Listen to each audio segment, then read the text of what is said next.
Hello and welcome. I'm Catalina Marchand-Abreu and you're watching W News, broadcasting live from the Al Arabiya studios. These are our top stories. The ex-wife of Bill Gates speaks publicly about the latest release of the Epstein files, which name her former husband.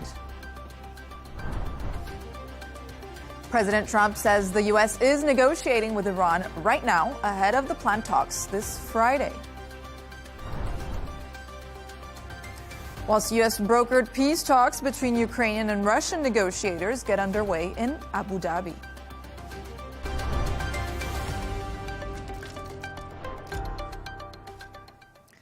The ex-wife of Microsoft co-founder Bill Gates has said that the latest release of the Epstein files have brought up painful times in her marriage. While speaking in an interview on NPR's Wildcard podcast, she said that people named in the records, which include her former husband, need to give answers. Take a listen. No girl should ever be put in the situation that they were put in by Epstein and whatever was going on with all of the various people around him. No girl. I mean, it's beyond heartbreaking, right? I remember being those ages those girls were. I remember my daughters being those ages, right? So for me, it's personally hard whenever those details come up, right? Because brings back memories of some very, very painful times in my marriage. But I have moved on from that. I purposely pushed it away and I moved on. I'm in a really unexpected, beautiful place in my life. So whatever questions remain there of what I can't even begin to know all of it, those questions are for those people and for even my ex-husband. They need to answer to those things, not me. Meanwhile, President Trump has said it's time for the country to move onto something else. When questioned about the files by a reporter last night, here's what he had to say. A lot of women who are survivors of Epstein's are unhappy with those redactions that came out. Some of them, entire witness interviews are totally blacked out. Do you think that they should be more transparent? The fact that they thought they released too much. You know, I heard that, and you tell me something else. No, I think it's really time for the country to get onto something else. Really, you know, now that nothing came out about me, other than it was a conspiracy against me, literally by Epstein and other people. But I think it's time now for the country to maybe get onto something else. What would you say to people who feel like they haven't gotten justice, Mr. President? Something that people care about. We can now go live to Washington with correspondent Sarah Firth. Sarah, thank you for joining us. Thank you very much, Catalina. It's good to be here. And yes, as you heard President Trump speaking there, he is very clearly sending the message and trying to frame this now, as is the Department of Justice, is case closed. President Trump saying it's time for the country to move on. The Department of Justice saying they have complied with the requirements that they had by Congress to release these files. It was more than 3 million documents, and they have essentially said case closed. But what we're seeing here, Catalina, is already some very real consequences, professional, for lots of those big names that have been mentioned once again in this latest and supposedly last release. Everyone from former presidents to billionaires. And so some very difficult questions have been raised. And so far from being case closed, there's many, many questions that are still being brought up here. And actually, that exchange with President Trump, that continued. The journalist who asked the question tried to push him on the fact that survivors had come out to say that they didn't feel that there was closure here, and they have concerns, for example, over the huge number of redactions we see in some of those documents in the Epstein files. President Trump lashing out at the reporter for continuing to question. But as much as the president and the Department of Justice are trying to frame this as case closed, it is far from over. Indeed, Sarah. And we're already hearing that several prominent figures on both sides of the Atlantic are facing serious consequences. So what is the very latest on who has been affected and how far those repercussions may go? Yeah, so Catalina, if you look over the other side of the Atlantic, you've got the UK Prime Minister, Keir Starmer. He's come out today, said Peter Mandelson had lied to him. He had appointed him as the ambassador to the US. Very embarrassing for the UK Prime Minister. He'd stepped down from that role previously as a result of the connection to Jeffrey Epstein. But as more files have been dropped and made public, more revelations have come to light. Now, there's very serious investigations going on in the United Kingdom about the extent of that relationship between Peter Mandelson and Jeffrey Epstein and whether that broke laws. So potentially, in that instance, we're going to maybe see the first of new criminal prosecutions or investigations, at least, coming as a result of this latest release. You've also got here in the United States former President Bill Clinton and his wife Hillary Clinton. They have come out and said that they will provide a deposition. They will testify before Congress. It is remarkable. That is not something that former presidents usually do. It's been decades since we've seen a former president testify before Congress. So it is highly, highly unusual. But we know that the Republican-led House Oversight Committee had been really pushing for this. They threatened to hold a vote to hold the Clintons in contempt of Congress if they didn't comply and say that they would provide this testimony. The Clintons, for their part, they have said that they want that to be public. We don't yet know whether that's going to happen, but there are some reports that the dates for that are expected to be February 26th for Hillary Clinton and February 27th for Bill Clinton. So later on this month, expect there to be a huge amount of focus again. It's worth reminding everyone watching. Being mentioned in the Epstein files does not mean any wrongdoing. Bill Clinton, Hillary Clinton have repeatedly denied any wrongdoing. But again, it's a sign of just the blast radius, if you like, of this latest drop of Epstein files and just how many and how high up the figures that are affected goes. And so we're going to see this rumble on certainly till the end of the month. But there are increasing questions for the president himself about his relationship with Jeffrey Epstein. We've had the FBI director saying, look, we don't expect that there will be any new prosecutions. We've gone through the material, but we're always open to new information coming to light. And I can tell you, speaking to members of the American public, speaking to Democrats on Capitol Hill, there is real anger that you've had the very bitter feud to push the Clintons to testify in this way, but also very clear that this isn't going away anytime soon, and that though you've got these millions of documents, that remember, newsrooms around the world, we're all combing through that at the moment. So there are potentially further revelations to be had in this huge tranche of documents, but certainly there are lots and lots of questions that people are still wanting answered here. That's right, Sarah. And amid the political shockwaves, it's also vital not to lose sight of those at the heart of this story, right? So what are the victims saying, and do they feel any closer to justice? Yes, you're right, Catalina. And look, we see lots of these headlines generated about Jeffrey Epstein's connections with names like Donald Trump and Elon Musk and Andrew Mountbatten Windsor back in the UK and Peter Mandelson. But at the heart of this story is the fight of the women who for decades were abused by Jeffrey Epstein. And investigators in this latest round of documents, it was very clear, considered even after his 2009 plea deal that he took when he did some jail time, he was then released, and the authorities still considered him to be a risk to the community. These women, some of them have come forward publicly, have fought extremely hard for the truth to come out, for these files to be released, and for accountability. They do not feel that they have got that. That is absolutely clear. It is unambiguous. They've come out in response to the Attorney General saying he hoped it would at least bring some closure, saying no, there is no closure. There is, however, grief, frustration, and anger.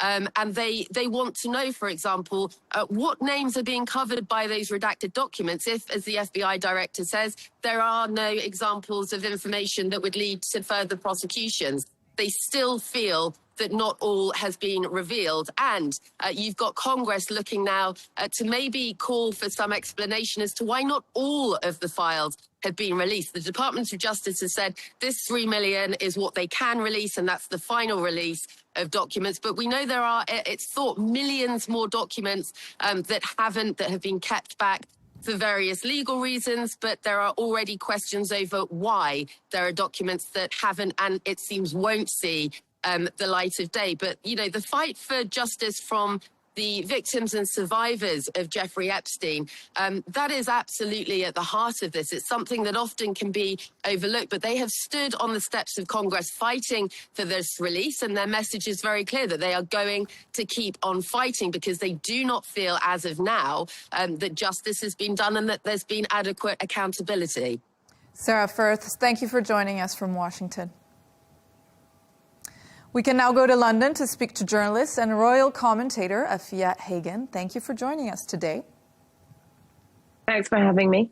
Afia, there's been a major Epstein fallout in the UK. A criminal investigation has now been opened into Lord Mandelson over allegations he shared market-sensitive information with Jeffrey Epstein.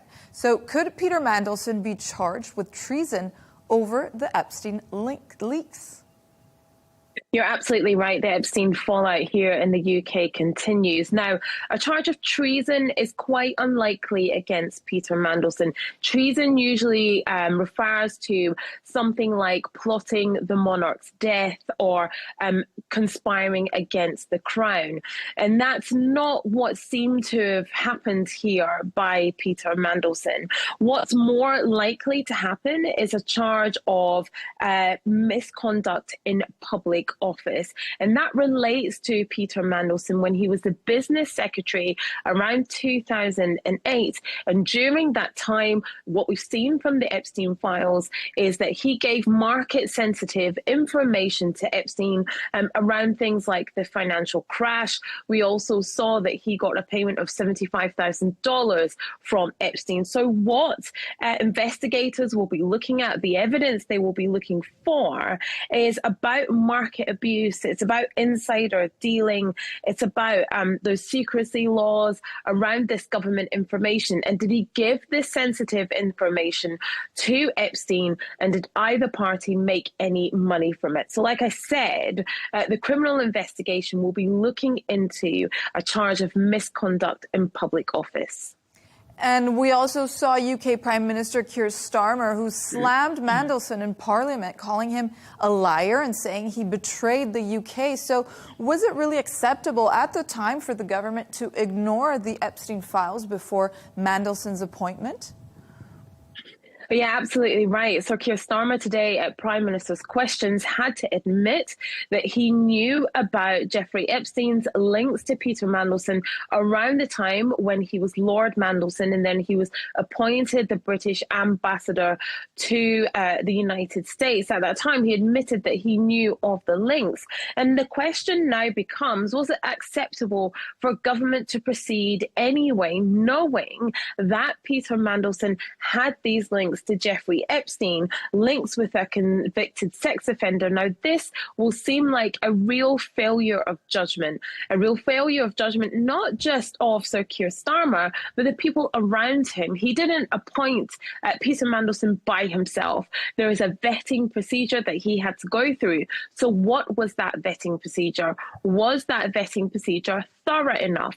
Or did they know about Peter Mandelson's links to Jeffrey Epstein and let him go through that vetting procedure and pass it anyway? And those are the questions that are now being asked of the government, and particularly of Sir Keir Starmer.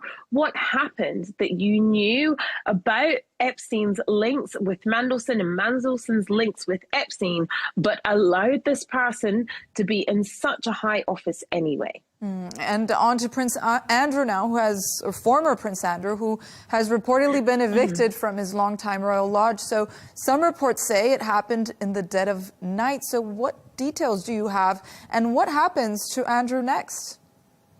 Well, yes, you're right. It did happen in the dead of night last night that Andrew Mountbatten Windsor moved from Royal Lodge to a private Sandringham estate. Now, the Sandringham estate, privately owned by King Charles III. It's thought he's staying on Wood Farm Cottage on the estate until a bigger property on the Sandringham estate is being renovated for him.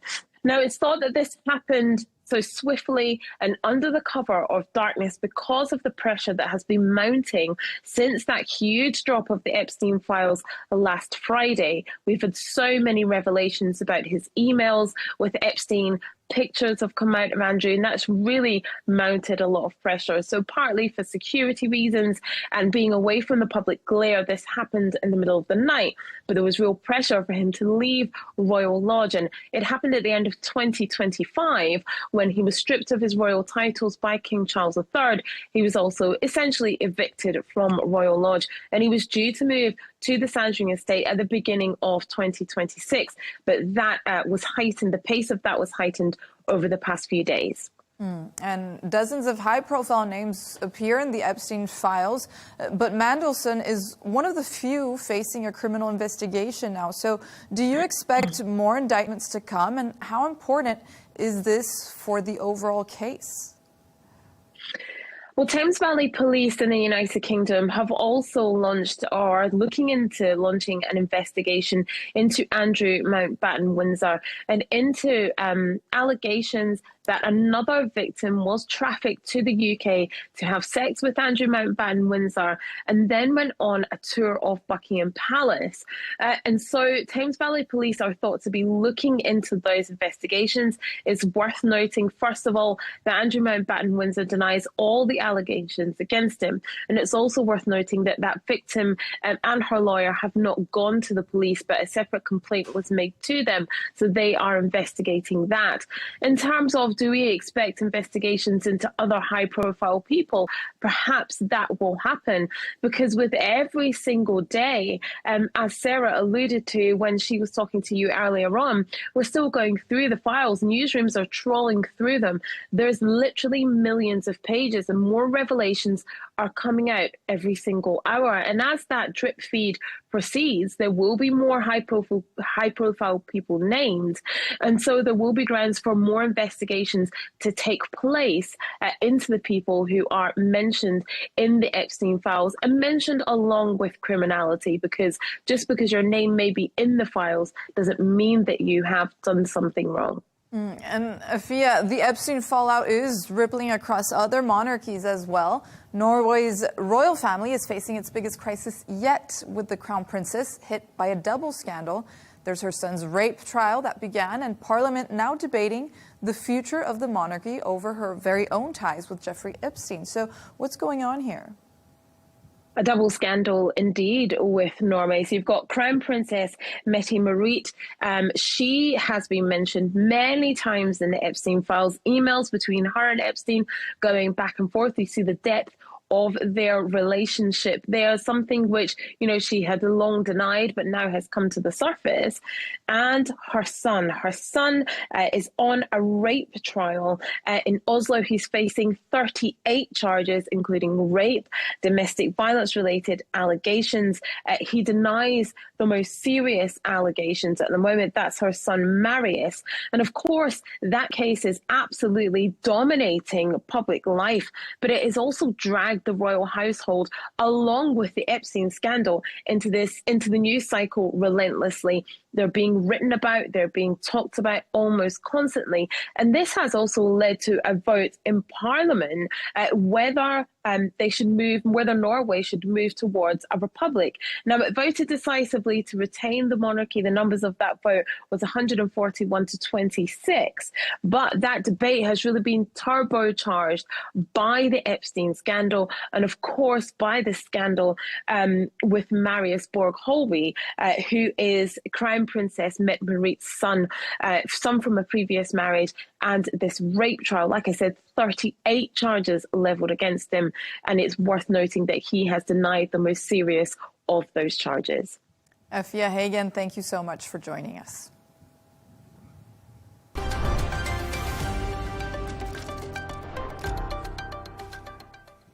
President Trump says the U.S. is negotiating with Iran right now after Tehran demanded that planned talks be held in Oman, not Turkey.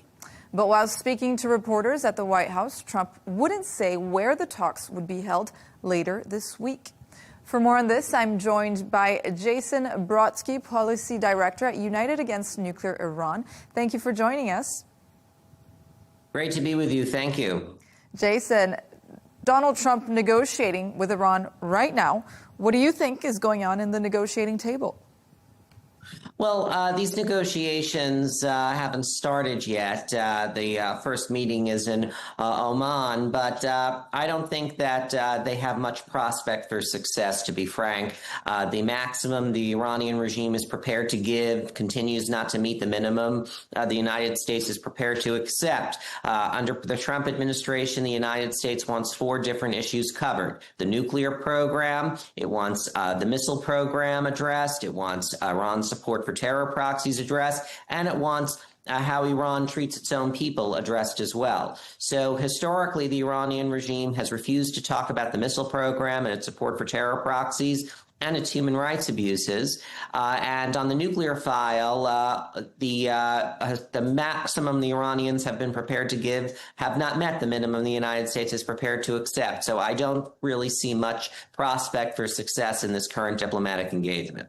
And Jason, Iran is insisting that this week's talks with the U.S. be held in Oman instead of Turkey. What does this shift tell us about Iran's intentions, and how much does the move actually complicate an already fragile diplomatic effort?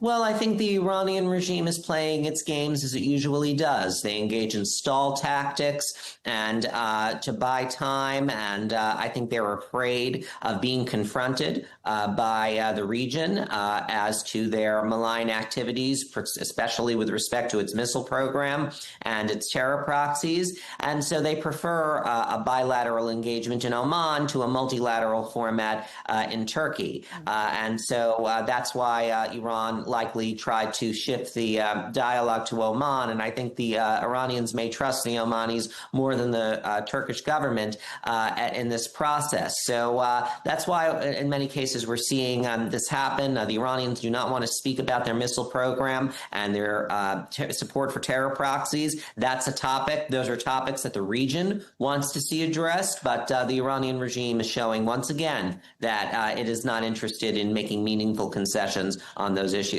And reportedly, Iran may be open to handling over 400 kilograms of its enriched uranium. Trump is saying zero enrichment or no deal. So what's it going to be?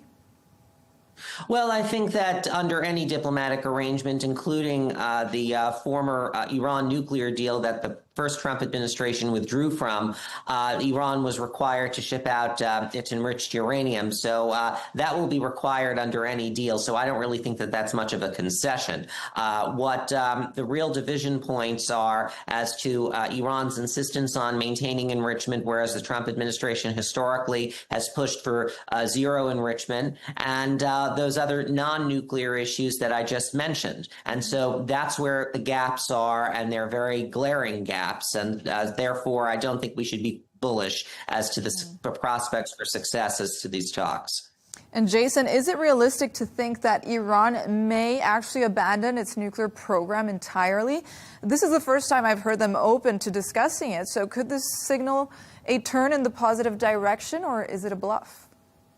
I think I'd be very skeptical about that. I think the Iranians are trying to create the appearance that they're open to making these concessions on the nuclear file to buy time essentially at the negotiating table and to lure the United States into a diplomatic process, because the process itself, irrespective of whether a deal is inked, provides the Iranian regime with protection. It provides them an opportunity to bolster their currency, which has been plummeting. It protects them from a military strike, and also it demoralizes the many Iranians who have been taking to the streets calling for the downfall of the Islamic Republic. So, of course, they wanted to start a diplomatic process because they would much rather talk about their nuclear program than they would the largest massacre of Iranians in the regime's contemporary history. That's right, Jason. And that leads us to the next question, because talks in Oman have been narrowed to nuclear issues only. So where does this leave the question of leadership change in Iran? Wasn't this the main focus to begin with?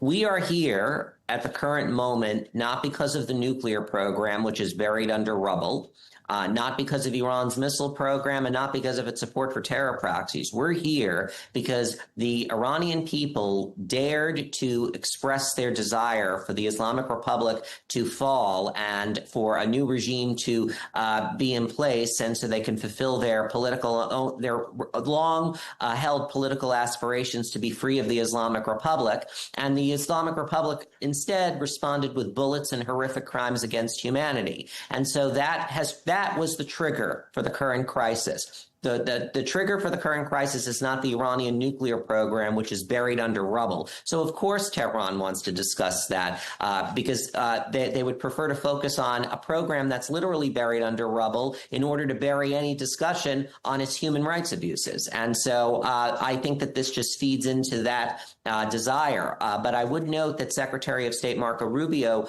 just before I joined this program, was insisting that the nuclear program, the missile program, the support for terror proxies, and how Iran treats its own people have to be part of any deal for it to be successful. And therefore, I do not have really high hopes that we're going to be able to settle this diplomatically at the negotiating table. Jason Brodsky, thank you for joining us and for your perspective on the matter. Thank you.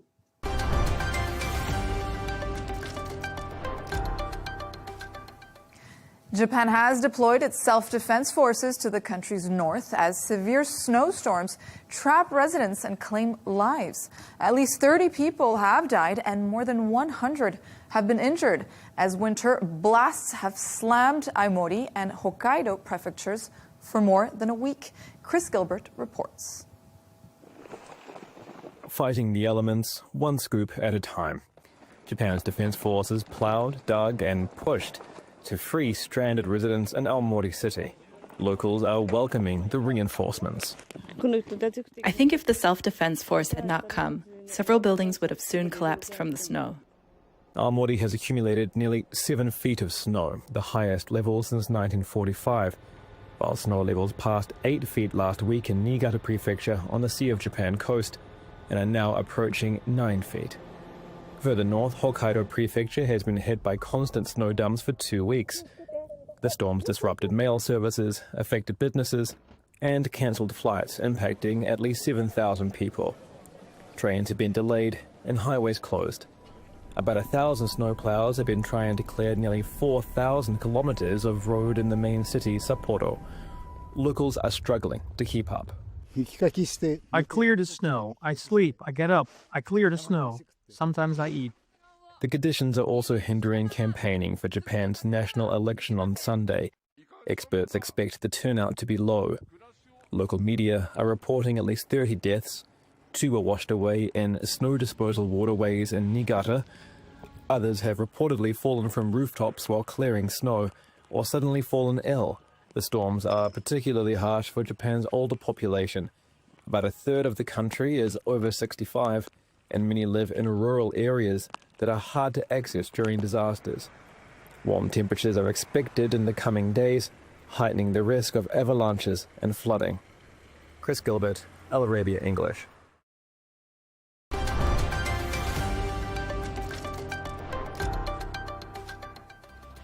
Let's take a look at some other stories making headlines today.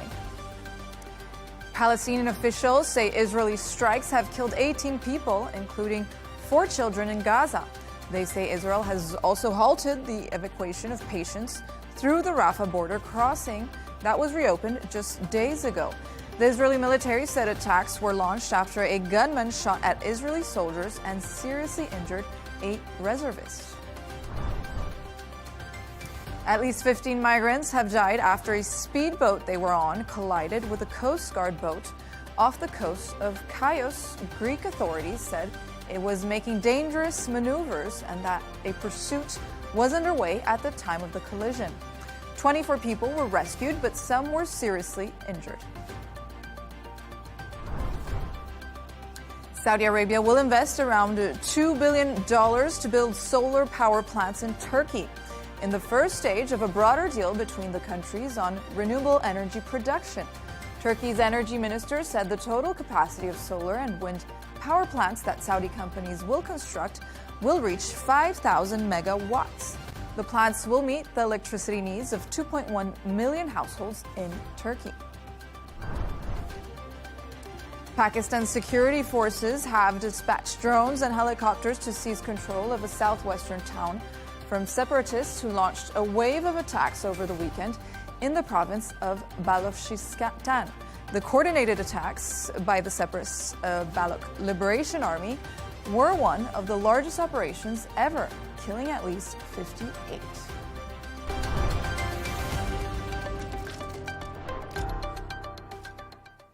Ukrainian and Russian negotiators have begun a second round of U.S. brokered talks in Abu Dhabi today. The 2 days of trilateral meetings come after Zelensky said Russia's exploited a U.S.-backed energy truce after attacking Ukraine with a record number of ballistic missiles on Tuesday. For more on this, I'm joined by Vegoldas Ušakas, former Lithuanian diplomat, served as the EU's ambassador to Russia. Thank you for joining us on the program. Thank you, Catalina. Pleasure to be with you. So the second round of trilateral talks between Ukraine, Russia, and the U.S. is now underway in Abu Dhabi.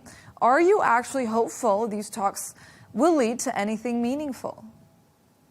Well, anything than the war alone and massive attacks which have been conducted by Russia, especially during the last few weeks, is better than nothing. So those diplomatic talks which are now taking place are important. However, I do not envisage that a breakthrough will take place as we continue to see the massive attacks of Russians over Ukraine. And literally, before this interview, I checked latest news about casualties over civilian market, which has caused over 24 lives of innocent civilian Ukrainians. And the Kremlin says the door to a peaceful settlement is open, but at the same time insists it will keep fighting until Kyiv meets its demands. So does Ukraine realistically have any choice but to make major territorial concessions? Well, Catalina, we have witnessed throughout more than 4 years that Ukrainians have demonstrated an amazing resilience, the unity of force and national unity to withstand against much larger aggressor and occupier from the east, coming from Kremlin, commanded by Kremlin and President Putin. And, we have also seen that during those 4 years, Russia, advanced very, very little in comparison what Russia has done or Soviet Union has done during the Second World War. And we also have seen that Russia is losing its allies. Sweden and Finland have joined NATO. The STAN countries from Uzbekistan, Kazakhstan, Kyrgyzstan, Tajikistan, they also, remotely leaving the Russian sphere of influence. And the economy of Russia is also in a very, very, very bad shape, while, high-valued population, educated people are leaving and trying to leave the country. So Putin is in a difficult situation, and that's where I think, if the West and especially United States continue to support Ukraine and provide necessary ammunition, including the long-range weapons, that may force Putin to sit to the table, not just to send head of Defense Intelligence Agency, but also himself sitting with Zelensky and negotiating with Trump the last bits of pieces of that framework agreement. And the White House press secretary, Caroline Leavitt, recently said that Trump was unfortunately unsurprised by Moscow's resumption of attacks this week. Trump has long boasted about his relationship with President Putin. What leverage does President Trump actually have here? I think President Trump has a fewfold leverage. First of all, President Putin wants to negotiate not with Zelensky, but he wants to negotiate with Donald Trump. And Putin's goal is not solely about Ukraine, but it's a much broader agenda. It is about how to remove sanctions, which are hitting Russian economy. It's about how to demonstrate that, the strongest person in the world, Donald Trump, is respecting Putin and thus boosting his reputation. Certainly, it is about of Russia's interest to enter into strategic talks when it comes to the control of nuclear weaponry. And the fourth is about economic cooperation, because Russia, dramatically needs foreign investment. And as long as United States, through the treasuries, retain the financial sanctions over Russia and secondary sanctions, Russia will not get that boost into economy anytime soon. So, and that last but not least, what I have mentioned and what Senator Lindsey Graham has announced today, appeal to President Trump to equip Ukraine with long-range weapons of like Tomahawk. If Ukraine starts hitting, heavily into populated cities of Russia, that would certainly, make a big blast on Putin.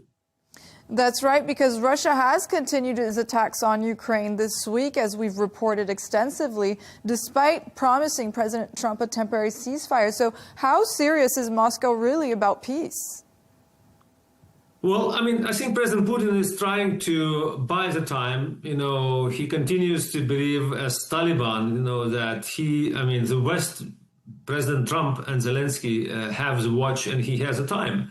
He's being told by his intelligence that Russia is capable to regain militarily the rest of the Donbass, but all the advancements which are being made, they are very in a slow pace manner. So, as international observers have assessed, if the fight continues on the same pace, it will take another 18 months, if at all, for Russia to take control of Donbass. So at the same time, I think President Putin is calculating the time when to start real negotiations, and it will require, him to see Trump eye to eye one more time. And my predicament is the following: that he wants desperately to have a deal with Donald Trump. And also he wants to, most likely to give as a kind of gift to President Trump before midterm elections in November. So I think that for the time being, we'll continue that process of diplomatic negotiations, accompanied, unfortunately, with continued military attacks by Russia, so as to enable Putin to be in the strongest possible position to make a deal with Trump somewhere before the summer of this year.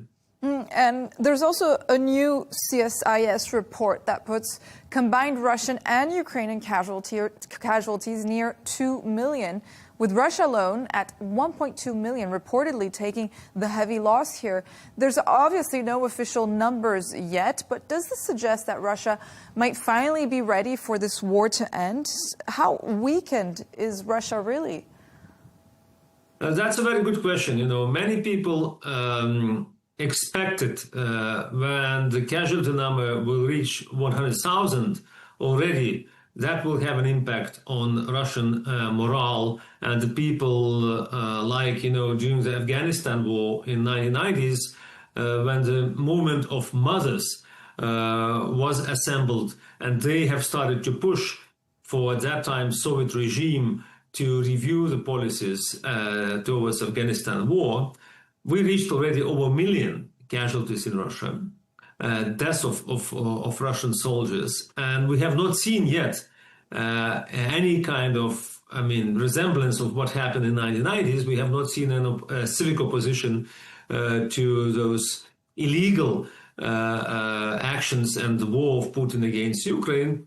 And that's very, strange for any a normal citizen to understand how Russian people are unable to gather and to oppose the dictator, Vladimir Putin. But that's the situation where we are. People are brainwashed by the media. People are, intimidated and threatened by the secret agencies in Russia, and they don't have, this capacity or will to withstand or to stand against Putin regime and at least to influence the change of the course of the war of Russia towards Ukraine. Vigaldas Ušakas, thank you so much for joining us. Thank you. A reminder of our top stories. The ex-wife of Bill Gates speaks publicly about the latest release of the Epstein files, which name her former husband. President Trump says the U.S. is negotiating with Iran right now ahead of the planned talks this Friday. Whilst U.S. brokered peace talks between Ukrainian and Russian negotiators get underway in Abu Dhabi. That's all from us on W News. Don't forget to subscribe to our YouTube channel and follow us on X. We'll be back in a couple of hours with W News Extra.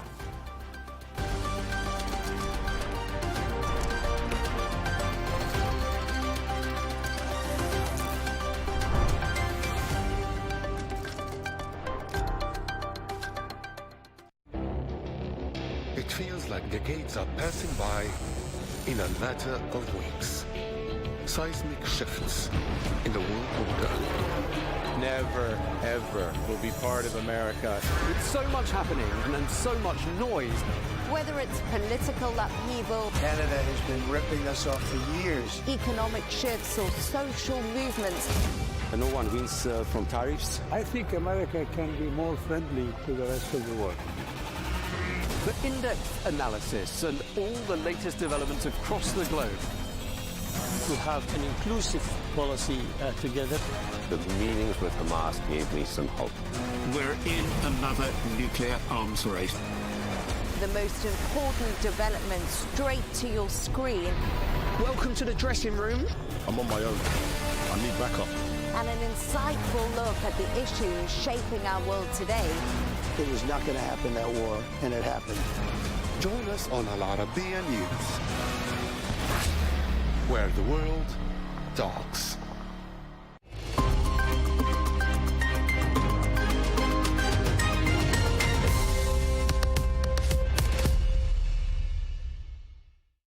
Hello and welcome to the Dailies. International headlines were dominated by the fallout from the latest Jeffrey Epstein files, from a criminal probe into Peter Mandelson to fresh scrutiny of elites on both sides of the Atlantic, and congressional testimony by Bill Clinton and Hillary Clinton. In the U.S., also coverage focused on ICE hearings and protests, while globally attention shifted to rising tensions after the United States downed an Iranian drone, sharpening the spotlight on diplomacy under Donald Trump. International media kept the Epstein files on front pages, led by US and UK outlets. Coverage focused on victim privacy breaches, newly revealed links to powerful figures, and mounting political fallout. The Times reported that Peter Mandelson is facing a criminal investigation over claims he leaked market-sensitive Downing Street information to Jeffrey Epstein. The piece notes the Metropolitan Police will question Mandelson under caution, with witnesses including Gordon Brown. It also highlights Prime Minister Keir Starmer's statement calling the alleged conduct disgraceful as Mandelson quits the Lords, sparking demands for transparency over his earlier appointment as UK ambassador. The Telegraph reveals how Peter Mandelson secretly briefed and strategized with Jeffrey Epstein during the Gordon Brown's final months in office. The report highlights emails show Mandelson giving Epstein a running commentary on cabinet turmoil and election talks, while Epstein urged him to abandon Brown and position himself for leadership alongside figures like David Miliband. The piece portrays a senior minister privately undermining his prime minister, exposing striking lapses in judgment and loyalty as Labour unraveled. The New York Times focuses on the House Republicans' decision to cancel a contempt vote after Bill Clinton and Hillary Clinton agreed yesterday to testify in Congress's Jeffrey Epstein investigation. The report highlights Oversight Chair James Comer's reaction, framing the reversal as a win for transparency, while the Clintons requested public hearings to prevent selective leaks. The piece underscores how the late agreement diffuses an immediate legal showdown, but kept political tensions high as the inquiry, also tied to Ghislaine Maxwell, moves into a new phase. The Wall Street Journal examines how newly released Epstein files widen scrutiny beyond politicians to powerful figures in business and entertainment.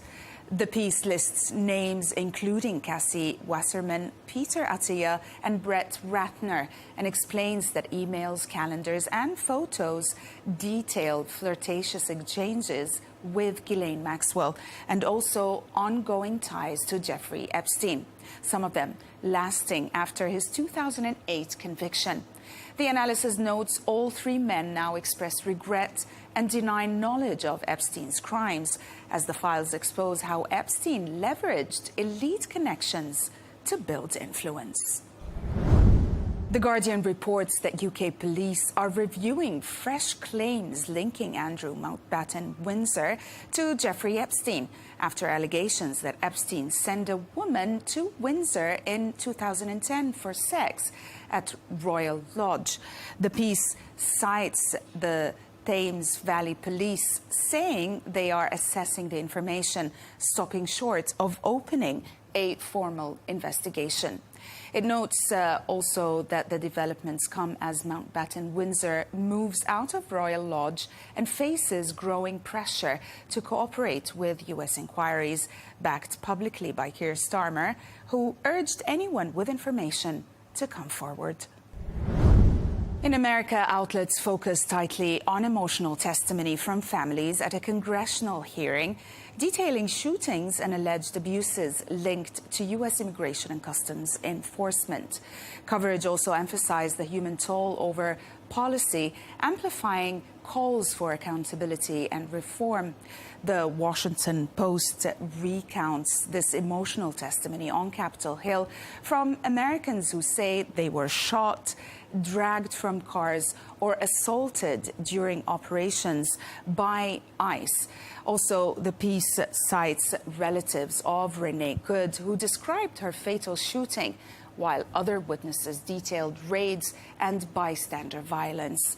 Framed as a turning point, the piece highlights mounting pressure for accountability as Congress weighs reforms following deadly encounters and allegations of aggressive enforcement tactics nationwide. Foreign policy looks at whether protests in Minneapolis and other cities can slow democratic decline, drawing on examples from abroad to explain why some movements lead to change while others fall short. The analysis argues that there are three factors that matter most: staying non-violent, building broad coalitions and reach beyond core supporters, and also turning protest energy into political power. Applying these lessons to demonstrations against U.S.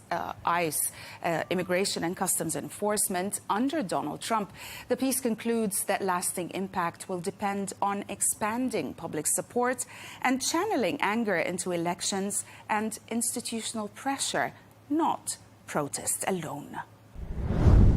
Politico warns a Department of Homeland Security shutdown looks likely, with just 10 days left and talks stalled over immigration enforcement. The piece explains Republicans led by John Thune deferred to Donald Trump, while Democrats, including Hakeem Jeffries and Chuck Schumer, reject another stopgap.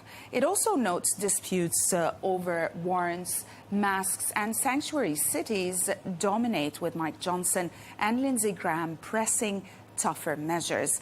Also, with negotiations barely aligned, the piece concludes a shutdown hitting TSA and FEMA, and also Coast Guard now appears hard to avoid.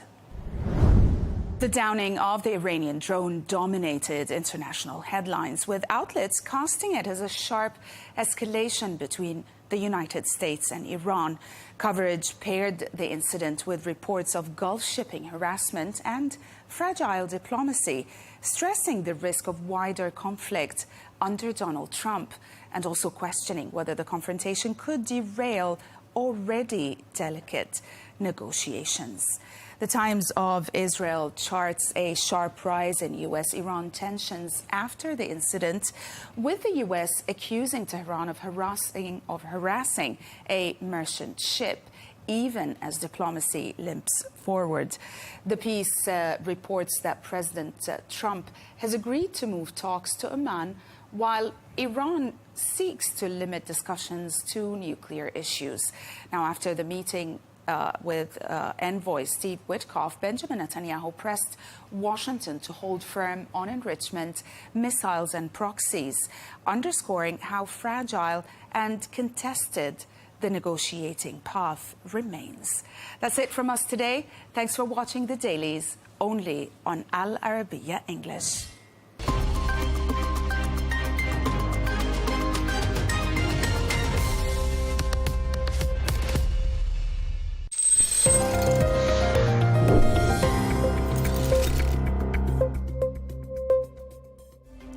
U.S. President Donald Trump recently claimed that Greenland is surrounded by Russian and Chinese ships, arguing that the U.S. needs control of the island for national security. We need Greenland from a national security situation. It's so strategic. Right now, Greenland is covered with Russian and Chinese ships all over the place. The remarks sparked international outrage. Greenland MP Aja Chemnitz accused Trump of spreading lies, a sentiment echoed by Denmark's foreign minister. So what is the truth behind Trump's claims? And does the U.S. really need control of Greenland for its own national security? Well, vessel tracking data does not really support these claims.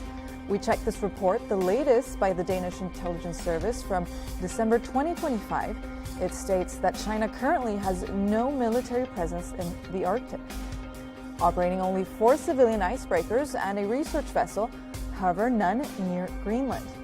These ships actually operate approximately 1,000 kilometers northwest of Greenland, near the Bering Strait. The same report also analyzed Russian presence, finding that Russia is systematically using civilian vessels, such as fishing boats, to monitor the waters between Greenland, Iceland, and Great Britain in preparation for a potential conflict with NATO. However, there are no reports of imminent threats. Open source analysts back this up. This OSINT specialist states on social media that there has been no activity by Russian warships off Greenland since at least September 2023, as experts conclude that even though the occasional sighting of Chinese or Russian ships are not unusual, this doesn't mean a risk of invasion. What's important here is Russia and China's ambitions in the Arctic, where both countries have increased their general activity and investment, with Russia militarizing the Arctic and expanding its naval presence there, both seeking influence via infrastructure, mining, and research. So what is true? Greenland is strategically crucial. It sits at the crossroads of North America, Europe, and the Arctic, with the latter becoming a major stage due to melting ice opening new shipping routes and access to critical minerals. As the U.S. already operates a military base in Greenland, with existing treaties allowing military expansion if requested.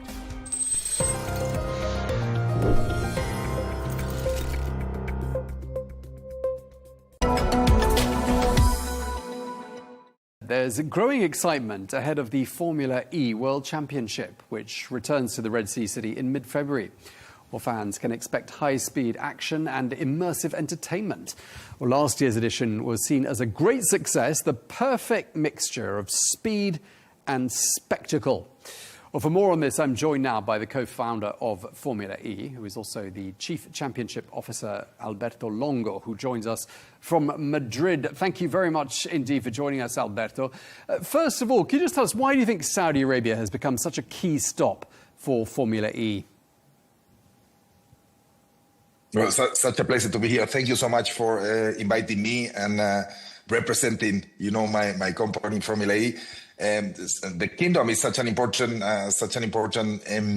country for Formula E. But first of all, because we feel you guys made us feel like we are at home, And why I'm saying this is we were the first international event that came to the kingdom, back 8 years ago, actually. We have started doing races in Riyadh. Now we are racing in Jeddah.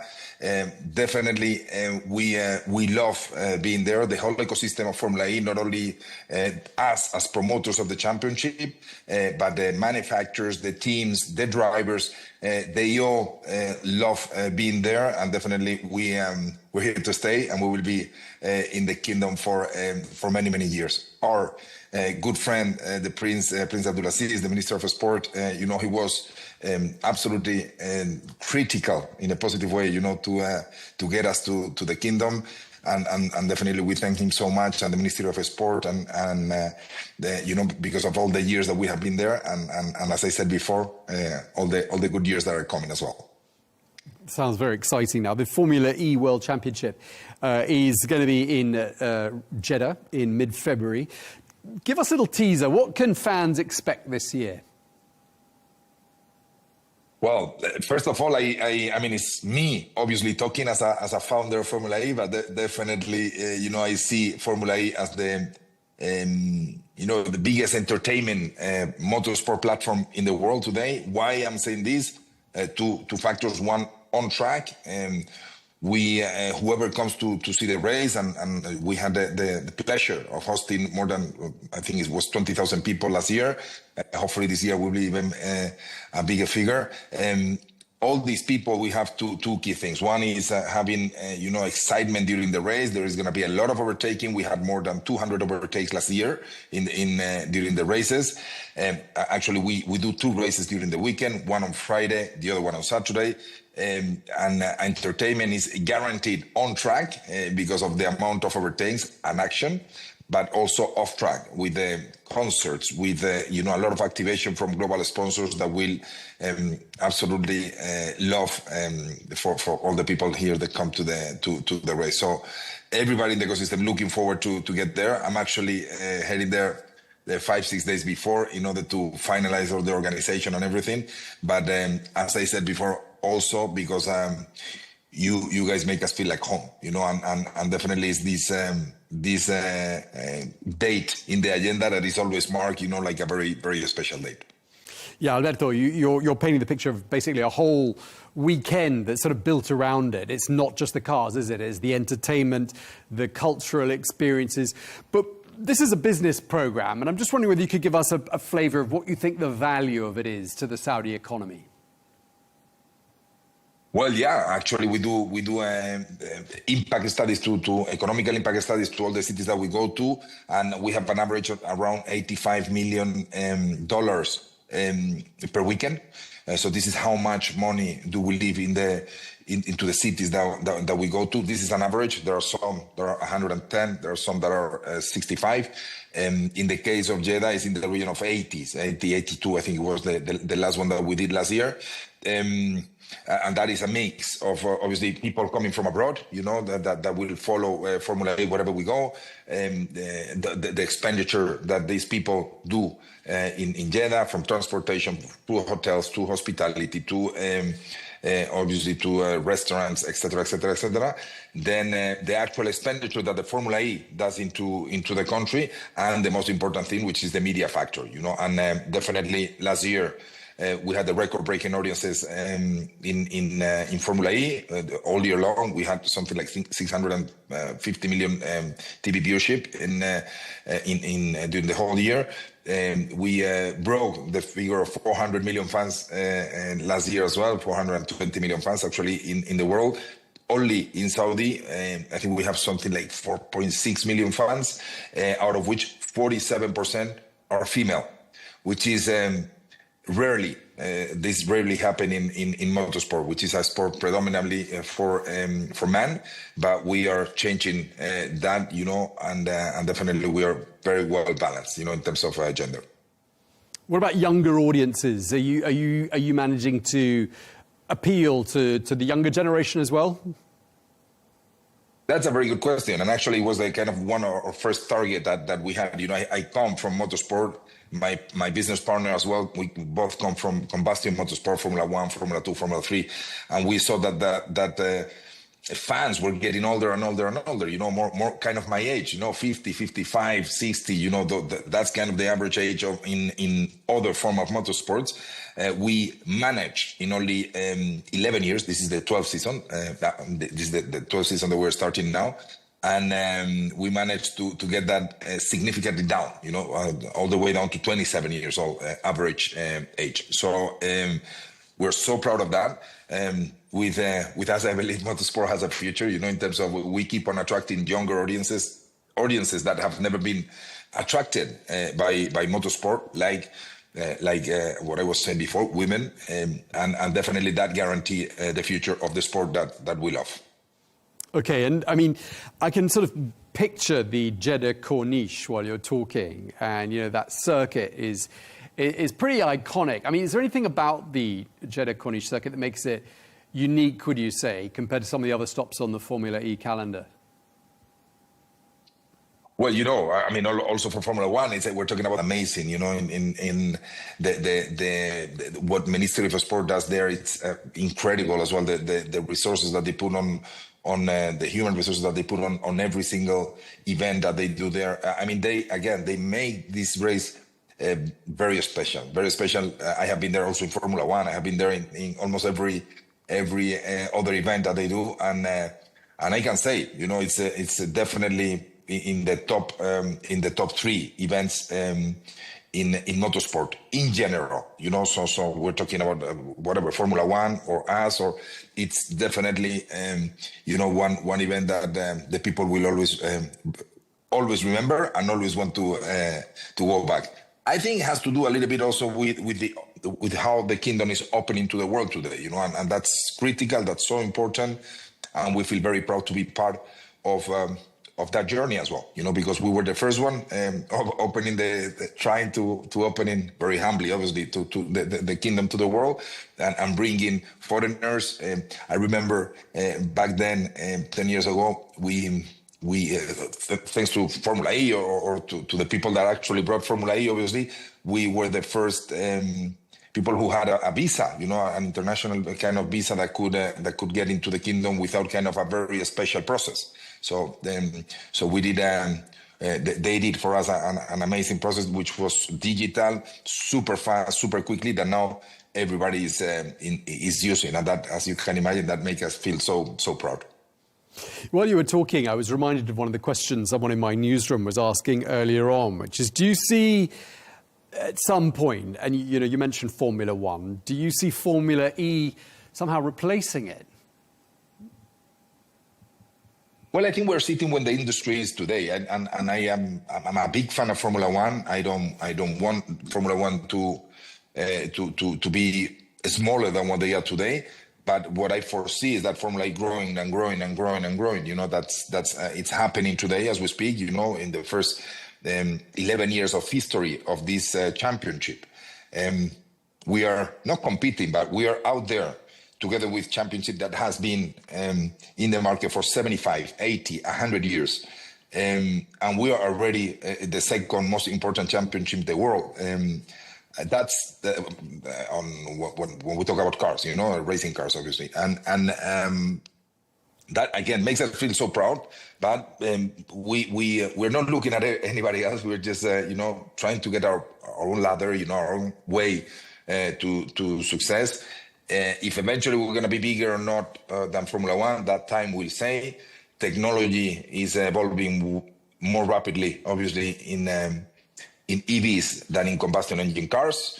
The industry has swapping to electric quite a few years ago already. So we're sitting where the industry, where the manufacturers are, and eventually I would say that we will be, at least as big as Formula One. No?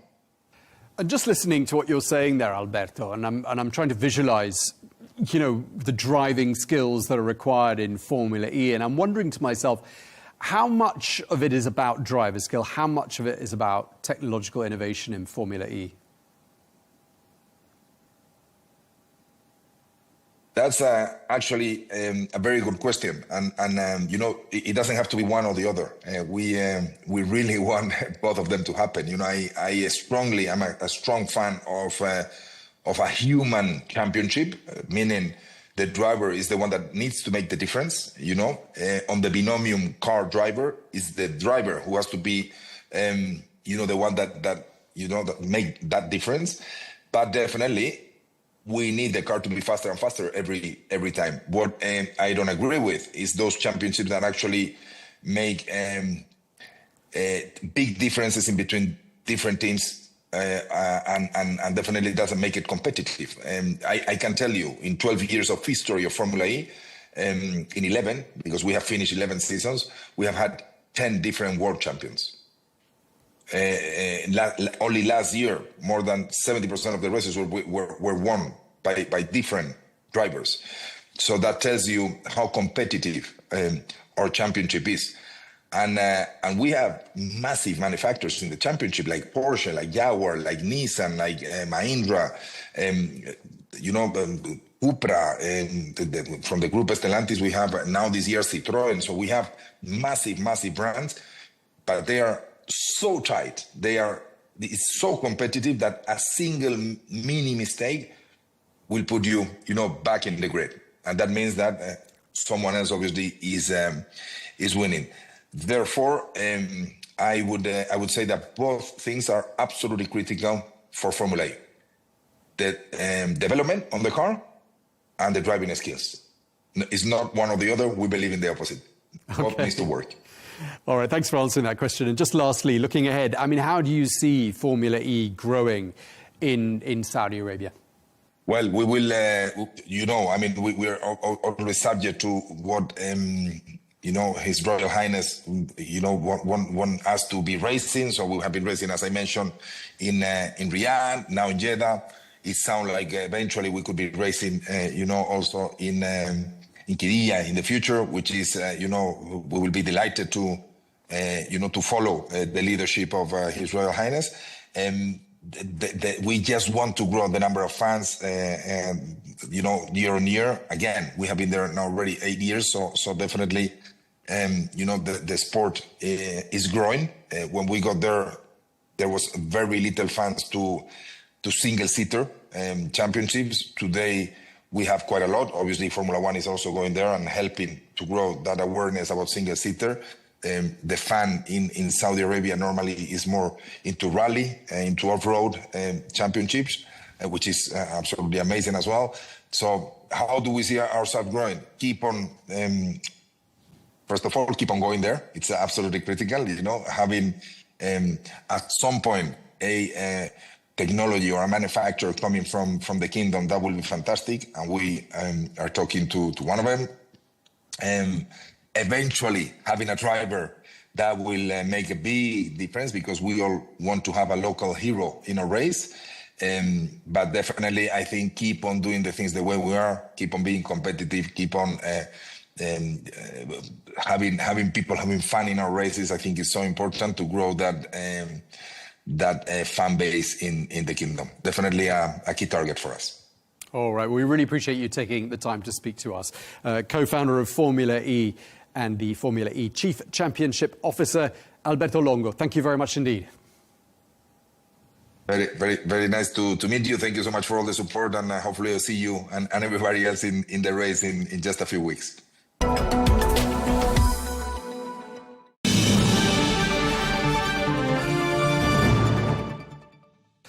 Let's get more analysis. I'm joined here in the studio by Haneen Sayed, who is Lebanon's Minister of Social Affairs. Madam Minister, thank you very much indeed for coming to see us. Thank you for having me. We've heard in the last 24 hours the chief of Hezbollah, Naim Qassem, saying that any attack by the United States on Iran would be an attack on Hezbollah. He said, "We are not neutral."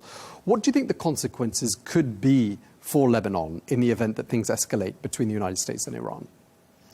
Well, I think the consequences for the region would be significant. Now, whether good or bad, and that's of course to be seen. But I think this is a geopolitical matter that certainly would have impact on oil prices, among other matters. And of course, it would depend, such a conflict, how long and how deep and the like. But on Lebanon, and I think what you quoted Naim Qassem saying, he said that before. But I believe Hezbollah has been greatly weakened since the last war, and they will, they have been using this rhetoric, if you will, for some time.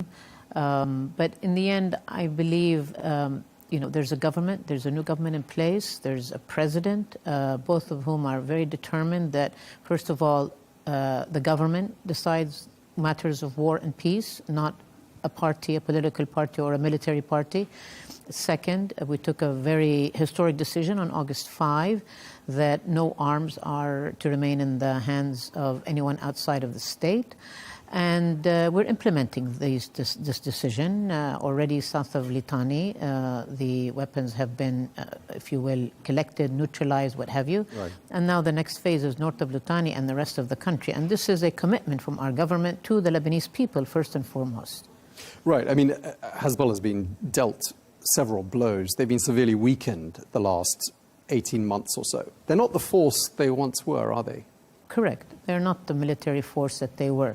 Of course, they are a group, a community, but militarily, I think they have been greatly weakened, and especially that they don't have the supply route from Syria anymore or from other places. So I just think it's a matter of time.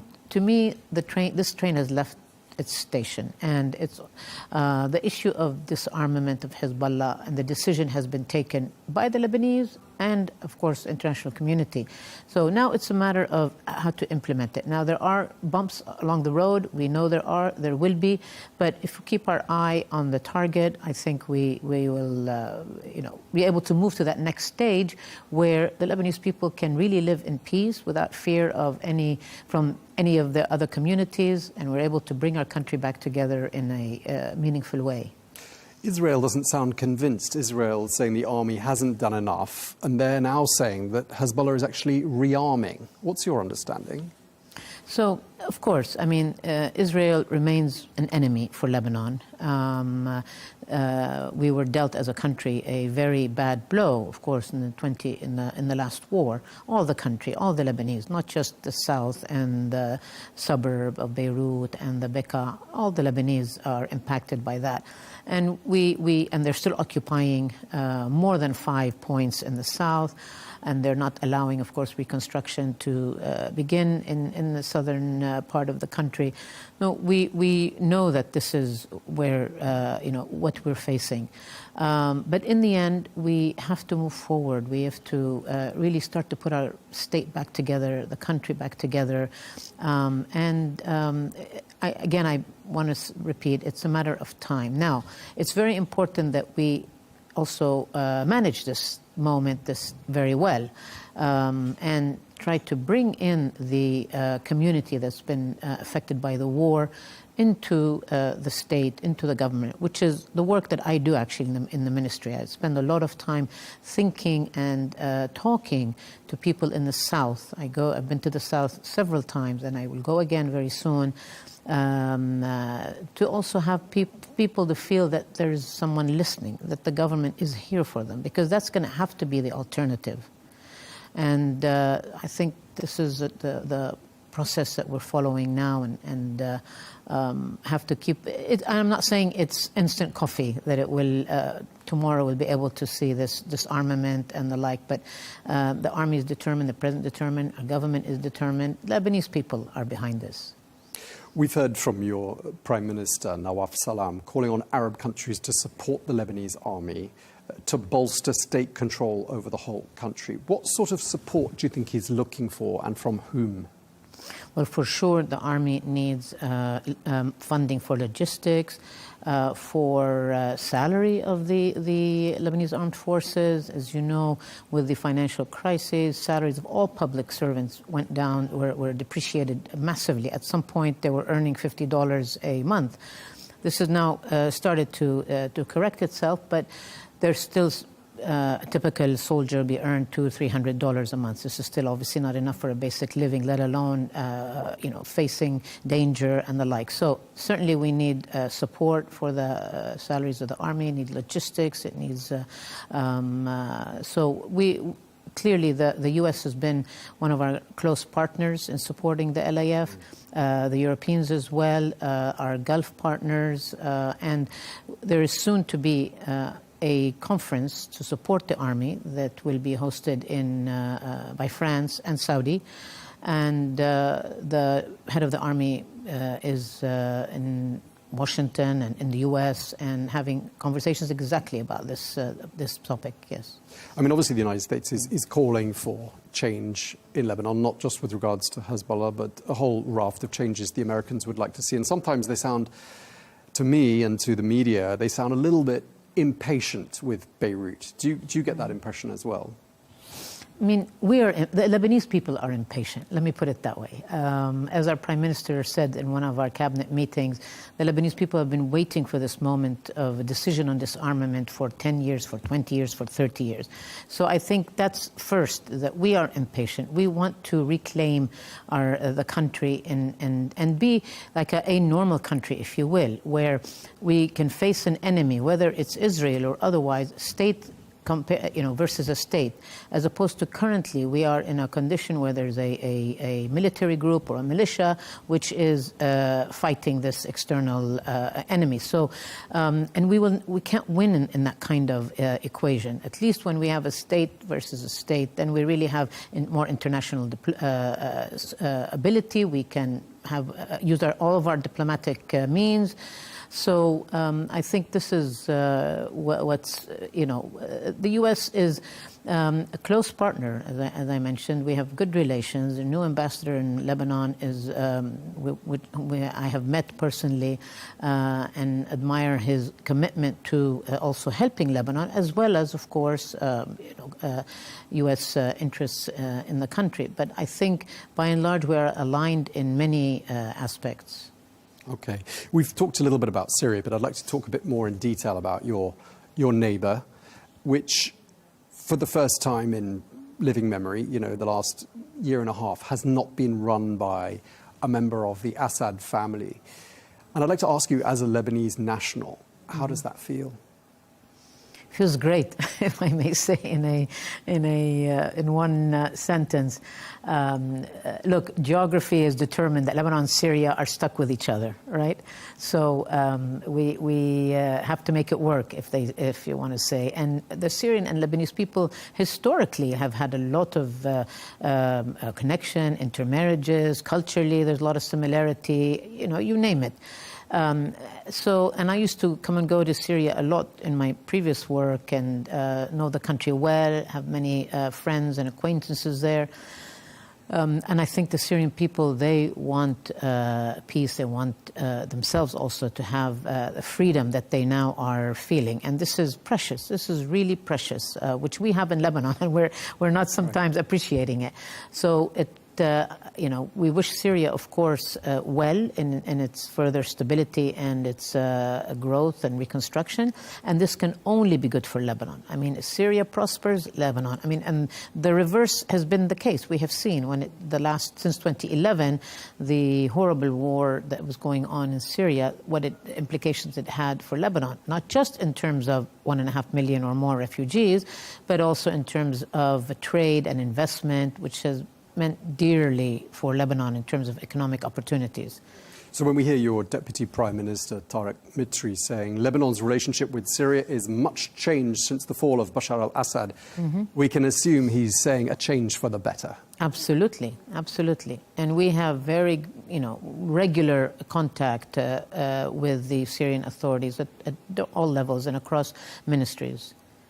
Now, it's reported in some circles that there are remnants of Bashar al-Assad's regime living in Lebanon. I don't know if you think that's the case, and if so, what sort of numbers we might be talking about. So I think the stories are a little bit inflated. There may be, but really the security forces have it under control. That's most of the information that I have, actually. Deputy Prime Minister himself said that this was a little bit exaggerated and sort of fear-mongering and the like. But we have faith in our security forces that they would not let would not let this go to a level where it becomes negative for Lebanon or dangerous for Lebanon. Lebanon has the largest number of refugees per capita of anywhere in the world. And I'm talking in particular about Palestinian and Syrian refugees. At the peak, I think there are 1.5 million Syrian refugees living in Lebanon. And you've said you'd like them to return home. Is progress being made on that front? Indeed. Indeed, there has been very good progress. More to be done, but very good progress. And if I just give you the number, since we came into government and we put together a return plan, we went to the international community and we asked for their assistance and that we wanted to cooperate together on this, there has been very good progress. So that now by end of December of 2025, 500,000, a little bit more even, have gone back. And gone back basically in safety, in dignity, and in a sustainable way, i.e. you see them on the border with their belongings, they're literally moving house. They've been living in Lebanon more than a decade. So they're going back. The families are returning in big numbers. So that's very good progress. And as I mentioned, this is very much due to, of course, the big picture is a change of regime in Syria. But secondly, we reestablished our relations with the international community, including the UNHCR, which had been strained for some years. We put together a plan. We're very coordinated across the government on this, all the different political parties or groups represented in government. And we funded the plan with the international community, and we basically began implementation. So the real implementation, if you will, began 6 months ago. And we have such good numbers by the end of this year. That's not enough, however. There's still, if we use the basic number of 1.5 million, we say there's still probably about 1 million.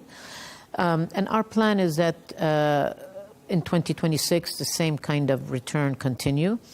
So that by the end of the year, maybe most of the families have gone back, and who remain in Lebanon are the workforce. As you know, the Lebanese economy needs foreign workers, always has, of which the Syrian have been one group, particularly in sectors like construction, agriculture, and the like. So probably a number of around 300,000 will remain, but this time what we're working is to formalize them, i.e. give them work permits, residencies, so that they are working legally and not in this haphazard way that has been happening. So, and I think this would be a win-win in the end. Now, of course, there's challenges in Syria. We are aware of that. But I believe at some point, the kind of investment in Syria that has been taking place from many, many countries, the US, Saudi Arabia, Turkey, and the like, we'll start to see its impact, the reconstruction, the economic engine starting to turn. And this will be even a further pull factor for the Syrians themselves. The Syrians love their country. And I know that they want to go back and be part of the reconstruction and rebuilding of their country. So I believe 26 we will see more of this kind of safe and dignified return. In the end, this is what we aim for. Okay, clearly that's been a huge burden and a huge strain on the Lebanese economy. Lebanon's a small country, and Lebanon is a country where 1 in 3 people live below the poverty line. Mm-hmm. It's not easy to turn a ship around, but have you seen progress in the Lebanese economy these last 12 months since your government was formed? Well, I'll give you a number that just recently started to come out, which is we expect a growth rate for 2025 to reach 5%. And that was 0 the year before. So we're already seeing some growth. And hopefully it can increase further in 26 as the various economic reforms that we are starting on will take place. So we're starting to see that. Now, its impact on poverty doesn't happen automatically, though. We know that from work on Lebanon or other countries, that it takes time for poverty to change in a structural and meaningful way. However, already the kind of programs that we have in place, that my ministry in particular has in place, a program called AMAN, which is a social assistance or social safety net program, which is reaching 20% of the population, the 20% poorest part of the population. This is 800,000 Lebanese every month are receiving social assistance. We know from evaluation that this is making an impact on poverty, i.e., had this program not existed, poverty would have been even higher than roughly the 35, 33% that we estimate it to be today. So we need this kind of programs, and just last week we got good news from the World Bank Board of Directors. They approved $200 million for this program for Lebanon, and our own parliament approved our budget, which allocated for this program a tenfold increase from last year. So, and we believe, the European Union and other donors will also be following suit. So we have determined that in the next probably 2 years, we're going to need this kind of level of assistance for this kind of program. After which, with economic growth, job creation, people naturally then go into jobs, no need for social assistance, and the caseload starts to decline. We need less to be spending on such kind of programs. But for now, it's having a very important impact on essentially keeping people alive. Sure. And your government, this technocratic government, has been in place for a year or so now. And I'm wondering whether this experiment, this break from the old sectarian parties that have dominated Lebanese politics for the last century or so, has proven to be a success. Are you proud of what's been achieved? No, absolutely. Very proud. In 1 year, in fact, it's 1 year to the date this weekend that our government got formed, the kind of reforms that we did are more than what's been done in the last decade at least, whether it be in the area of disarmament, security, judicial appointments. In fact, the Parliament passed the independent judiciary law, which was presented by our government, and again, this was long overdue. Appointments across the board, establishment or regulatory authorities for electricity, for telecom, for water authorities, and so on and so on. So we have many, many reforms. And then, of course, the economic reforms, particularly the banking sector reforms, the laws that we have also passed. Yeah, I wanted to ask you about the banking sector, because there are many Lebanese citizens who have not been able to access their savings accounts for the last 6 years or so. Are they going to get their money back? Yes. So, and let me quickly tell you, Tom, what the plan is. So to be able to bring back the banking sector, there were three laws, if you will, that were needed. The first is to remove banking secrecy.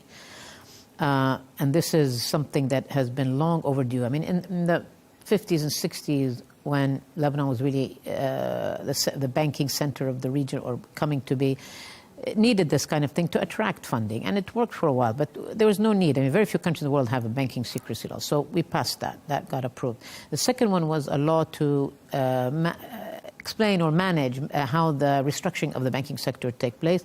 That also our government prepared, sent to Parliament, approved. Now there's the third one, which is called GAP law, if you will. It's the one that brings back or says how you bring back the depositors' funding. And this law, we passed it from our government, and now it's in Parliament's hands.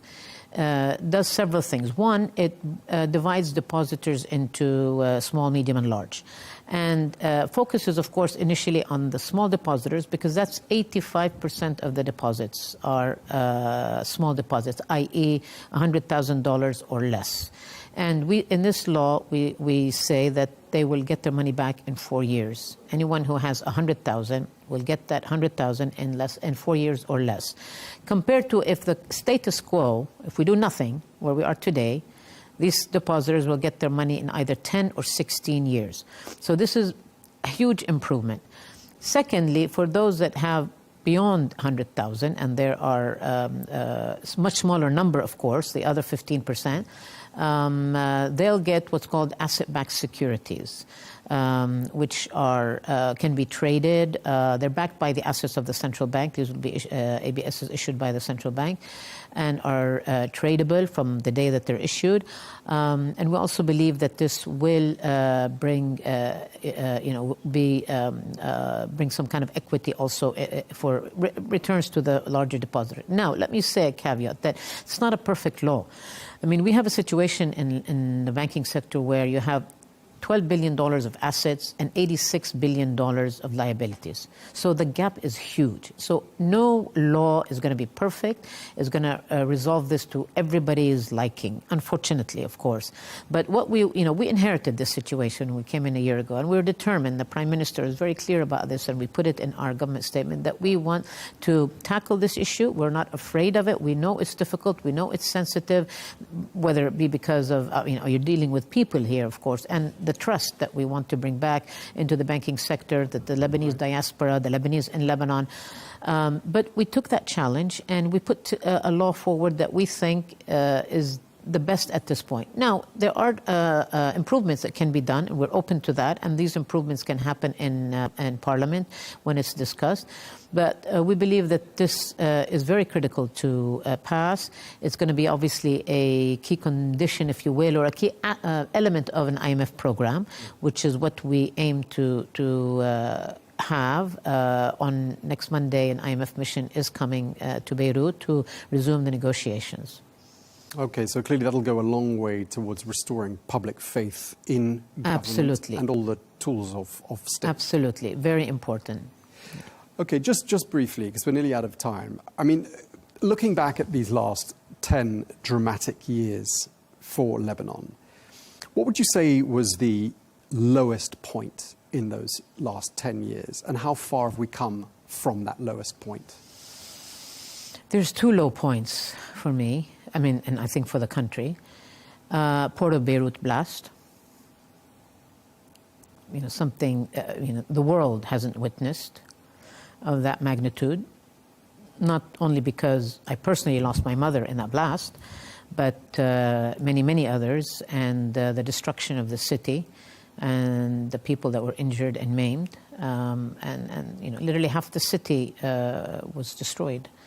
So it's a very, very low point, and until now nobody's been taken to court, but that process has restarted. That was another big thing that our government did, was to restart the investigation, because that had been put on hold for the last 2.5 years. Previous governments didn't want to touch it. So that's now on its way, and that's very, very important. Justice for not just the families of the victims, but for all of Lebanese. Second low point, of course, is the financial crisis. I mean, we again went back and got into the books of history for being the third or second or first deepest and longest financial crisis in the last 150 years. And that's had a devastating effect, and unfortunately it might have it for generations if we're not able to arrest it and be able to go with passing this final law and go with an IMF program. And as I said, both of these, our government has been very clear about, and that we've made progress on them, and we will take it till its end. Hopefully the investigation, the blast of the port, will be concluded, and secondly, we'll be able to get the banking sector restructured and vibrant again the way it was before. Okay, well, just to wrap up, let's end on a brighter note, looking forwards. In May, your government's 15-month term runs out. Elections. That's a bright term. Elections due to be held, and I'm wondering whether you think they will be held, and will you be able to carry on the work you have started these last 12 months? Right. So we're working on the assumption that in May there will be elections, because this is a constitutional point, if you will. It's mandatory by constitution. Now, we had also hoped that the election law would be changed, modified, so that it would allow the diaspora, the Lebanese living outside, to be able to elect in their area any representative they want, versus the current law, which restricts them to 6. And this is a proposal on the position of our government, and this is what we've now sent to Parliament, that the law needs to be modified. Elections happen in May, to allow the diaspora. So it's really in Parliament's hands now. And we hope that this is what happens so that we can continue. In terms of our work, I've been from day one, when I came in, I said, I have 15 months, and I'm going to work so that every day counts. And I believe, time will tell, or people will hopefully be able to tell in May what we have achieved and what changes we've made and the impact we've had on people's lives. For sure, it's not enough. It's the beginning of a road. As you said, we've been for decades in this kind of situation. But at least we have, I think, put a slit in that big rock. And now, whether it's us or our successors, now they can make this fracture or the split in the rock even bigger. Okay, we wish you all the very best with that, and we really appreciate you taking the time to speak to us. Haneen Sayed, Lebanon's Minister of Social Affairs, thank you very much indeed for your time, madam. Thank you, Tom. Thank you for having me.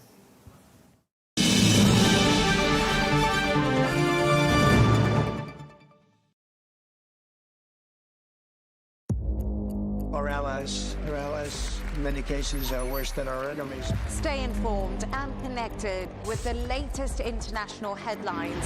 There obviously is a risk. From breaking news to in-depth analysis. It would appear that this war is coming to an end. Who buys this stuff? Investors, pension funds. We deliver the most important developments straight to your screen. Iran always wanted to deal with militia. Join us for compelling, expert-driven conversations. A curfew order has been established. And an insightful look at the issues shaping our world today. There are a lot of proposals about European architecture for security. I'm Leigh Ann Gerrans, and this is W News. We dealt with this when I was Chief of Staff in the first term. Where you don't just hear the headlines, you get the full story.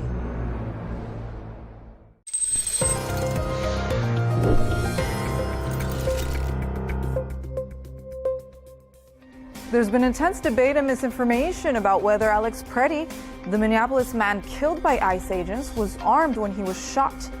And a lot of that hinges on one big question: where was the gun? Here's what evidence says. Federal officials claim Preddy approached agents with a handgun and threatened them.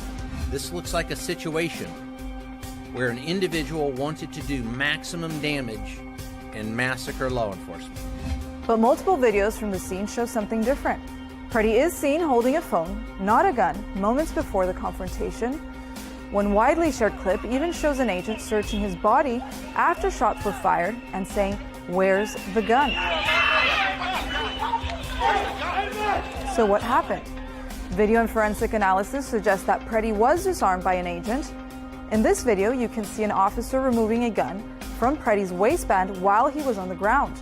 And then 10 shots were fired. Seconds after the first shot is fired, the officer in a gray jacket is heard saying, "I got the gun," and walks towards the officers surrounding Preddy.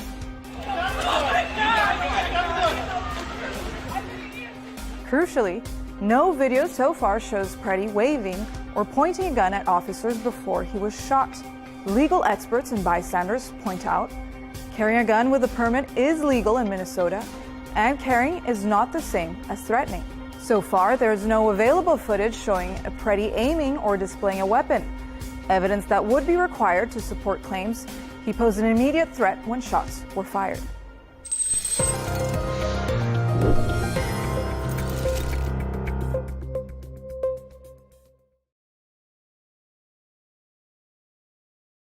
A brave new hope for Britain, or just a rebranded version of the Tories?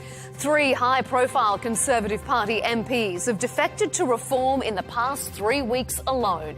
It's the latest sign of Reform UK's growing popularity, but does it also signal an identity crisis?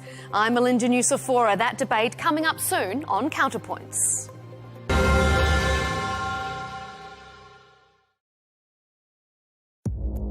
Our allies, their allies, in many cases, are worse than our enemies. Stay informed and connected with the latest international headlines.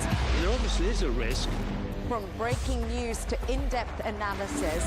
It would appear that this war is coming to an end. Who buys this stuff? Investors, pension funds. We deliver the most important developments straight to your screen. Iran always wanted to deal with militia. Join us for compelling, expert-driven conversations. A curfew order has been established. And an insightful look at the issues shaping our world today. There are lots of proposals about European architecture for security. I'm Leigh Ann Gerrans, and this is W News. We dealt with this when I was Chief of Staff in the first term. Where you don't just hear the headlines, you get the full story. A brave new hope for Britain, or just a rebranded version of the Tories? 3 high-profile Conservative Party MPs have defected to Reform in the past 3 weeks alone. It's the latest sign of Reform UK's growing popularity. But does it also signal an identity crisis? I'm Melinda Nucifora. You're watching Counterpoints.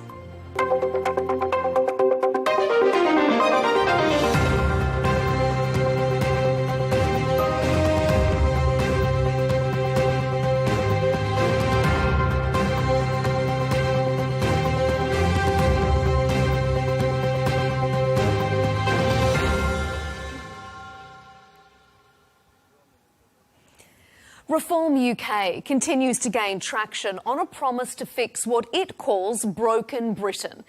And its newest recruits agree. It's time to do things differently. So we stand at a crossroads.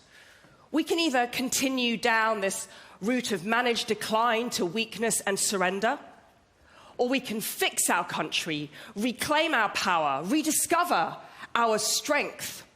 Because the two main parties are rotten. They are no longer fit for purpose. They both broke Britain, and neither can fix it. But in order to rebuild the country, Reform UK is welcoming politicians who were part of the system that it says broke Britain in the first place. The Tories were in power for 14 years until its election defeat in 2024, and a growing list of its former MPs are defecting to the new party on the rise. So will Reform threaten the century-old two-party system in the UK, or will it do little more than split the vote on the right? Coming up on this episode, we'll debate if Reform is at risk of becoming just the Tories 2.0. Meanwhile, on the left is a leadership challenge still looming large over PM Keir Starmer. And with turmoil on both sides of politics, is the two-party system doomed?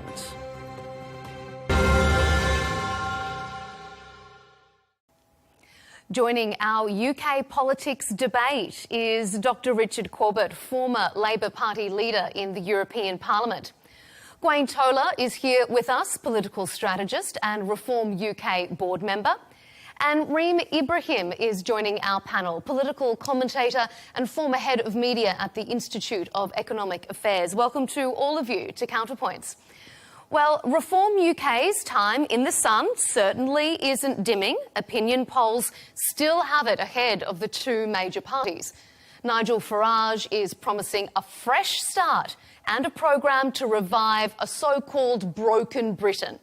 To do that, Reform is welcoming defectors from the very party that presided over years of that decline.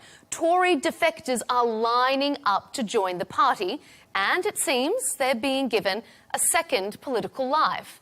Gwaine, is Reform becoming the Tories 2.0? Not really. I mean, you've got to... if you're making bread, you need a little bit of yeast. One of the great criticisms of Reform is that we are inexperienced. So we accept some experiences. Oh, no, you can't have that. That's that's the wrong sort of experience. Now, look, you need 650 candidates to stand in Westminster for a general election. I think we've had 5 Tory defections. Of that 650, we've had a number of former MPs, about 5 or 6 here, think will probably try and stand for her. This is not a large number. This is not Tories 2.0. However, getting people like Nadine Zahawi, who has been a former Chancellor of the Exchequer, who has forced through activity through Whitehall, a very recalcitrant Whitehall, and made things happen. This is the sort of experience you need if you want to be taken seriously as a government in waiting. OK. Richard, with your experience in one of the 2 major political parties, do you think that this is candidates that are the leftovers that Tories don't want or need anymore, or are these prime picks, do you think, for reform? Well, it's a bit funny, isn't it? You would think that reform has become the retirement home for some of these Conservative former ministers. A majority of Reform's MPs now are from the Conservative Party, ministers who, when they were in government, were precisely the people that Reform attacked as leading to the decline of Britain, as having got it all done, using some quite choice words about them as well, and vice versa. They said some pretty rude things about Reform. And yet now, apparently, they're all happily working together. They're going to forget all their past differences. It does seem rather opportunistic. Reem, I'm going to bring you in here, but Gwaine, pick up on that. I know you you were interjecting there. Is it a bit of a retirement home for politicians? Clearly not. So if you look at somebody like Robert Jenrick, he is the most cut through of Tory politicians. This is not somebody in a retirement home. This is somebody who actually wants to change the country. Now, it's possible that he sees that reform is a better place to do so than the moribund Conservative Party. That's entirely true. But those things, when he had his he resigned from the government because he wasn't able to do what he wanted to do, which is the sort of things that we want to do, he had to resign from his position as a minister. So it's hardly, he's not going against the grain there. The Conservatives are not in government. He was a shadow minister. As you will know, Richard, you don't get much done as a shadow minister, do you? But the chance of winning the next general election is less a Tory thing than a Reform thing. And the reasons he resigned from his ministerial post when he was a minister was because he couldn't do the things that we are proposing. Reem? It's understandable, I think, that Reform would want to have people with experience in parties and people experience in government. I must say, just looking at people in the grassroots of the movement and people that are looking at the local branches at Reform, a lot of Reform members are very upset that Reform HQ continues to accept the very politicians that were in government over the last 14 years of Conservative governance. So I do think there is some disquiet about it. Perhaps not about people like Robert Jenrick, but there is absolutely disquiet about people like Nadine Dorries, who is the architect of the Online Safety Act, one of the most egregious pieces of legislation that has stifled free speech online. She was the architect of that very policy, and is one policy that Nigel Farage himself has criticised. I'm also must say I think that there is a difficult conversation to be had about whether or not these personalities within Reform will actually work well together. You know, the fact that Robert Jenrick didn't get the top job in the Conservative Party, I think is very, very clear to many people that he wasn't happy about that he almost certainly was running his own leadership election, even post the official one, because he didn't think that Kemi Badenoch was really right to lead the Conservative Party. He realised he wasn't going to go anywhere when Kemi Badenoch started to do quite well, especially when she did quite well at Prime Minister's questions. And so, lo and behold, he decides to defect somewhere where he thinks he may be able to get some more power. The trouble is, Reform UK is nothing without Nigel Farage. And I don't see people like Robert Jenrick, who, let's be honest, outside of the Westminster bubble, most people don't know who he is. They will not do particularly well in Reform. So I think it's going to be interesting to see whether or not those personalities will actually be able to work well together. OK. Gwaine, what do you think? Well, I mean, he's probably the only... Jenrick is probably the only person that people have heard of, unlike people like Mel Stride, the Shadow Chancellor of the Exchequer, who, frankly, unless you're in the bubble, you've never heard of him. During the Tory leadership, Lord Ashcroft did a focus group of Tory members, and they said, Mel Stride, who's she? And he's the number 2 figure in the Tory party right now. So that's, I'm sorry, Raheem, that's bunk. The fact is that there is disquiet in the membership. I would agree with that. I think the fact that we have set a May the 7th of this year cutoff for a 2029 election of any further defections, I think is something that deals with that disquiet. And there will be time. Now, we have made it absolutely clear. You're also going to hold by-elections for the defectors. Sorry? Will you also hold by-elections for the defectors, as Farage had promised initially? We haven't done, clearly. That's how. If we were going to, we probably would have done when Danny Kruger came over. So no, clearly not. But the point is despite it being promised, branches will be making decisions. We didn't promise that. What are you talking about? Nigel Farage was a long-standing supporter of there being by-elections if somebody defected from one party to another. Now he seems to have changed its mind when it's no longer convenient. It happened twice in 2014. You'll remember it very well, Richard. You were doing well. Yeah, I'm just noting his change of position when it doesn't suit him anymore. Yes, but the other problem, I think, for Nigel Farage and for reform is that if we've seen this in the past, does that. when he was leader of UKIP and then the Brexit Party, is that many people who come and join to work with him, he falls out with them after a few months. And it all ends in tears. We'll see if that happens again. Well, they fall out so badly they're flocking to join. I'm sorry, that's bunk again. Yes, people do fall out, but you know what? In small parties, the vociferous nature of them is such that people do fall out. That is the nature of the beast. As reform grows, there's far more space for people to have different ideas and grow together. I haven't seen any problems of that sort. But I do take the point that Raheem made, which is in the membership there is some concern. But that is a little bit like the church mouse who's sitting there all year, existing on candle ends and incense sticks. And suddenly there's all these people that turn up, and all the field rats turn up because it's Harvest Festival. What are they doing here? We were here from the start. But that is the sort of attitude. Yes, we are pure, but we will never be in a position to legislate. It's the sort of Corbynite idea. But, and I'm sorry. The trouble is, if Reform is an anti-establishment party, and Reform is there to represent the people that were left behind, those that were not represented by the two main political parties, those that were harmed by mass amounts of government spending, extraordinarily high taxes. Why are Reform accepting the very people that were the architects? They're not the very people. There's not. This isn't Jeremy Hunt. People like Nadine Dorries, who was front and centre at Reform Conference. Of one piece of legislation, yes. I think there are reasons why, in each case, there are reasons why people have been accepted, and about 30% have been turned down. Nadine Zahawi, who wanted vaccine passports. And who was the Chancellor? We oppose that. And if they're going to join us, they have to accept that it's a change of policy on their part. All right. Well, this isn't only. You're not I'm sure your grassroots members, your traditional grassroots members, will be delighted to have heard you refer to them as dormice who are too timid about the new members coming in. I'm sure that's gone down really well with them. I said church mice, Richard. I didn't say dormice. Church mice, yes. I'm sure they'll have loved it. The metaphor is that they have been there forever, and these newcomers are arriving, and what are they doing there? But the fact is, I've been there forever, and I welcome people. I want to win. I don't want to be sitting in a little ivory tower, being pure and not changing the world. This country desperately needs change. What do you achieve by reneging on those principles, Gwen? I mean, the problem is... I'm not reneging on any principles, but we do need the experience of Whitehall. Everybody, the main reason that people attack us is not having experience. We get experience and, no, you can't have that. Where do you get it from? What will be different? What will be different when Reform gets into government? Those particular people like Robert Jenrick and Nadine Dorries and Nadine Zahawi did not already experience. What will be different? There's a lot. There's a lot. Like what? All right. What has changed?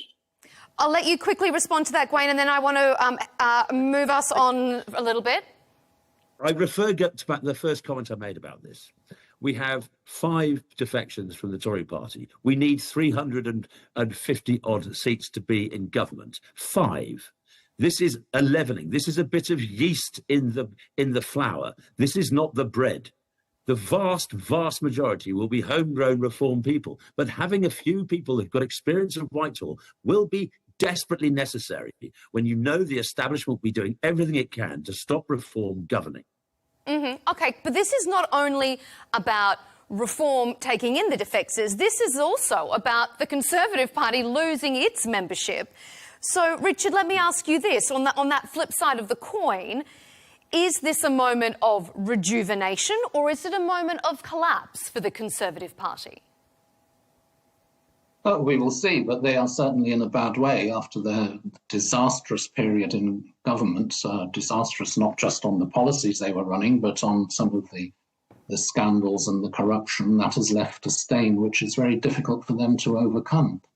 But tellingly, a lot of the switch in support among voters, not all of it, but the largest proportion has been between the Conservatives and Reform on the right of the political spectrum.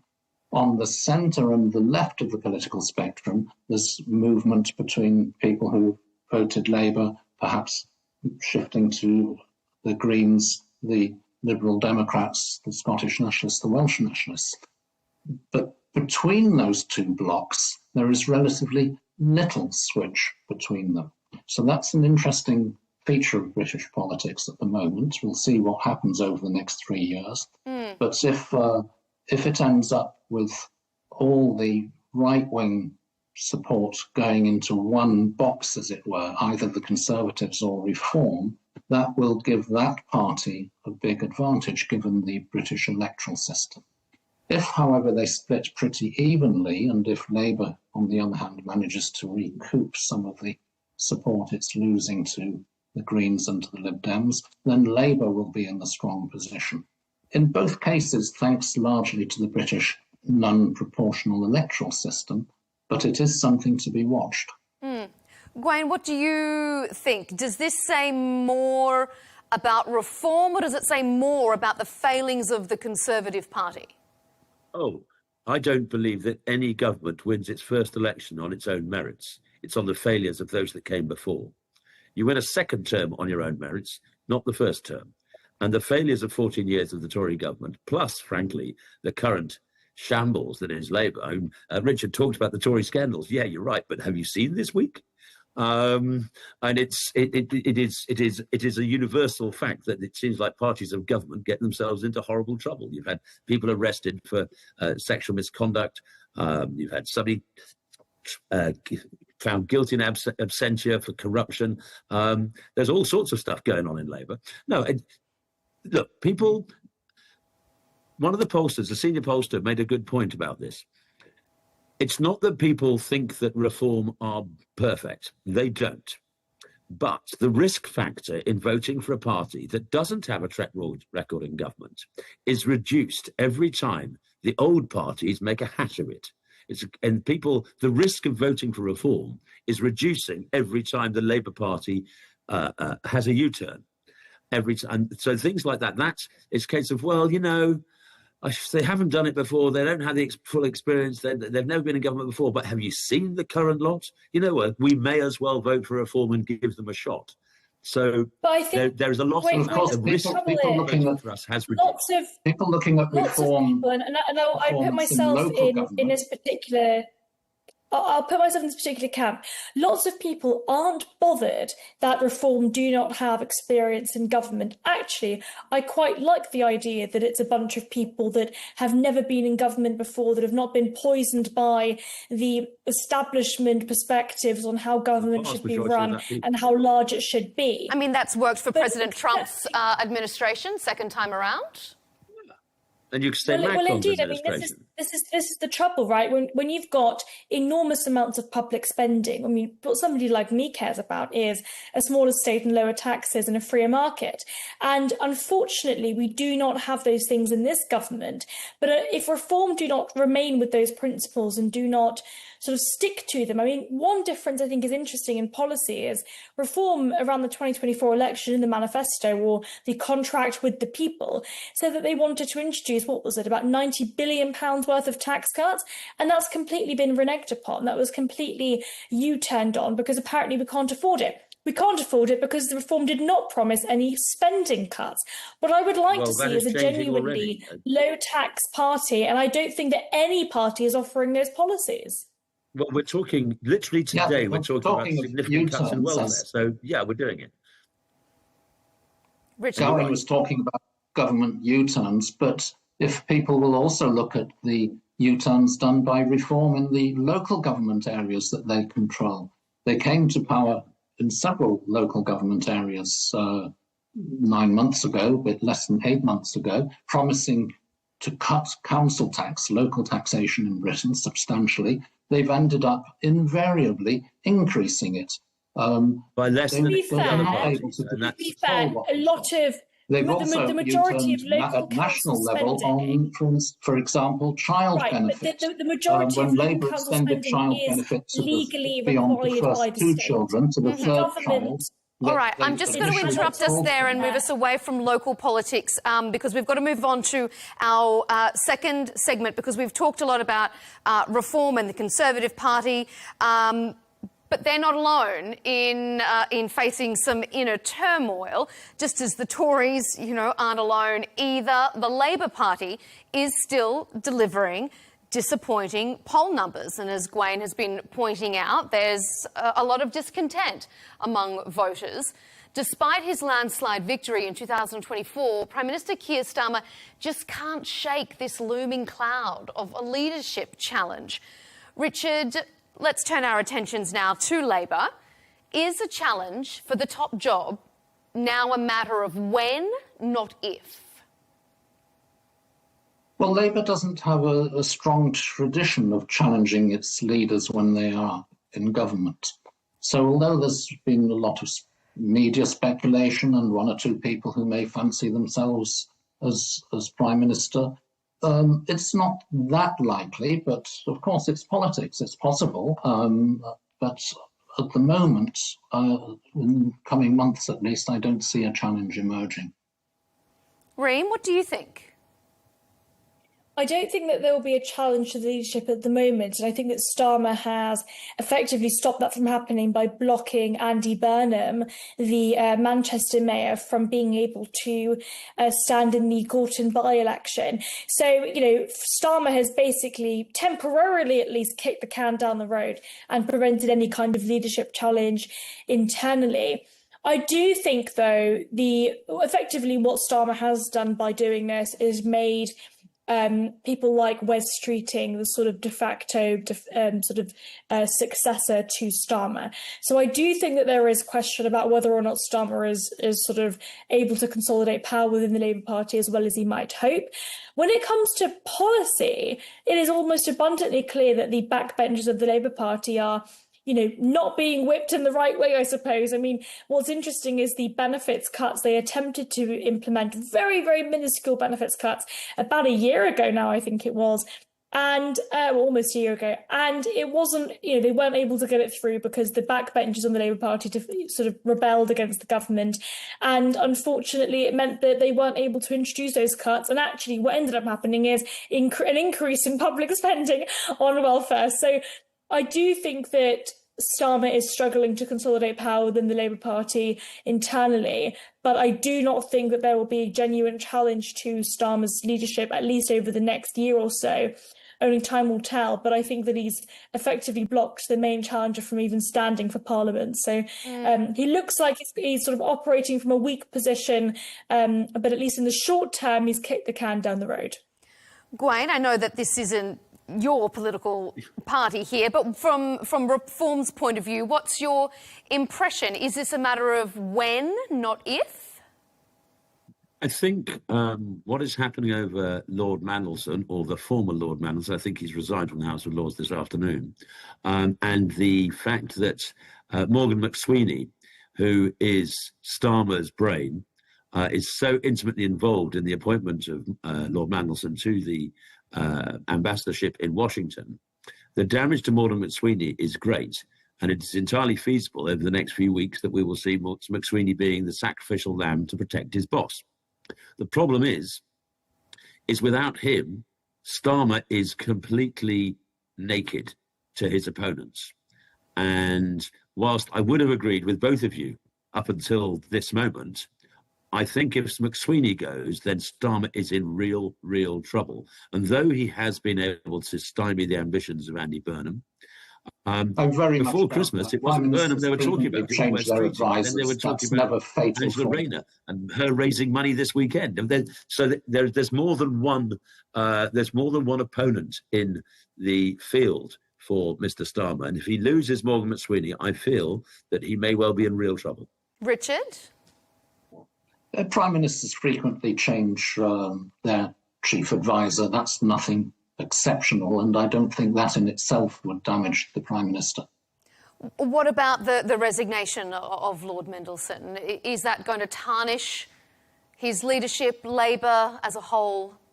Yeah, well, Peter Mandelson had historically been a significant figure under the Blair and Brown governments.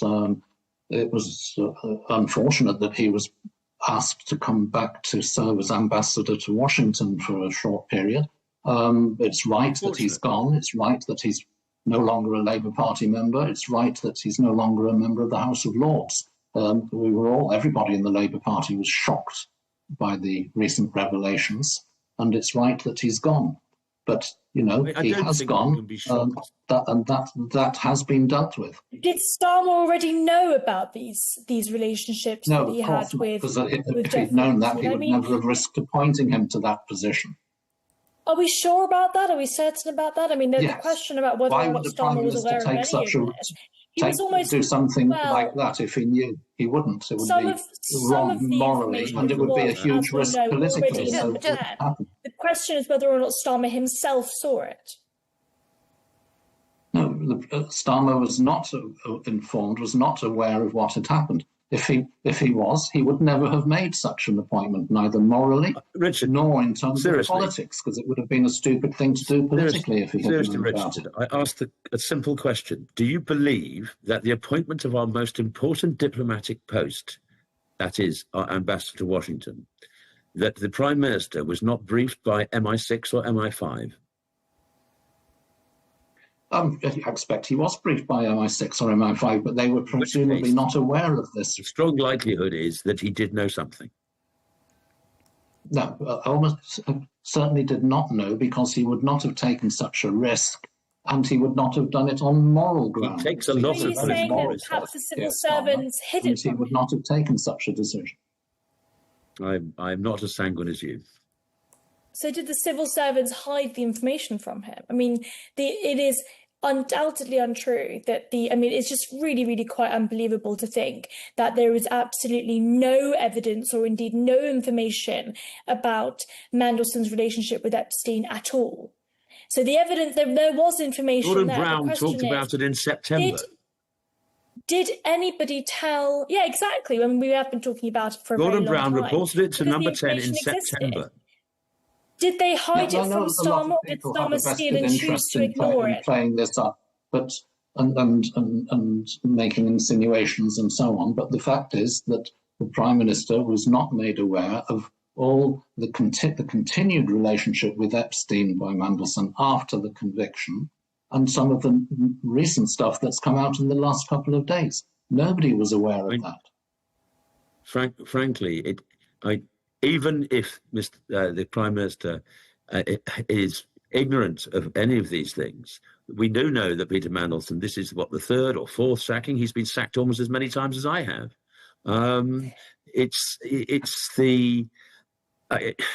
His character. He's a brilliant man, is Peter Mandelson. As a brilliant man, I remember him. That's one reason why the Prime Minister was very able. He's a very able man, but he is also deeply flawed. He loves money and power.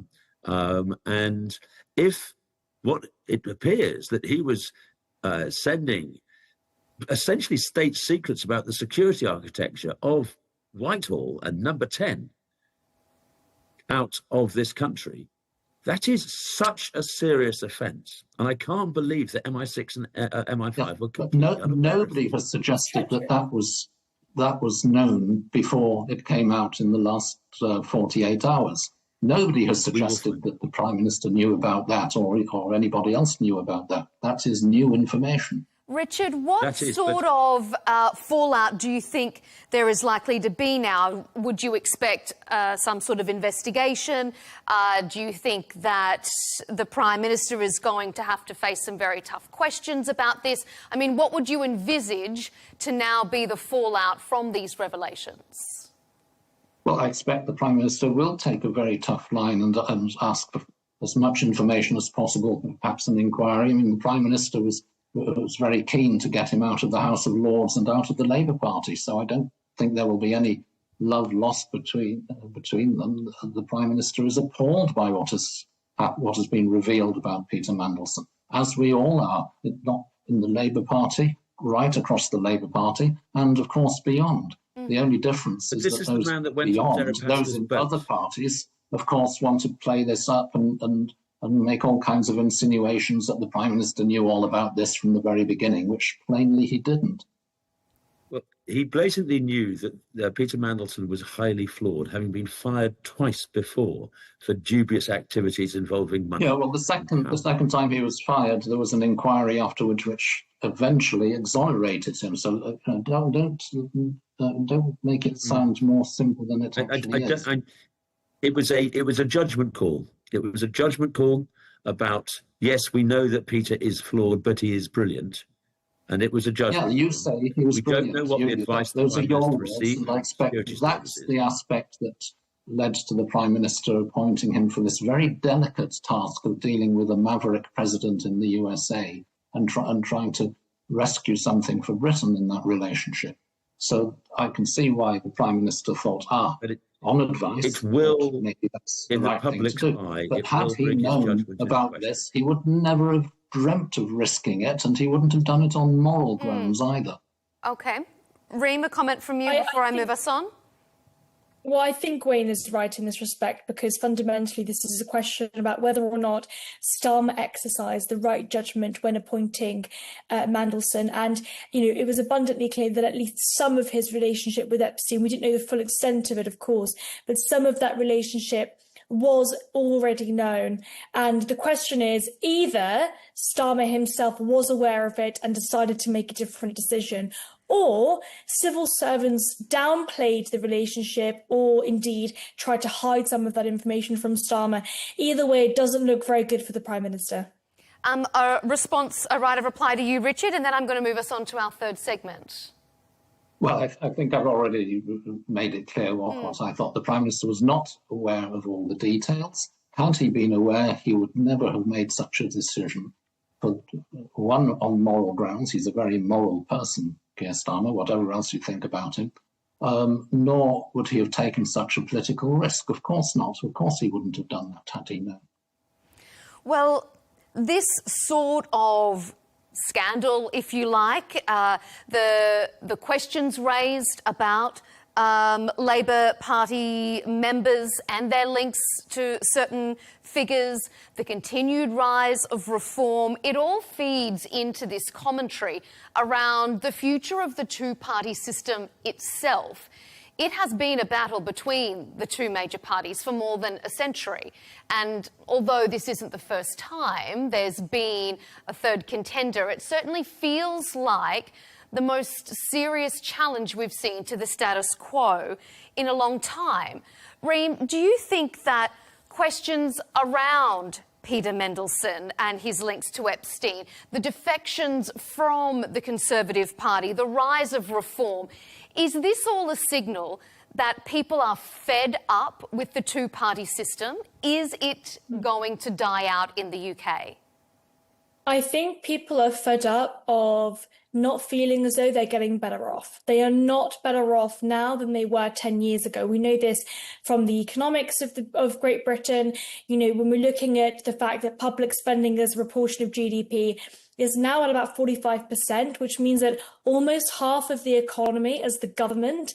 And we are spending enormous amounts of money, regulating enormously. And people, as a result, are not better off. Now, of course, part of this is the fallout from Brexit. Now, only last Saturday, it was 6 years since the UK actually left the European Union. And many people voted for Brexit so that the country could take back control of power, take back control of our sovereignty, ensure that the pathway towards prosperity was a pathway we could choose to take without being held back by the shackles of Brussels.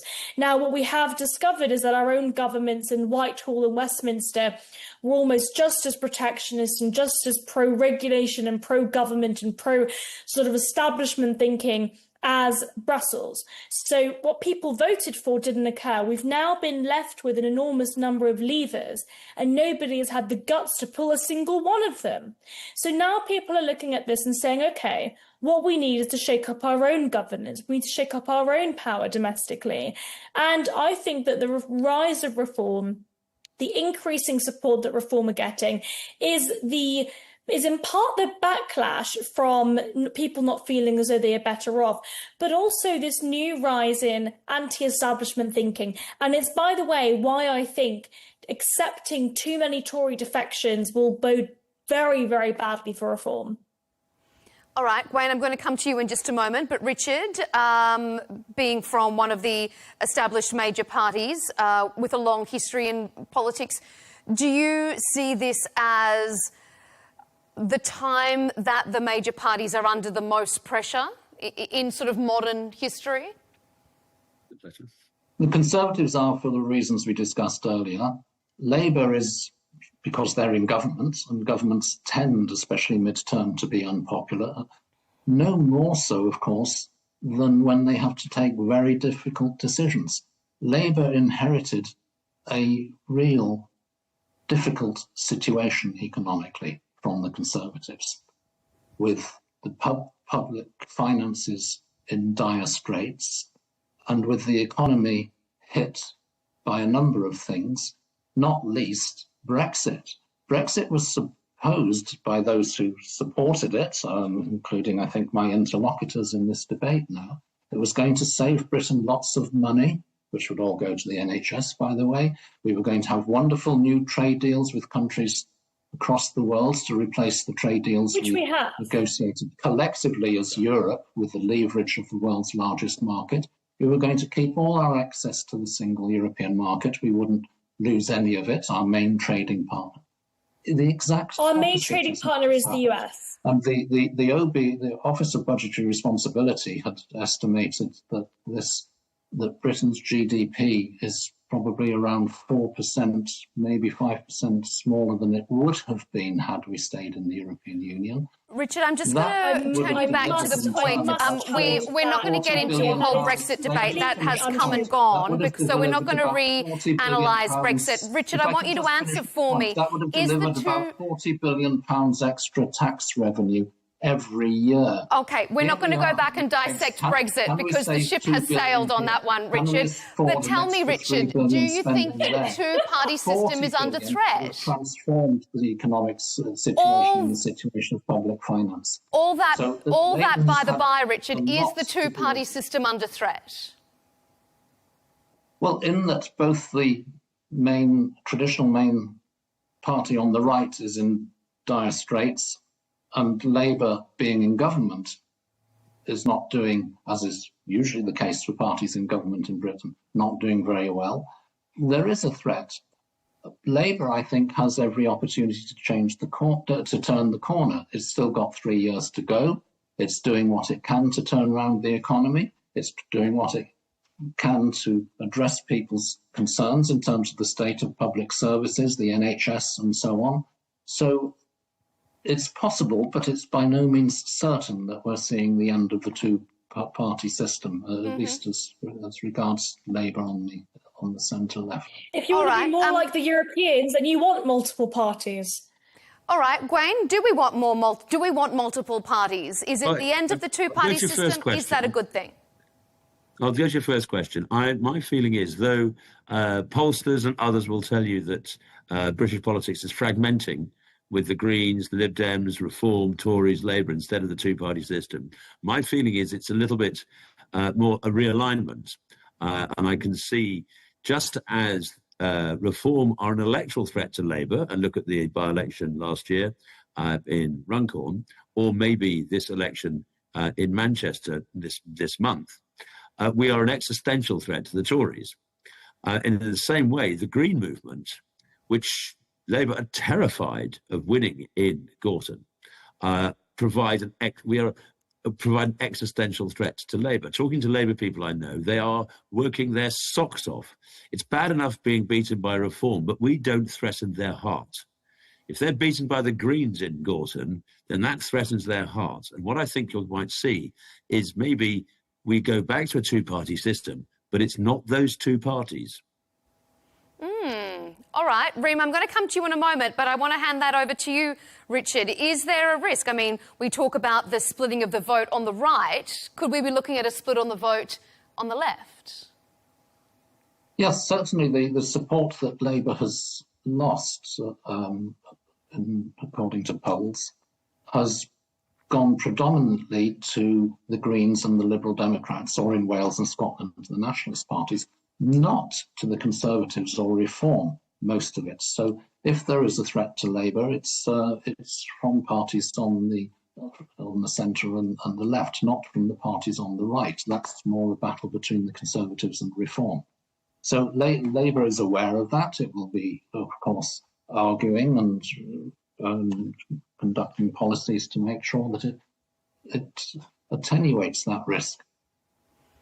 Reem, you raised the idea that if, you know, the Europeans have more of a multi-party system than the UK, is that something the UK should aspire to? Would it work in the UK? And what do you make of Gwain's comment there that there could be a two-party system, but it might not be the two parties we're used to?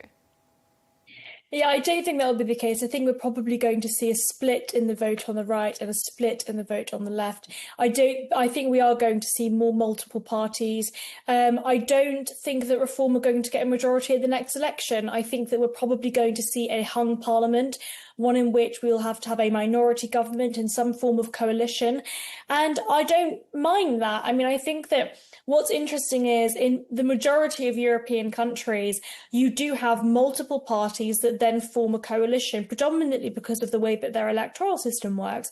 And I think that in the UK, that's perfectly reasonable to expect. I don't think that Reform are going to win absolutely every single current Conservative seat. One example that comes to mind, by the way, is somebody like Jack Rankin, who is the Member of Parliament for Windsor.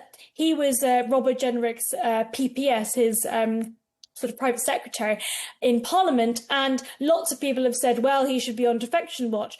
But when you actually look at his constituency, the main threat in Windsor is not Reform, it is the Liberal Democrats. And so there are many, many Conservative members of Parliament who are currently in the party and currently sitting in Parliament that will not have Reform in their constituencies. One example, by the way, is Danny Kruger, who did defect to Reform. I can't see him keeping his seat.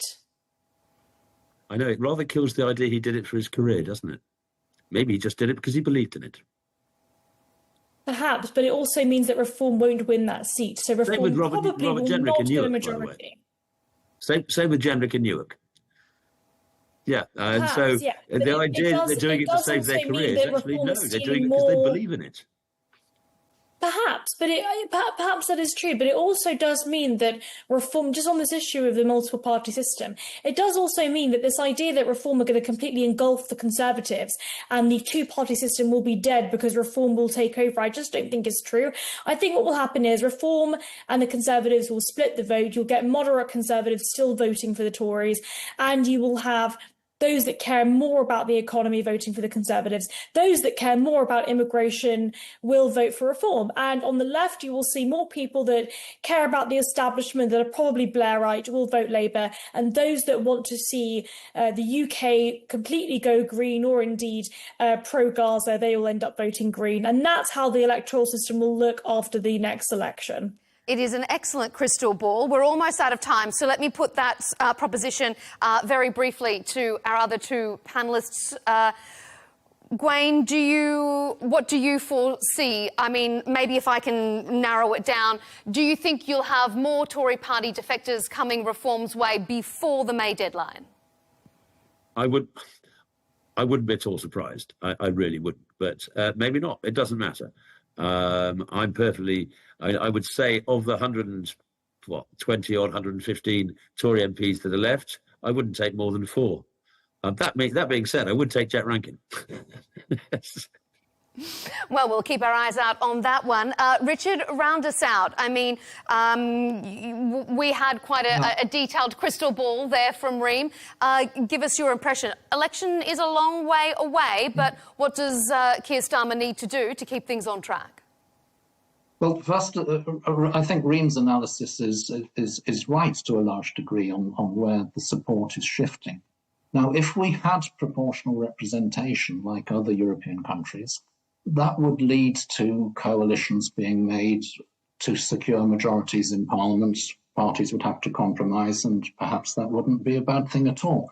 But the danger is that given our electoral system, first past the post, non-proportional, there's a risk that a party could win a majority of seats on 26% of the vote if the other party splits more or less majority evenly. on 34%. That's possible.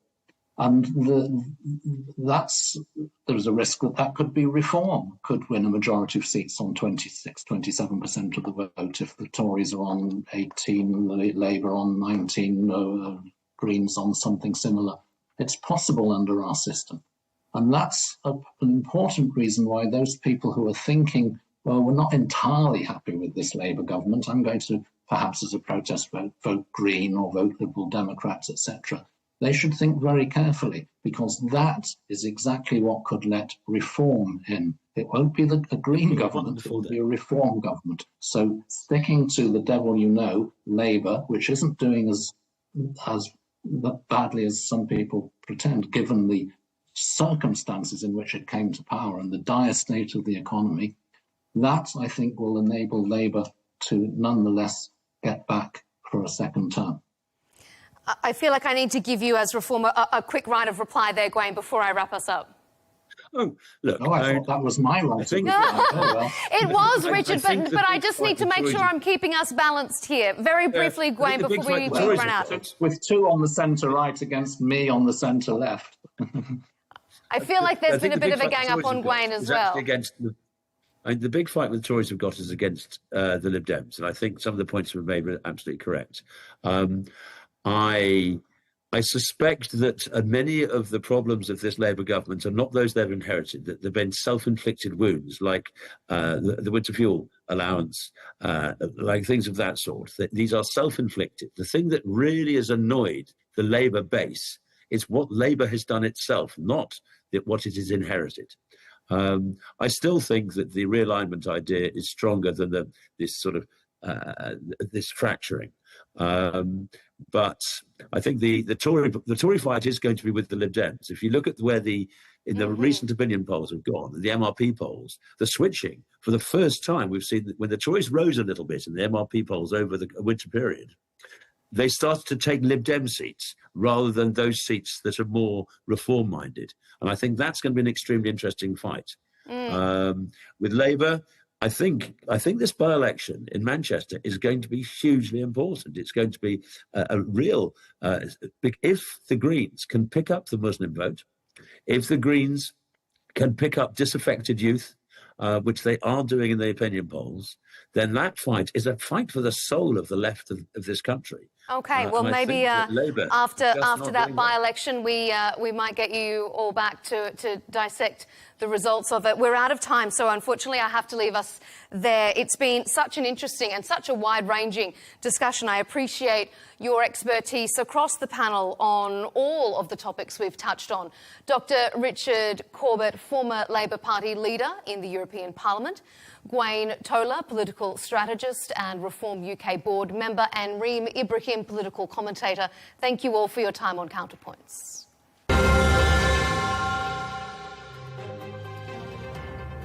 And thank you for joining us for this episode. Of course, you can catch us on YouTube at Al Arabiya English to see all of our debates and interviews, and follow us across social media platforms, X and TikTok. We'll see you next time.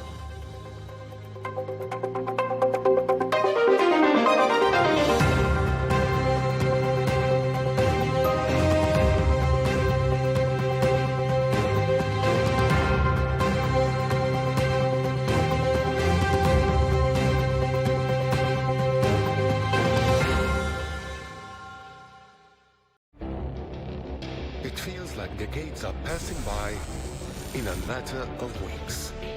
Seismic shifts in the world order. Never, ever will be part of America. With so much happening and so much noise. Whether it's political upheaval, Canada has been ripping us off for years. economic shifts, or social movements, No one wins from tariffs. I think America can be more friendly to the rest of the world. For in-depth analysis and all the latest developments across the globe. To have an inclusive policy together. The meetings with Hamas gave me some hope. We're in another nuclear arms race. the most important development straight to your screen. Welcome to the dressing room. I'm on my own. I need backup. And an insightful look at the issues shaping our world today. It was not going to happen, that war, and it happened. Join us on Arabiya News, where the world talks.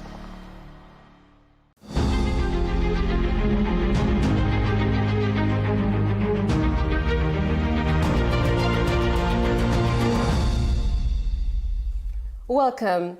Joining us now on Al Arabiya is UK Trade Minister Chris Bryant, visiting Saudi Arabia. Your Excellency, welcome to Saudi Arabia, and it's an honor to... It's a very strong relationship. I mean, it's a relationship between people in the end, but we have a very strong trade in goods.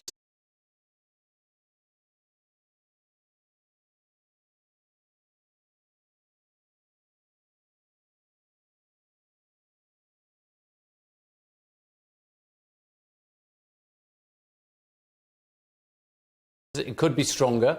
It rose to £17 billion of trade between our two countries last year, which is up 2% on the year before. And as part of the GCC, the Gulf Cooperation Council, which is now standing at £57 billion a year, it's a very significant chunk of that deal. So it's strong, but could be stronger. It is strong. Where do you see the biggest opportunities right now, Your Excellency? Which sectors hold the greatest potential for expanding the trade and investment between our two countries?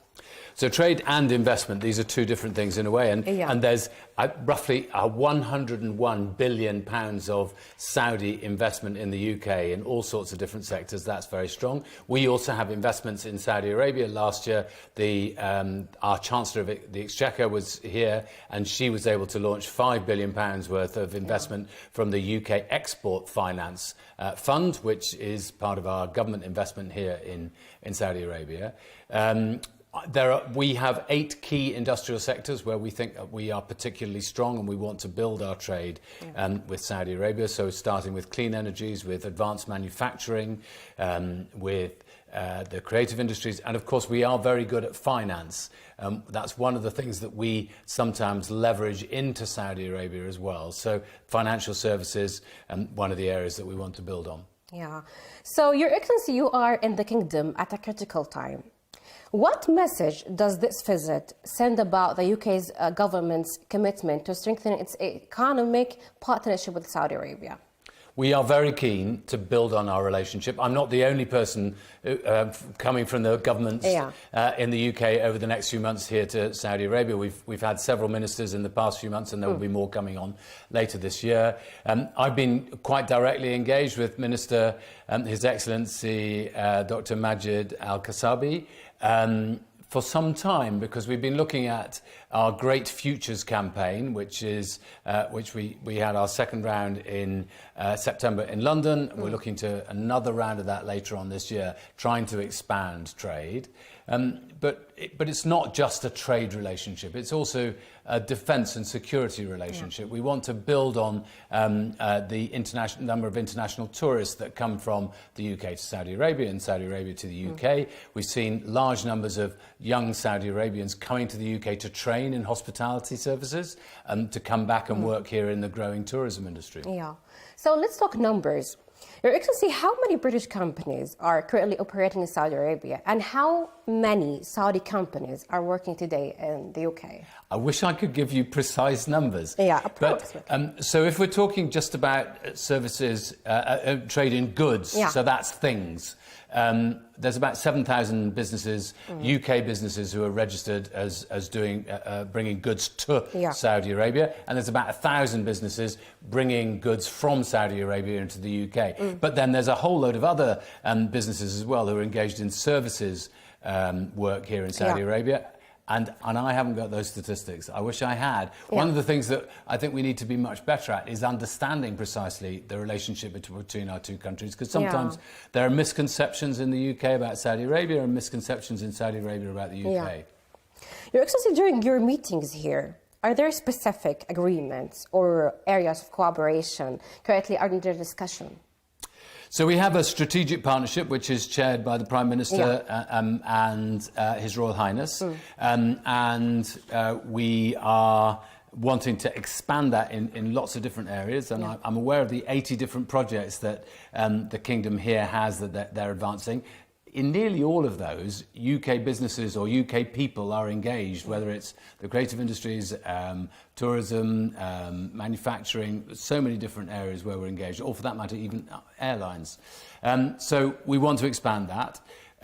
But I'm here specifically because one of the things we've been trying to get over the line for some time is a trade deal, a free trade agreement between the UK, one of the G7 countries, and the Gulf Cooperation Council. It's not easy.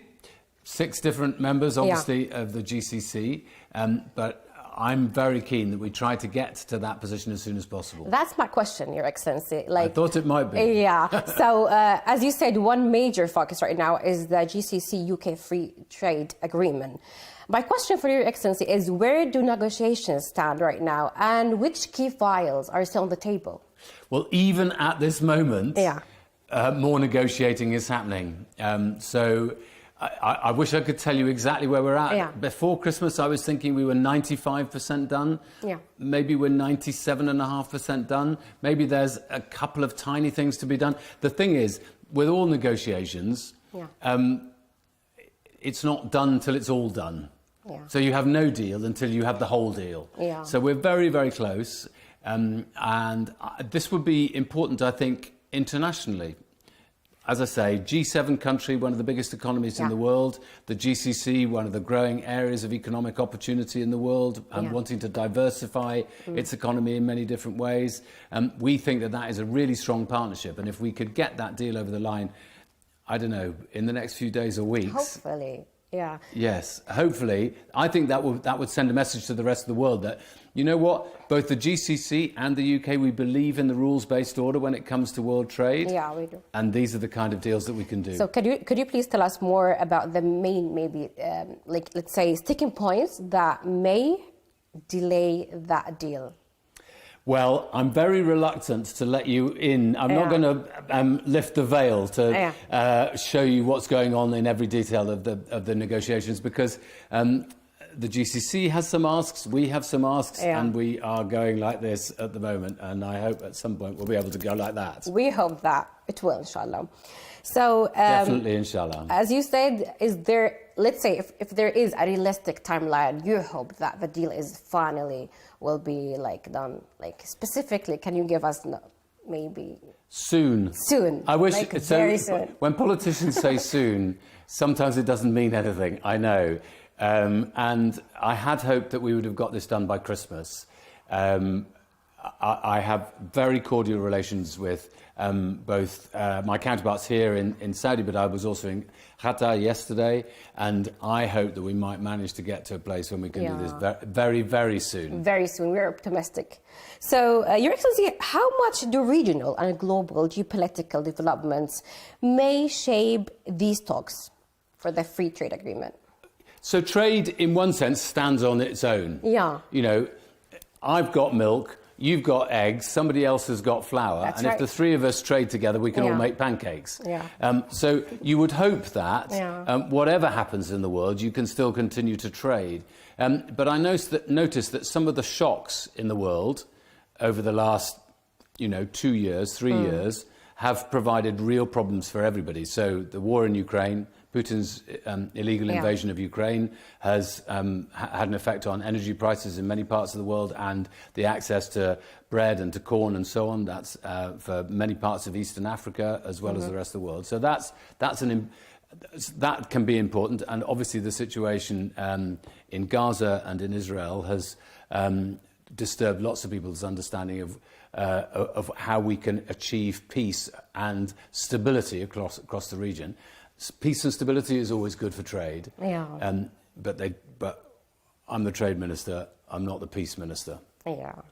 So in the meantime, Your Excellency, before a GCC-wide deal is reached, is a bilateral trade between Saudi Arabia and the United Kingdom an option? I don't want to do a separate deal, but I want to crack on with trade with Saudi Arabia. I mean, focus, and in fact, you know, some of the things that we've already been discussing today and over the last few months around the World Expo that's coming, or the World Cup that is coming here, and whether there are elements that the British businesses can bring to that, because we have some expertise in that area. All of these issues are progressing every single day, and some of those don't depend on a trade deal. Yeah. It's not just about tariffs, it's about the willingness of businesses to work together and two governments to work together. And that's why, as I say, it's so important that we have this strategic partnership chaired by His Royal Highness and by our Prime Minister, and we're determined to push that forwards, as well as our Great Futures campaign, which looks at specific sectors in the economy. Yeah. At a time of global economic and geopolitical uncertainty, Your Excellency, how can the UK and Saudi Arabia work together to strengthen supply chains and support global trade stability? So in a few weeks' time, we will have the World Trade Organization big ministerial meeting in Cameroon. Yeah. And I think the whole of the Gulf, and in particular Saudi Arabia, has an important role to play in that, because as I was saying to my counterpart earlier today, we believe in the rules-based order. We believe that you can't just have chaos. It doesn't work for anybody. And in fact, if you lost the World Trade Organization, or if it sort of fell into disrepute and into disrepair for the future, the danger is that that would affect many countries such as ours in a way that would undermine our future prosperity. So we need to do that.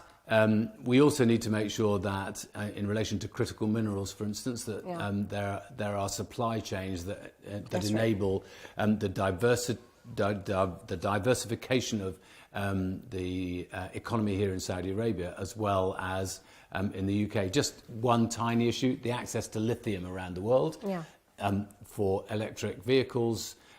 Is a really important part of enabling green technologies, which is one of the areas where Saudi Arabia and the UK, I think, have an opportunity to build more work. Your Excellency, building on that, so why don't we just warm up our talk with a message from you to Saudi and British investors on our future together, our trade future together? So there are so many ways in which we have been such long-standing partners. There are so many aspects of the world that we see in a very similar way, even though we might have lots of cultural differences about the way we approach work and so on. But the fundamental truth is that the relationship between Saudi Arabia and the United Kingdom is based on trust. That's right. Long-standing trust. I know our king, for instance, has been to Saudi Arabia many, many times, has many friends here. And of course, many Saudis have friends and relatives who studied in the United Kingdom and have done so and come back to Saudi Arabia and been able to found businesses or progress in their careers because of the experience that they had training in our system. And of course, we both have legal systems that we know that we can trust. Thank you so much, Your Excellency, for your time. It's an honour to have you here with us today. Do you mind if I just say one other thing? Yeah, sure. So I think sometimes if you just look at social media, you might get a terribly wrong impression about the United Kingdom. The truth is that crime has fallen in recent years in the UK. London now has the lowest murder rate it's had for 5 decades. People are safe in London, and we recently, the Metropolitan Police recently had a big campaign against mobile phone theft, and they've managed to seize a big gang. And I just look at some of the social media, and you would think the UK and London are troubled. We're not. We're a very stable, safe country. And I know that Saudis often worry about the false impression of Saudi Arabia that is given in other countries as well. And so I would just say to people, you're safe in the United Kingdom, your investment is safe in the United Kingdom, business is safe, we are open for business. Thank you so much. We do love your country, and Saudi Arabia has a great relation with your country. Thank you so much, Your Excellency. Thank you very much. Thank you.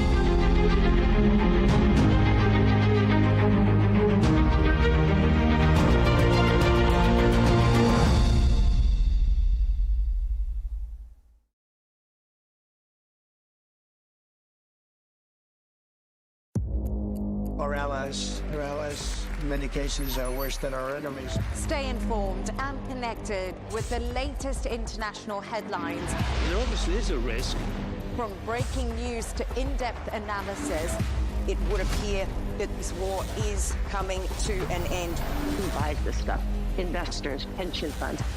we deliver the most important developments straight to your screen. Iran always wanted to deal with militia. Join us for compelling, expert-driven conversations. A curfew order has been established. And an insightful look at the issues shaping our world today. There are a lot of proposals about European architecture for security. I'm Leigh Ann Gerrans, and this is W News. We dealt with this when I was Chief of Staff in the first term. Where you don't just hear the headlines, you get the full story.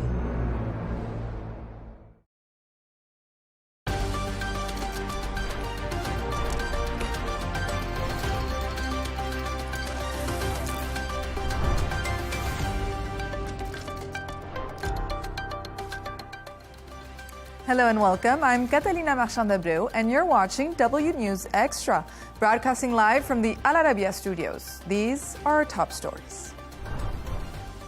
The ex-wife of Bill Gates speaks publicly about the latest release of the Epstein files, which name her former husband.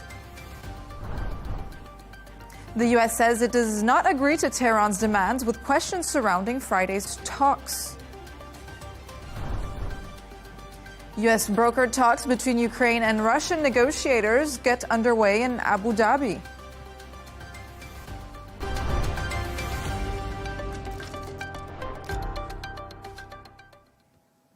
The ex-wife of Microsoft co-founder Bill Gates has said that the latest release of the Epstein files have brought up painful times in her marriage. She said that people named in the records, which include her former husband, need to answer to it. Meanwhile, President Trump has said it's time for the country to move on to something else. When questioned about the files, take a listen.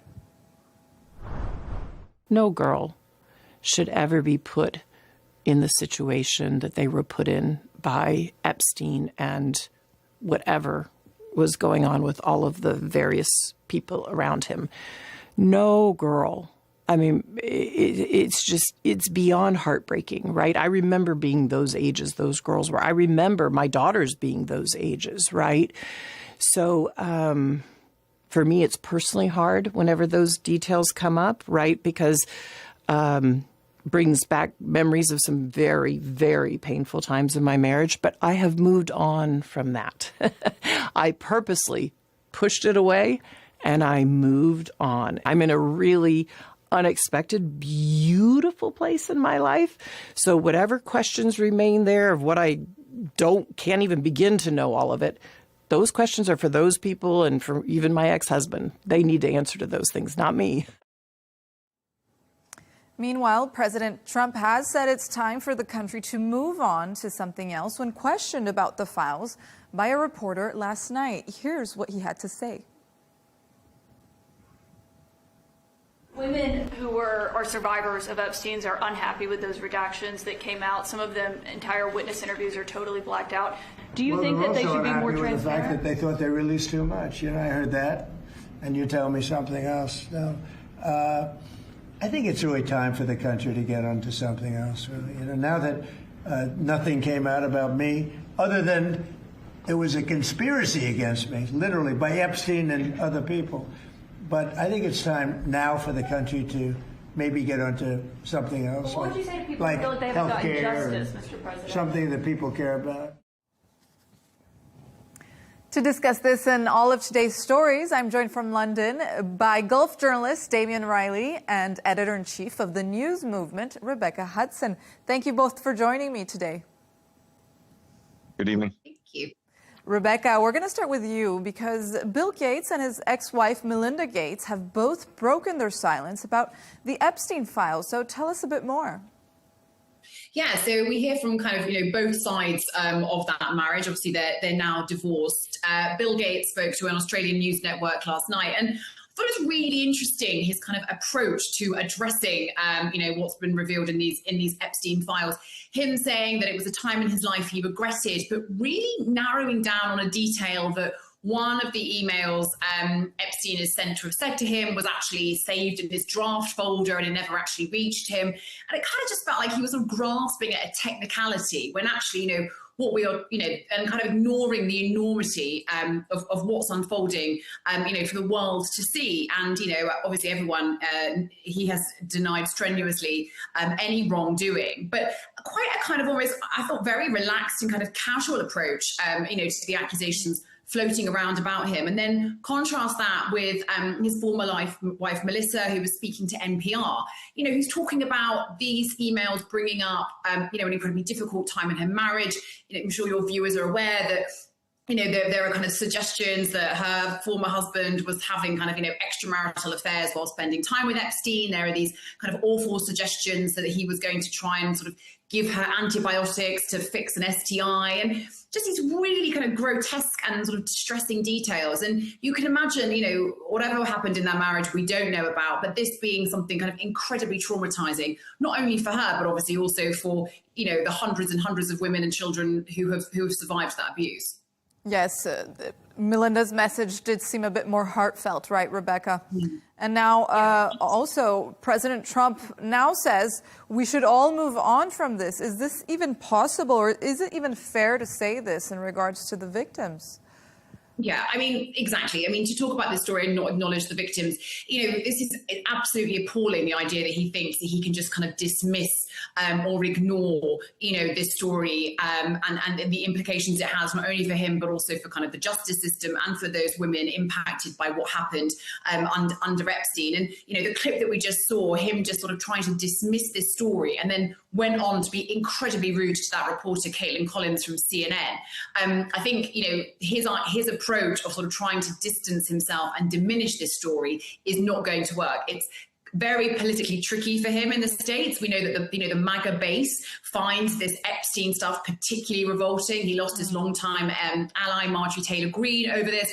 It's a tricky, hand to play, but to ignore it, I think, firstly is kind of morally derelict, but also kind of politically stupid. And Damian, on the UK front, because the UK does seem to be more affected by than the US at this point. So there was also former Prince Andrew who has moved out of his home in Windsor. How has this eviction gone down? There were a few details, right? Well, he had to leave in the dead of night, which is kind of fitting. He's already had an incredible fall from grace, and this is yet another step or three down the ladder. He's gone off to live on the royal estate in Norfolk, where he'll be hidden from view. And the hope is that he'll see out his dotage there and stop causing such embarrassment. It's worth pointing out that we've only seen there's 50% of the files are still to be released, if they're going to be released. And so there's the possibility that we will learn a great deal more than anyone could possibly want to about what Prince Andrew got up to on Epstein Island. Exactly. And Damian, not only the former disgraced Prince Andrew, there's also Peter Mandelson, who's officially stepped down, and Keir Starmer, that has been grilled today during Parliament. Tell us a bit more about that.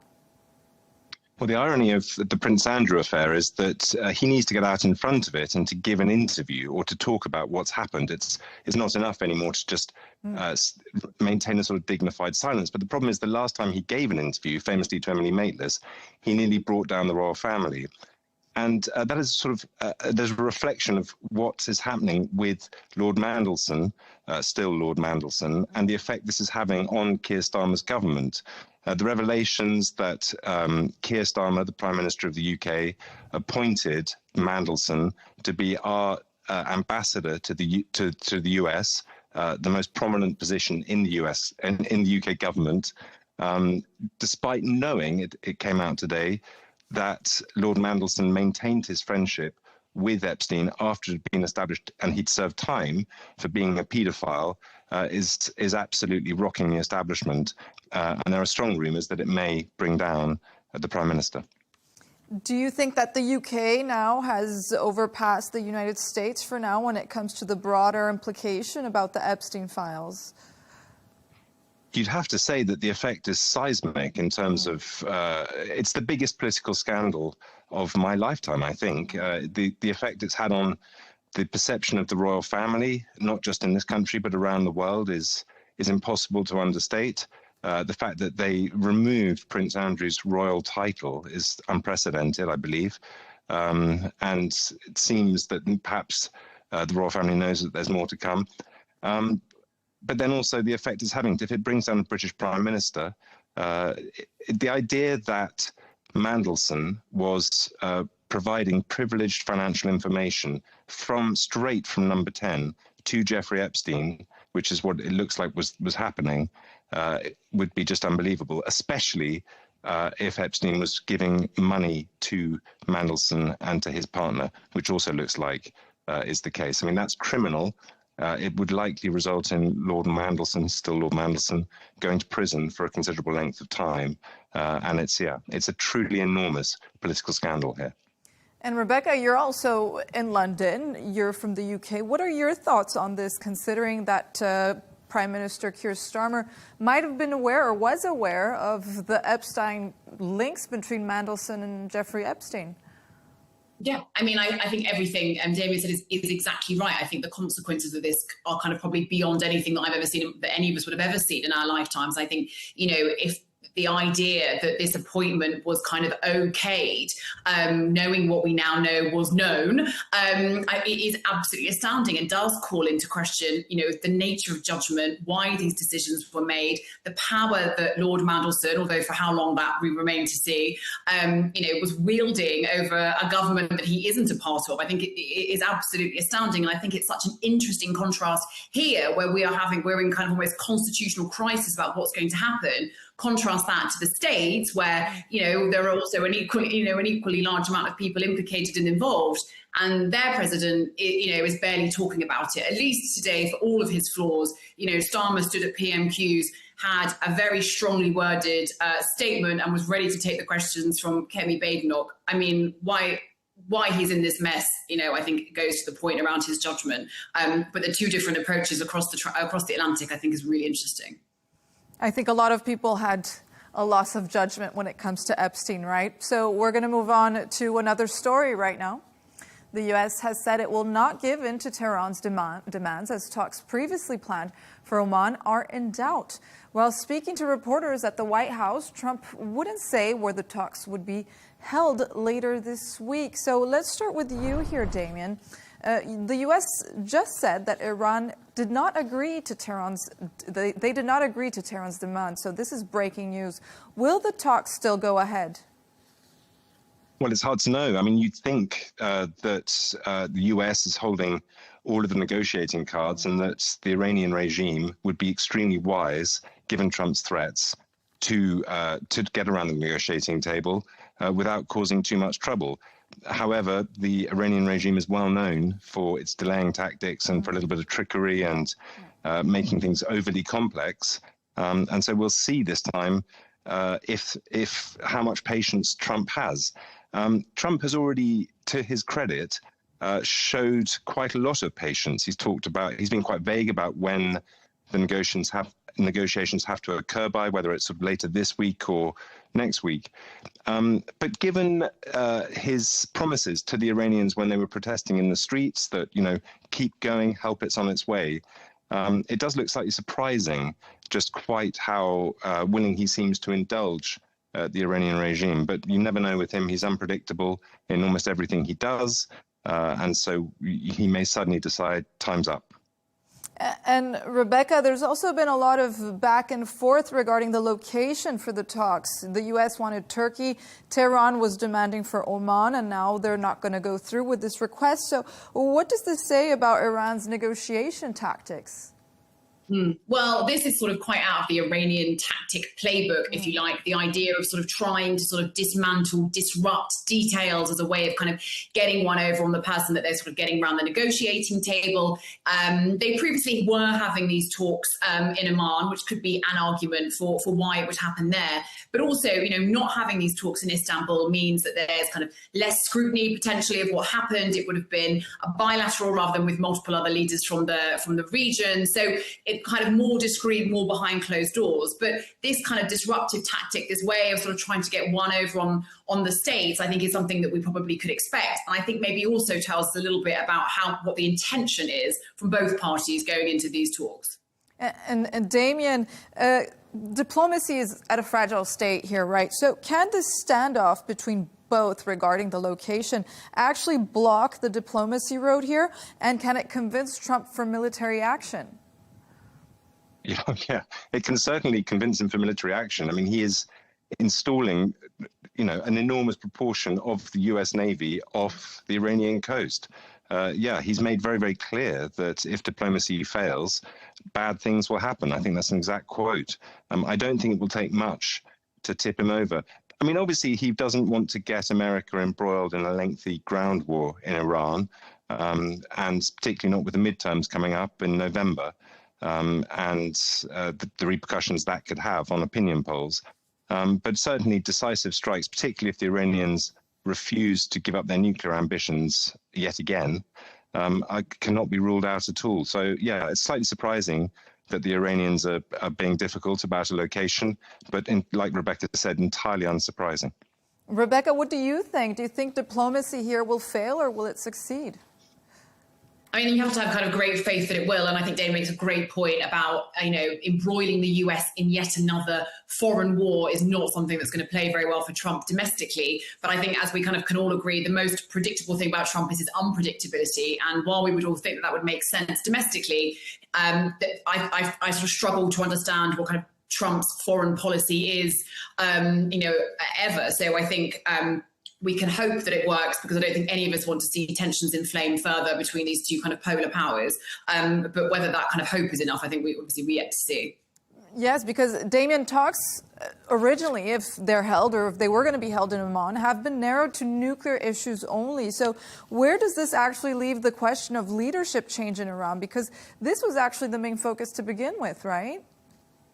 Well, I think the US side wanted there to be three issues, which is the nuclear talks, the missiles, and also Iranian support for proxies throughout the region. And the Iranians, I believe, are saying they will only talk about nuclear, or they won't talk at all. Where does it leave diplomacy? I understand the importance for the Iranians of looking as if they're calling the shots. But I'm not sure that Trump is a negotiator who's happy to cede that authority in any negotiation. Extremely volatile times, and you get the feeling that it is a tinderbox, and regime change will certainly be Trump's goal, if push comes to shove. Damien and Rebecca, thank you for your thoughts there. That's going to be a developing story this week, of course. Now moving on to another developing story. Ukrainian and Russian negotiators have begun a second round of U.S. brokered talks in Abu Dhabi today. So the 2 days trilateral meetings come after Zelensky said Russia's exploited a U.S.-backed energy truce after attacking Ukraine with a record number of ballistic missiles on Tuesday. Rebecca, Ukraine, Russia, and U.S. officials are in Abu Dhabi today. This comes after Zelensky accused Russia of undermining U.S. peace efforts and breaking this temporary ceasefire that they had promised to the U.S. So what do you think about all this? Where do you think these talks are heading?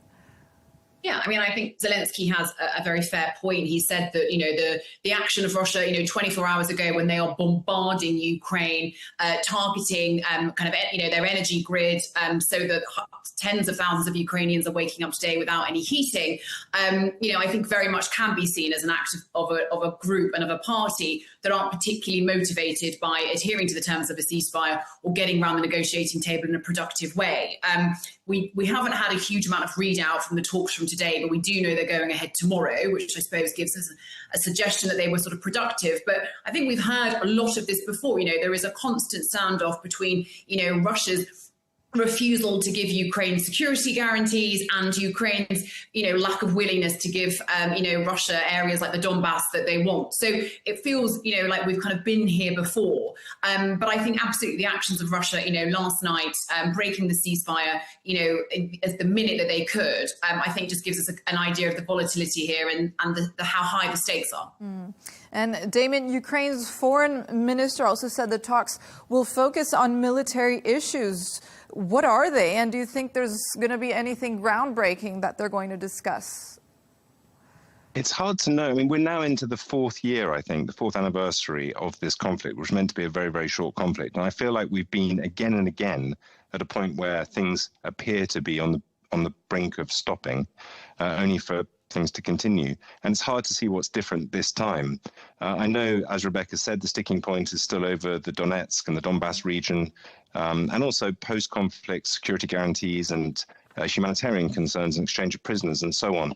But it is hard to get your hopes up once again, especially when there's so much other stuff to occupy the attention of the international community, and particularly the American community, in terms of what's happening in Iran and also Epstein. So, yeah, who knows what will happen? Presumably, this at some point, the Russian economy is going to acknowledge, or Putin is going to have to acknowledge, the expense of this conflict, the ongoing conflict, and perhaps that might bring things to a head. But you'd thought if that was going to happen, it would have happened 2 years ago. So who knows? On and on it goes. I really hope that something might happen this week, but I won't hold my breath. Yes, Damien, because we were discussing this before. What do we actually know about the consequences of this war in Russia domestically, right? Militarily, economically, and politically, because figures and any other official information is pretty scarce, right? So how much has this war actually weakened Moscow back home? Well, I mean, it's very, very hard to know that because, of course, it's hard to get independent figures on the economy or on opinion polls. I mean, I've heard rumors that it's enormously popular with some people, but then I've spoken to Russians in London who say talking about the Ukraine is rather like talking about Brexit to British people, in that it's enormously divisive. People are very stuck in their views. Some people are in favour, some people are incredibly against it. So, yeah, it's very hard to know. But we've heard rumours in the past that the Russian economy is creaking dreadfully under the expense, but still the conflict goes on and the Russian economy hasn't collapsed. So, it seems to defy gravity in that respect. It's very hard to know. This whole thing is mystifying in so many ways. That's right. I think I also read a report today this week that Russian companies were not amongst the 100 top tech companies in the world, which could be a telltale sign of how their economy is going, right? Rebecca, there was also this new CSIS report. I don't know if you read about it. It puts a combined Russian and Ukrainian casualties near 2 million. It says with Russia alone at 1.2 million, reportedly Russia taking the heavy loss here. So does this suggest that Russia might finally be ready for the war to end? Well, you would think so, but I think Damien's phrase that this is sort of mystifying, I think is kind of the perfect phrase for it. We also know that Russia are kind of shipping in troops from across the world, these awful meat grinder offensives where young men from North Korea, where Nepal, parts of Southeast Asia are being kind of tricked, for want of a better word, into fighting on Russia's front line. So, they might be exhausting their own population. I would imagine they are. But through these kind of, their allegiances and alliances they have with other powers, they are able to somehow sustain their war machine. And the point around transparency and not knowing the impact, again, makes this whole story such a kind of difficult one to report on, because, we don't know whether Russia is kind of on the brink of collapse, or actually, if for whatever reason that, there is, they've got the ability to sustain and maintain this offensive for much longer. It feels incredible to me that they are funding such an expensive war with all the sanctions that they face, and yet somehow this remains sort of something popular domestically. But the lack of free and fair reporting, as we know all about, I think would mean that lots of people in Russia maybe don't have, the greatest idea about what's really happening. And this is about the latest. I even just heard about this. Damien, what do you think? Because there's fear of a new arms race as U.S. and Russia's nuclear weapons treaty is due to expire. So is there a sense of urgency here? I wish there was. I mean, we'll find out this week if there is a sense of urgency. But I think again and again, we felt that things are coming to a head, and there is an impetus behind making this stop. And certainly Trump, he famously said he could stop this in 24 hours if he was re-elected. And I think 24 hours has passed. I mean, forgive me if I'm wrong, but it seems to be going on just as much as it ever has. There's been ceasefires. The most recent one, just as Rebecca said, as soon as it ended, Putin sent over some munitions, airborne munitions. So it's, who knows? We've been here again and again, and nothing seems to stop it. It's enormously depressing. It's horrifying in terms of the number of casualties, not just from both sides, but from other countries like North Korea and Nepal. And it seems to serve nobody. So it would be fantastic if this week some miracle could happen and it could end. Particularly as, in the winter for the Ukrainians without power must be unbelievably awful. That miracle perhaps would be having Zelensky and Putin in the same room, right, Rebecca? What do you think? Will this ever happen? I mean, absolutely. I mean, the way things stand at the moment, I think it feels really unlikely, to be honest, which I think is a grave shame. And you have to kind of hope that the people in the room are serving the needs necessary. But I think it feels poles apart. And I think everything Damien said is right. This is the most destructive and depressing story, and it has been running and running. And the idea that it would be brought to a conclusion is one that we would all hope would happen, but again, probably wouldn't hold our breaths for. That's right, running and running. It's also a bit like Iran, right? Stalling tactics. Who knows? Do you think, Damien, that Russia will get what they want finally, which is territorial concessions, and they won't stop stalling until they get it? Personally, I really, really hope not. I mean, the whole thing is illegal, an invasion into a sovereign country. But the Russians, throughout their history, have waged very long and slow wars until they get what they want. But I sometimes wonder whether the Western community is trying to prop up Ukraine to drain the coffers of the Russians. And if they are doing that, and if that is the reason for doing it, then there's some, it sort of makes sense that it's being dragged on this long, and it's a point of pride and principle for Putin that he won't stop. I mean, to not get what he set out to get would look like defeat.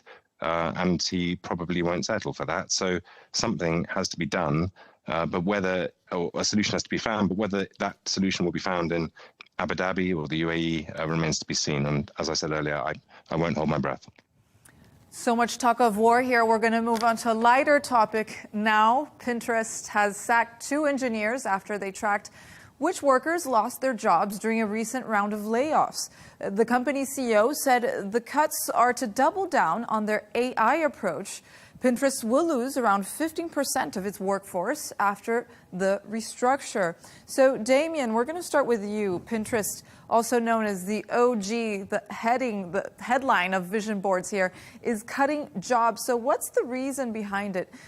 Do you think it lost its luster following, this was a long time ago, the creation of Instagram or AI now, other social media networks? Do you think it's not keeping up with competition?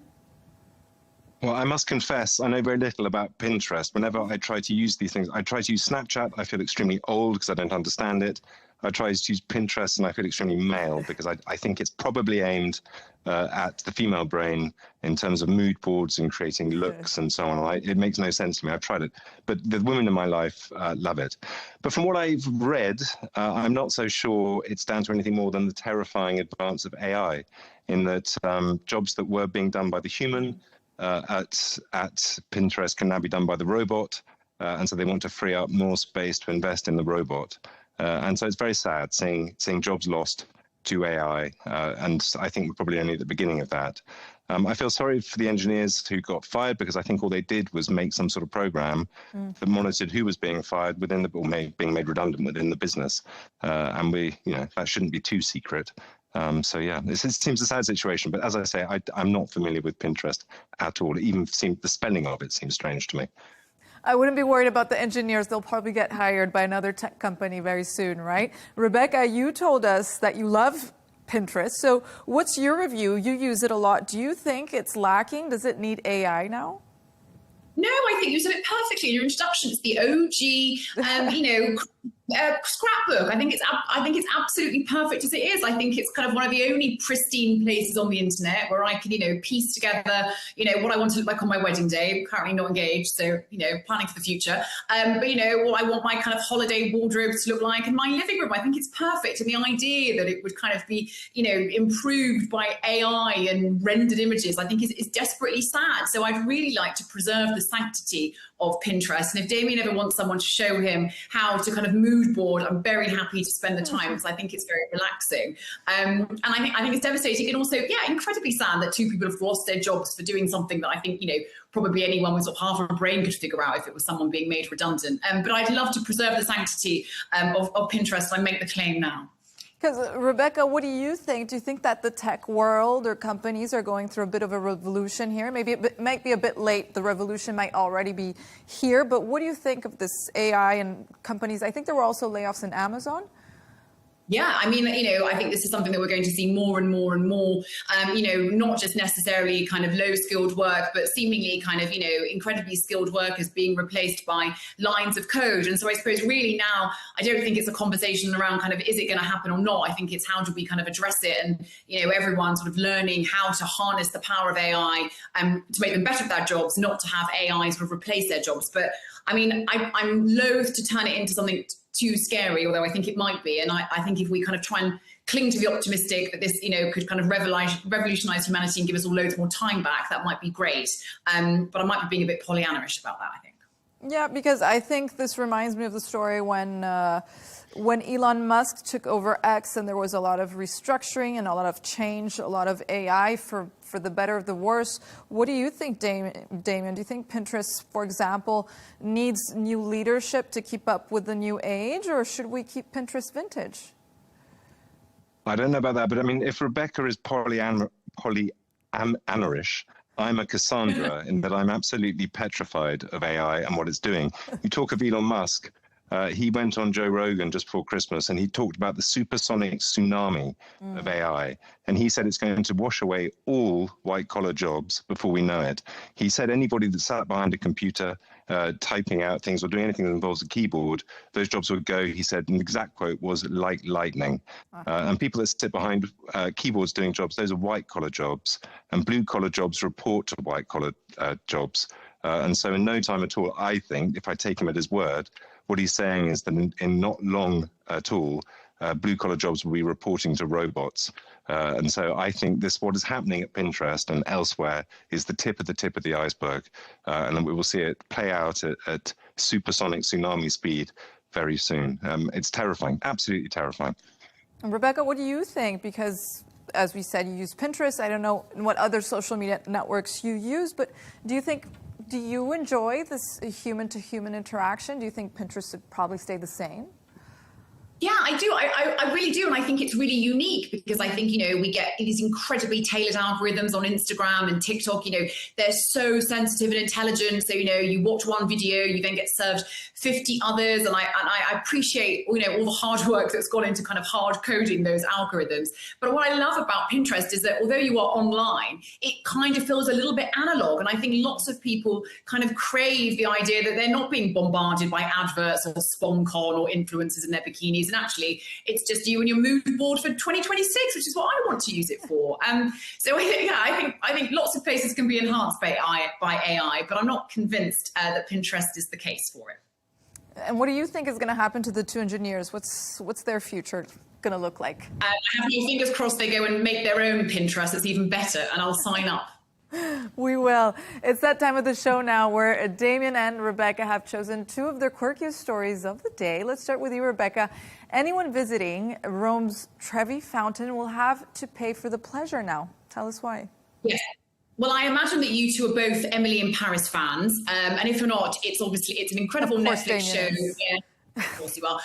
She probably would Pinterest. And, kind of popularised for sort of Gen Z audiences. She goes and has a very Italian romance, taking lots of beautiful photos in front of the Trevi Fountain. I hear it's also got quite a lot of historic quality to it, but someone else can talk to you about that. But now to kind of manage the sort of over-tourism around the Trevi Fountain, I think it gets 70,000 visitors a day. The City of Rome have implemented a sort of €2 ticket. So you've got to queue up, buy a ticket, and then there's kind of crowd control around the fountain. So you get a little bit more time to actually see what you're queuing up for and hopefully actually get a better quality selfie, which is great for your Pinterest. So I'm delighted to see how it works. And I wonder if we'll see kind of other places following suit. I can imagine them doing something similar in London if it works. That's right. It's the Emily in Paris inflation. Who knows, she'll be filming there next and they'll be adding some type of fee or tax, right? Damien, now on to you. China has rolled out the robot police. Tell us about this. Yeah, I mean, can you think of anything more terrifying? They've got robots equipped with AI that are going to be working as traffic enforcers, handing out tickets. And I think exactly what I was just talking about. This is how it starts. The robots, we're hapless drivers in China reporting to robots enforcing the law, and try pleading with a Chinese robot if you don't think you were going too fast or you're doing anything wrong. I think this is the less and less acceptable face of AI. It started off AI being, well, not AI, you could have a Hoover that would operate in your home without you there, that would sort of bump around, cleaning up, sucking up the dirt. And I felt that was the acceptable face of AI. This to me feels very, very much unacceptable and terrifying. Rebecca, but I think it's increasingly less thin end of the wedge. And Rebecca, what do you think? Do you think we'll ever be seeing these robots in Europe, for example, or the UK? I think probably some of the drivers in Europe could do with a little bit more sort of dystopian authoritarianism, traffic police, or certainly maybe I'm just talking about myself. I mean, I think I agree. I think this is pretty kind of spooky stuff. But maybe if it freed up someone to go and do something even more valuable with their time, that's okay. I'm trying to sort of make the pro-AI argument, but I'm struggling a little bit. But yes, this is a little spooky. Even watching the video now is sort of making me feel a bit weird, to be honest. Damien, do you think these robots are probably doing the work that humans don't want to do? They don't want to deal with people being mad at them or with other drivers. What do you think? Well, I don't know. I mean, people need jobs. People need work. So I think you can, you start off saying they take this job and then they could take jobs working in restaurants or hotels, being waiting staff. And you could make the argument that people don't enjoy those jobs, but people need those jobs, especially in the UK and in Europe. So, I don't like it. I think if Elon Musk is right, then these things are going to be, he says that one AI will be cleverer than all humanity combined by next year. And if they're going to walk around in robot form, so they're stronger and quicker than us and cleverer than us by factors impossible for us to imagine, I don't understand why we think that they will be doing the hard lifting for us rather than the other way around. So I'm very frightened that not only are they going to take all the jobs, but that we're going to be working for them before we know it. And I think that's a terrifying thing. We're only 3 years into AI. I think ChatGPT came out about 3 years ago. Oh, wow. So things are changing incredibly quickly. And I'm worried that things are getting out of control. Do you share in this concern, Rebecca? Yesterday we were also talking about Moltbook, right? So what do you think? You think these robots will turn on us in a matter of years? I think unless we're very polite to them, there's definitely a risk. So I think we were saying before, weren't we? Sort of any time that you're using one of these sort of chatbots to sort of book a flight or a hotel, sort of do say thank you and sort of treat them as you would, anyone else. I think absolutely. I think the power of AI, I think we've got absolutely no idea about. And if this is how advanced we are just 3 years in, I think, kind of where this could end up could be kind of incredible for humanity. Or to Damien's point, we could all become kind of enslaved by a kind of master robot class. Which I don't really fancy in my future. But I'm trying to sort of remain cautiously optimistic about it, that potentially it might mean that we'll go and write amazing poems and plays and design things and make great art because we've got more time. So maybe that's the benefit of these sort of robo-police. Maybe. What do you think? We'll be seeing them in the US, perhaps? Maybe they'll be replacing ICE. Who knows? Can we please not introduce Donald Trump to sort of robot soldiers, please? Can we just stop that happening, please? Give them a Pinterest. We'll keep them in China for now. Thank you to both our guests today, Gulf journalist Damien Riley and editor-in-chief of the News Movement, Rebecca Hudson. That's all from us on W News Extra. Don't forget to subscribe to our YouTube channel and follow us on X. GNT is coming up next. Goodbye.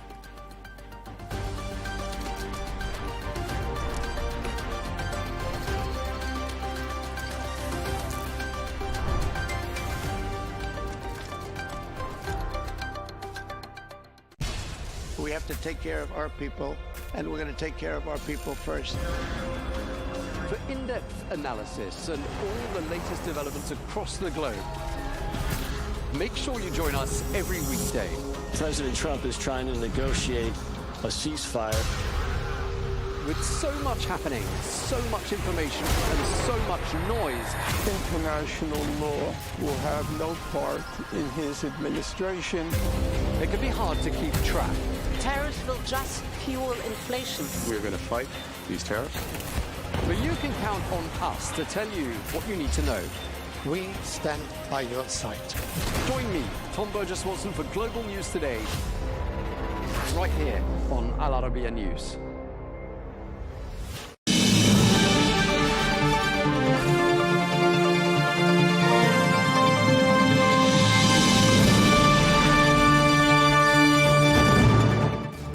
Hello and welcome to Global News Today, bringing you exclusive interviews with leading experts every weekday here on Al Arabiya English. I'm Tom Burges Watson. Coming up today, talks between the US and Iran are now expected to be held in Oman, not Turkey.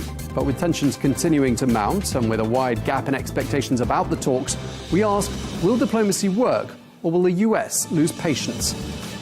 Plus, the Hezbollah leader Naim Qassem says that any attack by the US on Iran would be an attack on Hezbollah. I'll be asking the Lebanese Minister of Social Affairs, Hanine Al-Sayed, what possible consequences there could be for Lebanon.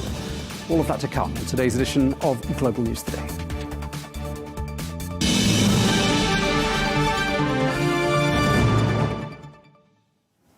Hello and welcome to the programme. We begin with the latest developments involving the United States and Iran as diplomacy continues under growing pressure. Well, the US military says it shot down an Iranian drone that approached an American aircraft carrier in the Arabian Sea. Well, despite that incident, President Donald Trump says that talks with Iran are going to go ahead, and there are reports that the talks will now take place in Oman, not in Turkey. Well, the question now is whether diplomacy can prevent further escalation. They are negotiating. They'd like to do something, and we'll see if something is going to be done.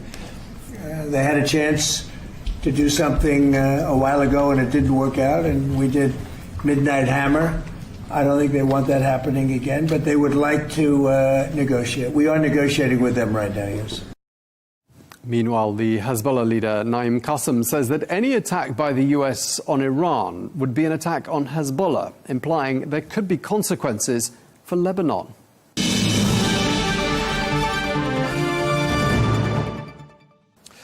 Let's get more analysis. I'm joined here in the studio by Hanine Al-Sayed, who is Lebanon's Minister of Social Affairs. Madam Minister, thank you very much indeed for coming to see us. Thank you for having me. We've heard in the last 24 hours the chief of Hezbollah, Naim Qassem, saying that any attack by the United States on Iran would be an attack on Hezbollah. He said, we are not neutral.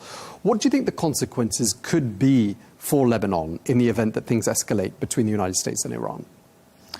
Well, I think the consequences for the region would be significant. Now, whether good or bad, and that's of course to be seen. But I think this is a geopolitical matter that certainly would have impact on oil prices, among other matters. And of course, it would depend, such a conflict, how long and how deep and the like. But on Lebanon, and I think that what you quoted Naim Qassem saying, he said that before. But I believe Hezbollah has been greatly weakened since the last war, and they will, they have been using this rhetoric, if you will, for some time.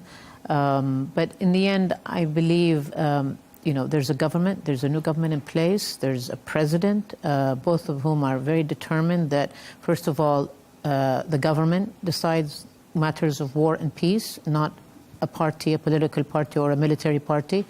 Second, we took a very historic decision on August 5 that no arms are to remain in the hands of anyone outside of the state. And we're implementing this decision. Already south of Litani, the weapons have been, if you will, collected, neutralized, what have you. Right. And now the next phase is north of Litani and the rest of the country. And this is a commitment from our government to the Lebanese people, first and foremost. Right. I mean, Hezbollah has been dealt several blows. They've been severely weakened the last 18 months or so. They're not the force they once were, are they? Correct. They're not the military force that they were.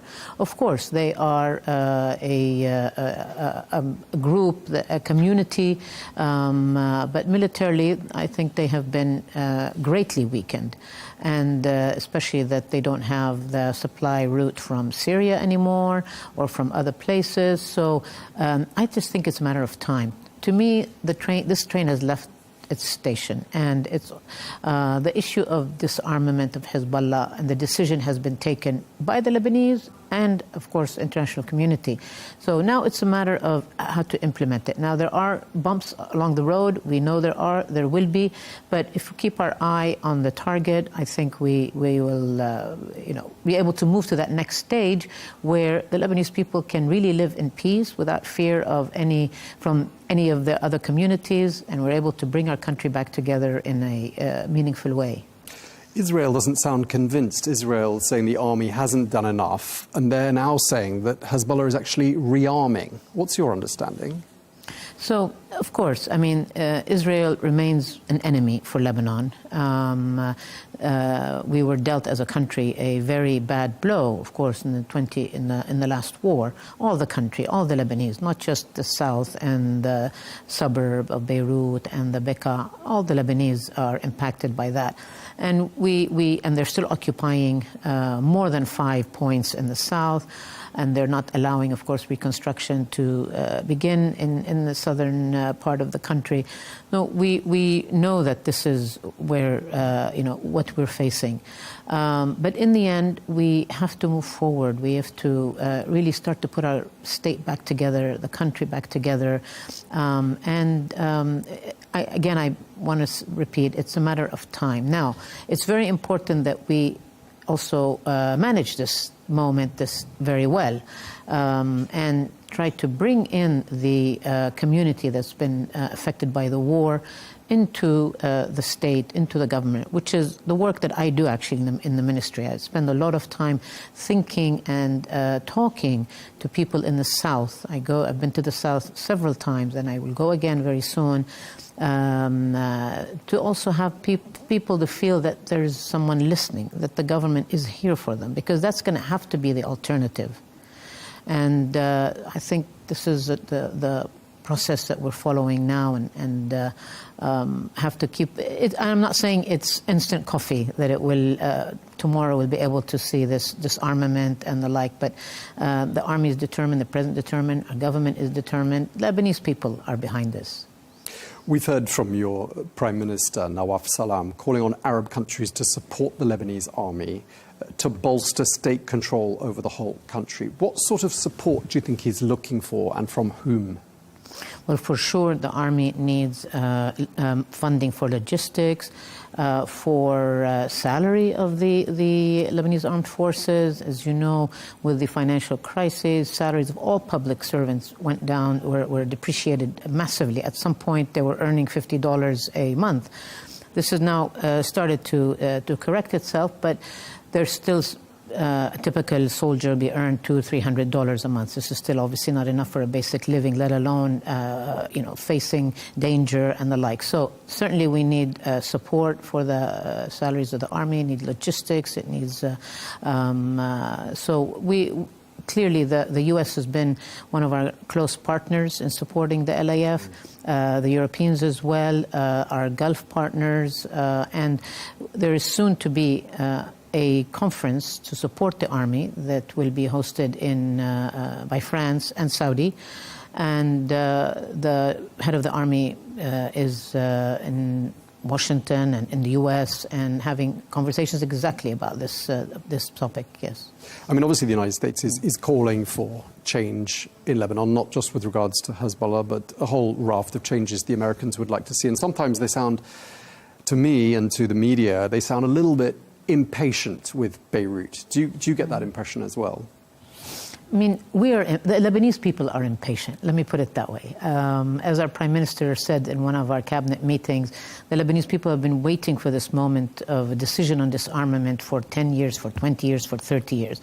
So I think that's first, that we are impatient. We want to reclaim the country and be like a normal country, if you will, where we can face an enemy, whether it's Israel or otherwise, state versus a state, as opposed to currently we are in a condition where there's a military group or a militia which is fighting this external enemy. So, and we can't win in that kind of equation. At least when we have a state versus a state, then we really have more international ability. We can use all of our diplomatic means.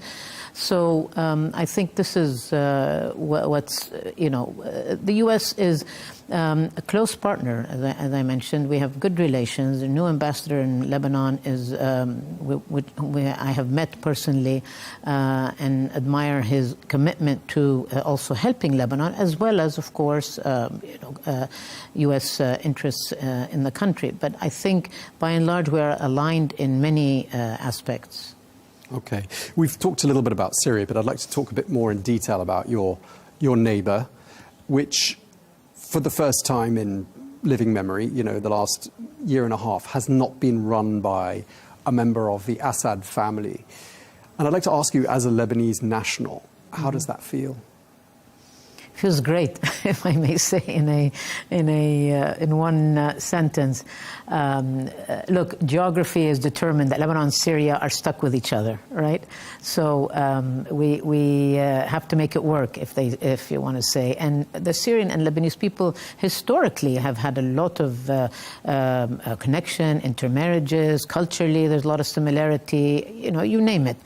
And I used to come and go to Syria a lot in my previous work and know the country well, have many friends and acquaintances there. And I think the Syrian people, they want peace. They want themselves also to have the freedom that they now are feeling. And this is precious. This is really precious, which we have in Lebanon, and we're not sometimes appreciating it. So we wish Syria, of course, well in its further stability and its growth and reconstruction. And this can only be good for Lebanon. I mean, if Syria prospers, Lebanon. I mean, and the reverse has been the case. We have seen since 2011, the horrible war that was going on in Syria, implications it had for Lebanon, not just in terms of 1.5 million or more refugees, but also in terms of trade and investment, which has meant dearly for Lebanon in terms of economic opportunities. So when we hear your Deputy Prime Minister, Tariq Mitri, saying Lebanon's relationship with Syria is much changed since the fall of Bashar al-Assad, we can assume he's saying a change for the better. Absolutely, absolutely. And we have very, regular contact with the Syrian authorities at all levels and across ministries. Now, it's reported in some circles that there are remnants of Bashar al-Assad's regime living in Lebanon. I don't know if you think that's the case, and if so, what sort of numbers we might be talking about. So I think the stories are a little bit inflated. There may be, but really the security forces have it under control.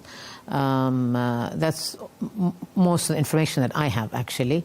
Deputy Prime Minister himself said that this was a little bit exaggerated and sort of fear-mongering and the like. But we have faith in our security forces that they would not let would not let this go to a level where it becomes negative for Lebanon or dangerous for Lebanon. Lebanon has the largest number of refugees per capita of anywhere in the world, and I'm talking in particular about Palestinian and Syrian refugees. At the peak, I think there are 1.5 million Syrian refugees living in Lebanon, and you've said you'd like them to return home. Is progress being made on that front? Indeed. Indeed, there has been very good progress. More to be done, but very good progress. And if I just give you the number, since we came into government and we put together a return plan, we went to the international community and we asked for their assistance and that we wanted to cooperate together on this, there has been very good progress. So that now by end of December of 2025, 500,000, a little bit more even, have gone back. And gone back basically in safety, in dignity, and in a sustainable way, i.e. you see them on the border with their belongings, they're literally moving house. They've been living in Lebanon more than a decade. So they're going back. The families are returning in big numbers. So that's very good progress. And as I mentioned, this is very much due to, of course, the big picture is a change of regime in Syria. But secondly, we reestablished our relations with the international community, including the UNHCR, which had been strained for some years.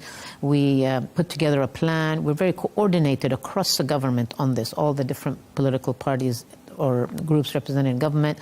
And we funded the plan with the international community, and we basically began implementation. So the real implementation, if you will, began 6 months ago. And we have such good numbers by the end of this year. That's not enough, however. There's still, if we use the basic number of 1.5 million, we say there's still probably about 1 million. And our plan is that in 2026, the same kind of return continue. So that by the end of the year, maybe most of the families have gone back, and who remain in Lebanon are the workforce. As you know, the Lebanese economy needs foreign workers, always has, of which the Syrian have been one group, particularly in sectors like construction, agriculture, and the like. So probably a number of around 300,000 will remain. But this time, what we're working is to formalize them, i.e. give them work permits, residencies, so that they are working legally and not in this haphazard way that has been happening. So, and I think this would be a win-win in the end. Now, of course, there's challenges in Syria. We are aware of that. But I believe at some point, the kind of investment in Syria that has been taking place from many, many countries, the U.S., Saudi Arabia, Turkey, and the like, we'll start to see its impact, the reconstruction, the economic engine starting to turn. And this will be even a further pull factor for the Syrians themselves. The Syrians love their country, and I know that they want to go back and be part of the reconstruction and rebuilding of their country. So I believe 26 we will see more of this kind of safe and dignified return. In the end, this is what we aim for. Okay, clearly that's been a huge burden and a huge strain on the Lebanese economy. Lebanon's a small country, and Lebanon is a country where 1 in 3 people live below the poverty line. Mm-hmm. It's not easy to turn a ship around, but have you seen progress in the Lebanese economy these last 12 months since your government was formed? Well, I'll give you a number that just recently started to come out, which is we expect growth rate for 2025 to reach 5%. And that was 0 the year before. So we're already seeing some growth. And hopefully it can increase further in 26 as the various economic reforms that we are starting on will take place. So we're starting to see that. Now, its impact on poverty doesn't happen automatically, though. We know that from work on Lebanon or other countries, that it takes time for poverty to change in a structural and meaningful way. However, already the kind of programs that we have in place, that my ministry in particular has in place, a program called AMAN, which is a social assistance or social safety net program, which is reaching 20% of the population, the 20% poorest part of the population. This is 800,000 Lebanese every month are receiving social assistance. We know from evaluation that this is making an impact on poverty, i.e. had this program not existed, poverty would have been even higher than roughly the 35, 33% that we estimate it to be today. So we need this kind of programs, and just last week we got good news from the World Bank Board of Directors. They approved $200 million for this program for Lebanon, and our own parliament approved our budget, which allocated for this program a tenfold increase from last year. So, and we believe, the European Union and other donors will also be following suit. So we have determined that in the next probably 2 years, we're going to need this kind of level of assistance for this kind of program. After which, with economic growth, job creation, people naturally then go into jobs, no need for social assistance, and the caseload starts to decline. We need less to be spending on such kind of programs. But for now, it's having a very important impact on essentially keeping people alive. Sure. And your government, this technocratic government, has been in place for a year or so now. And I'm wondering whether this experiment, this break from the old sectarian parties that have dominated Lebanese politics for the last century or so, has proven to be a success. Are you proud of what's been achieved? No, absolutely. Very proud. In 1 year, in fact, it's 1 year to the date this weekend that our government got formed, the kind of reforms that we did are more than what's been done in the last decade at least, whether it be in the area of disarmament, security, judicial appointments. In fact, the Parliament passed the independent judiciary law, which was presented by our government. And again, this was long overdue. Appointments across the board, establishment or regulatory authorities for electricity, for telecom, for water authorities, and so on and so on. So we have many, many reforms. And then, of course, the economic reforms, particularly the banking sector reforms, the laws that we have also passed. Yeah, I wanted to ask you about the banking sector, because there are many Lebanese citizens who have not been able to access their savings accounts for the last 6 years or so. Are they going to get their money back?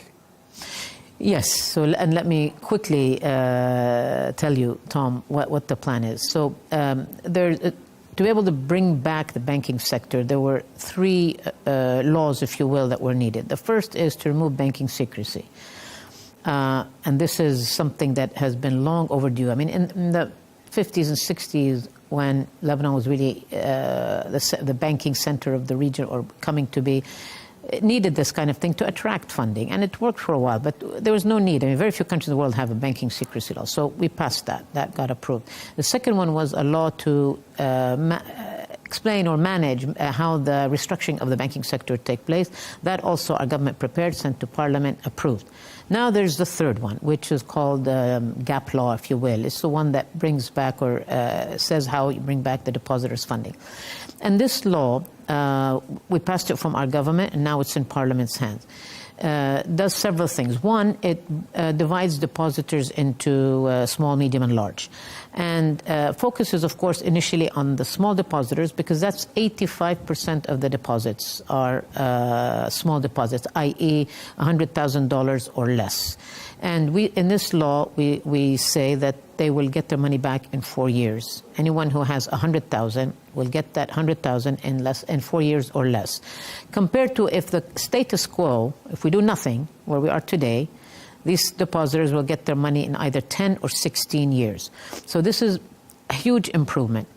Secondly, for those that have beyond 100,000, and there are a much smaller number, of course, the other 15%, they'll get what's called asset-backed securities, which can be traded. They're backed by the assets of the central bank. These will be ABSs issued by the central bank and are tradable from the day that they're issued.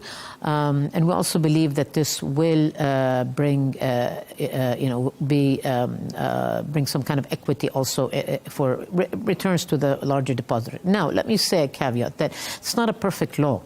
I mean, we have a situation in the banking sector where you have $12 billion of assets and $86 billion of liabilities. So the gap is huge. So no law is going to be perfect, is going to resolve this to everybody's liking, unfortunately, of course.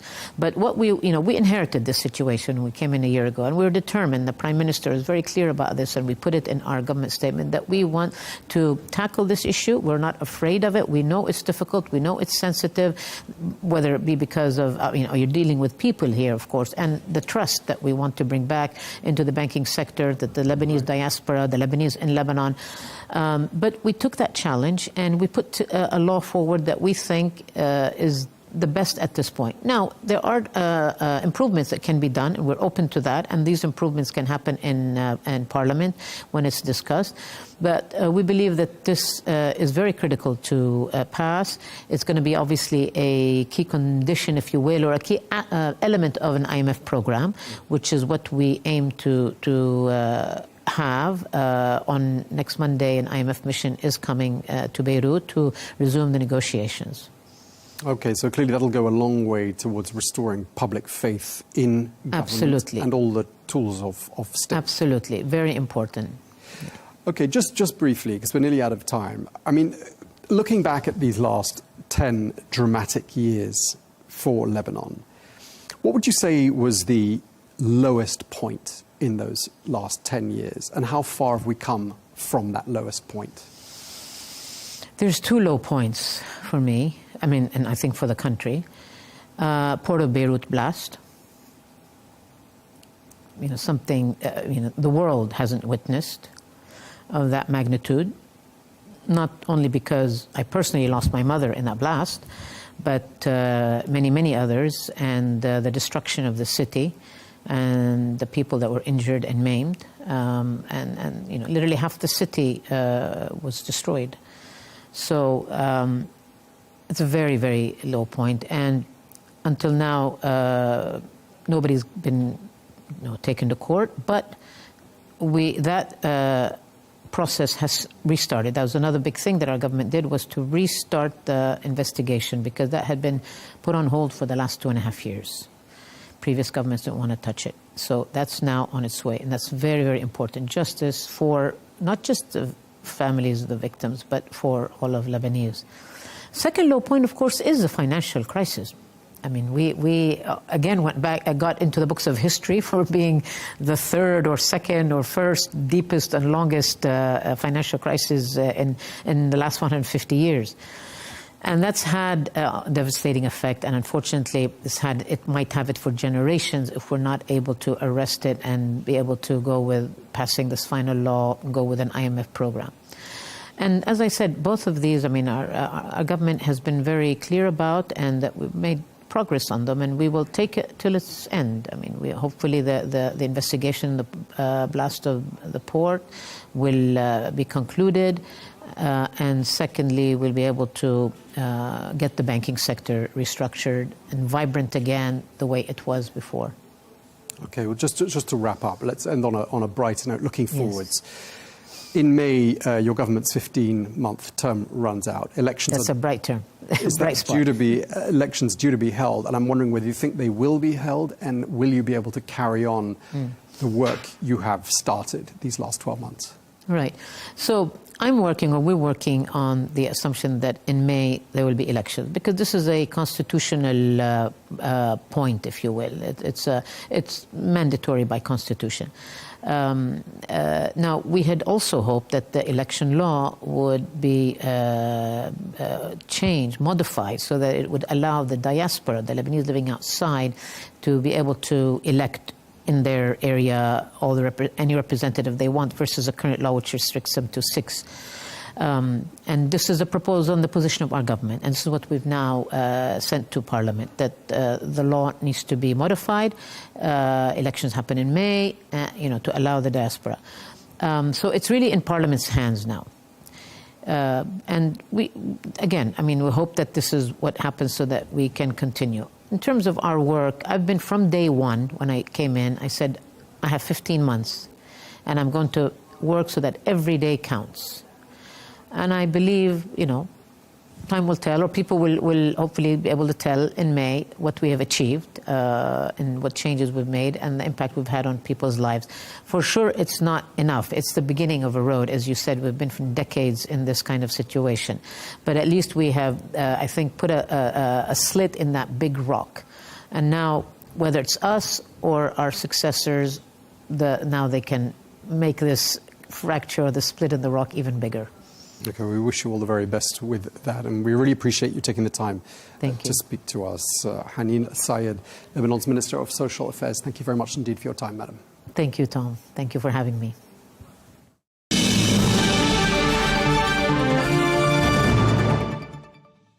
Well, let's get more analysis now. We can speak to Greg Treverton, who's a former chairman of the U.S. National Intelligence Council under President Barack Obama and a senior foreign policy expert who joins us now from Costa Rica. Thank you very much indeed for taking the time to speak to us.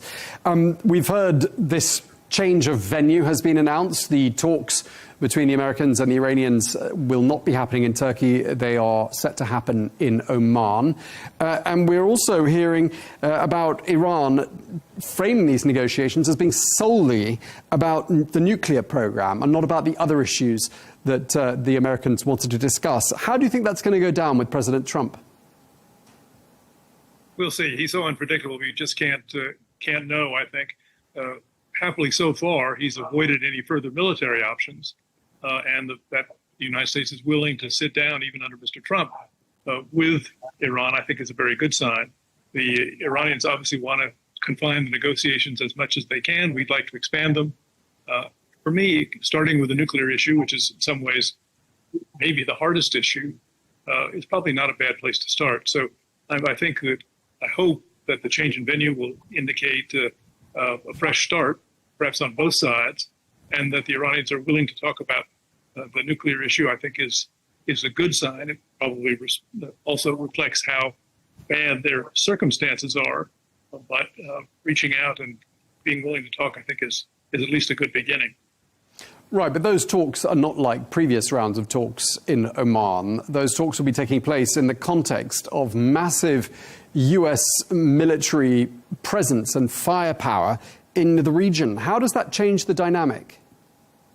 Well, I think it certainly drives home to Iran what difficult circumstances they're in. They've lost all their proxies and allies. They themselves have been badly beaten by the airstrikes. The good news, at least from my perspective, is that there really aren't, given all that force, it's really a show of force. There aren't any attractive military options. If you want to try and degrade the military, we do some of that.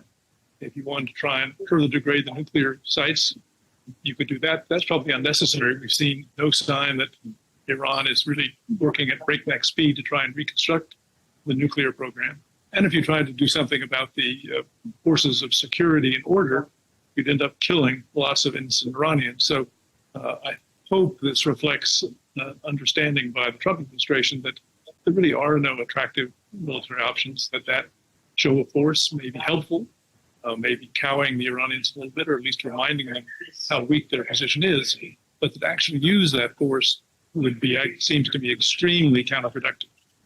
Well, I mean, maybe Iran needs to hear that, because Iran, there have been 2 incidents in the last 24 hours. The Iranians fired a drone in the direction of the USS Abraham Lincoln. That's an aircraft carrier. They also approached a US flagged tanker. I mean, they're playing with fire here, aren't they? Absolutely, because there is all that military force. While there are no good military options, there's certainly plenty of damage the United States could do. My concern is almost any damage would probably strengthen the regime rather than weaken it, as nations typically rally behind the flag when they're attacked.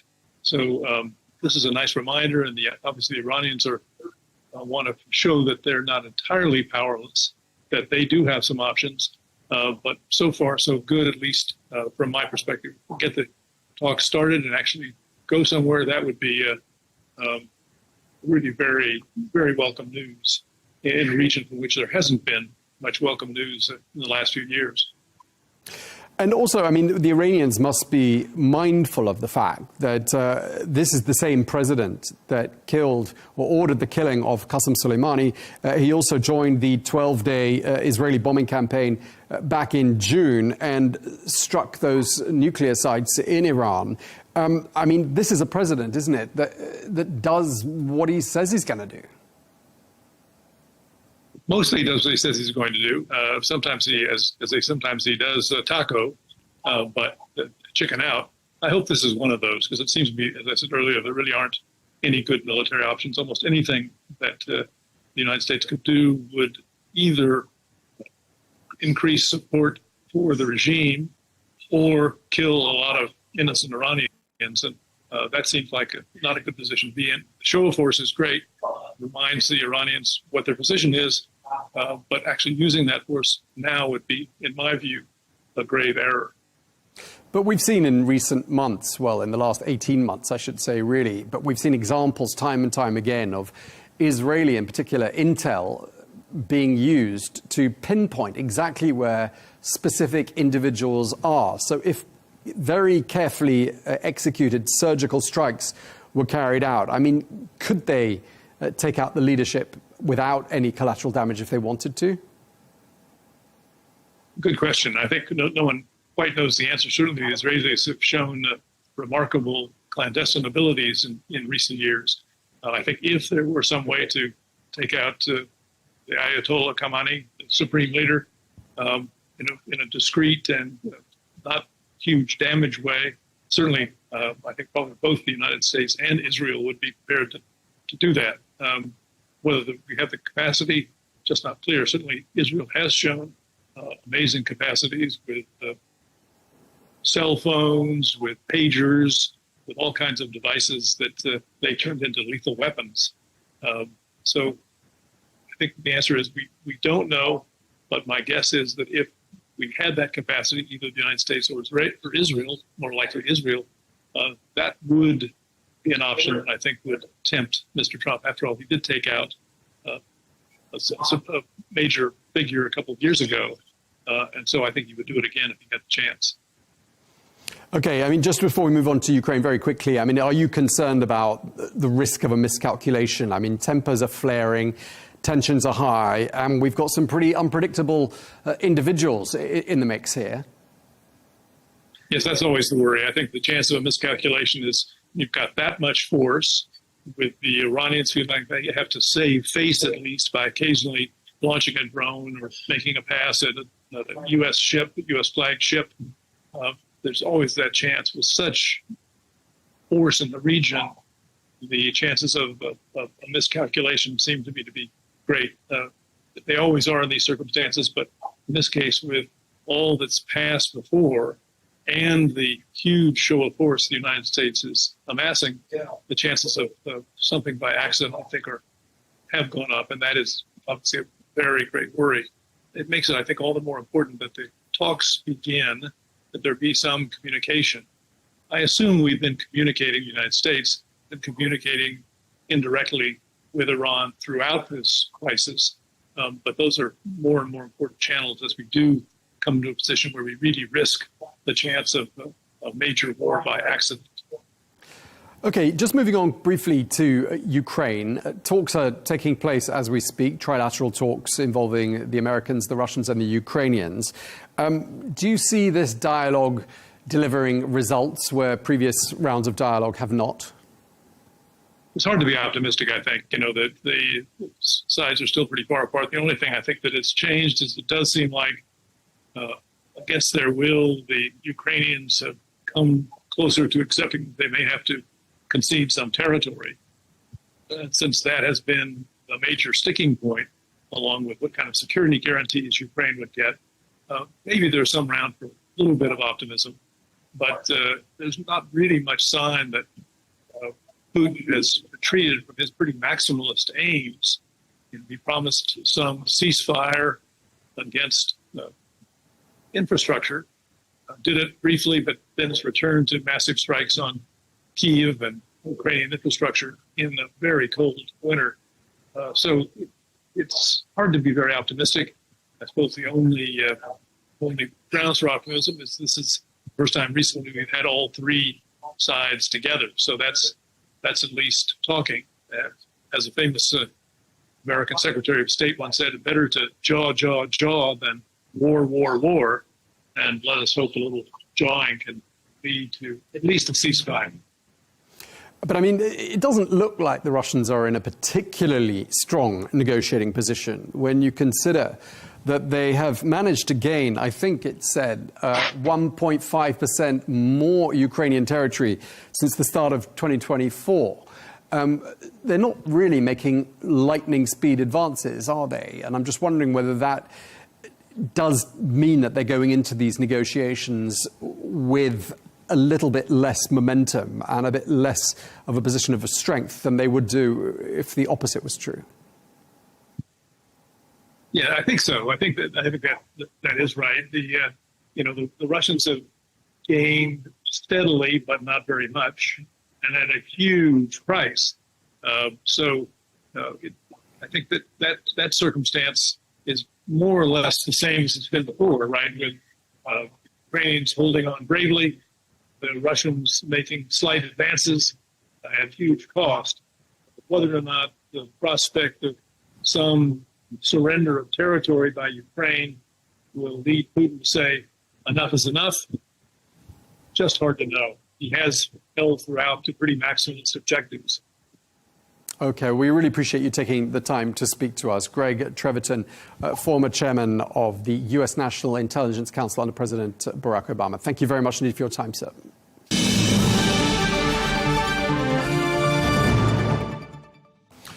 Well, to discuss this further, I'm joined here in the studio by Greg Swenson, who is the chair of Republicans Overseas. Greg, great pleasure having you here with us here in the studio. Let's start by talking about the latest we've heard on these talks. The venue appears to have changed. It's no longer going to happen in Istanbul. The talks are going to happen in Oman.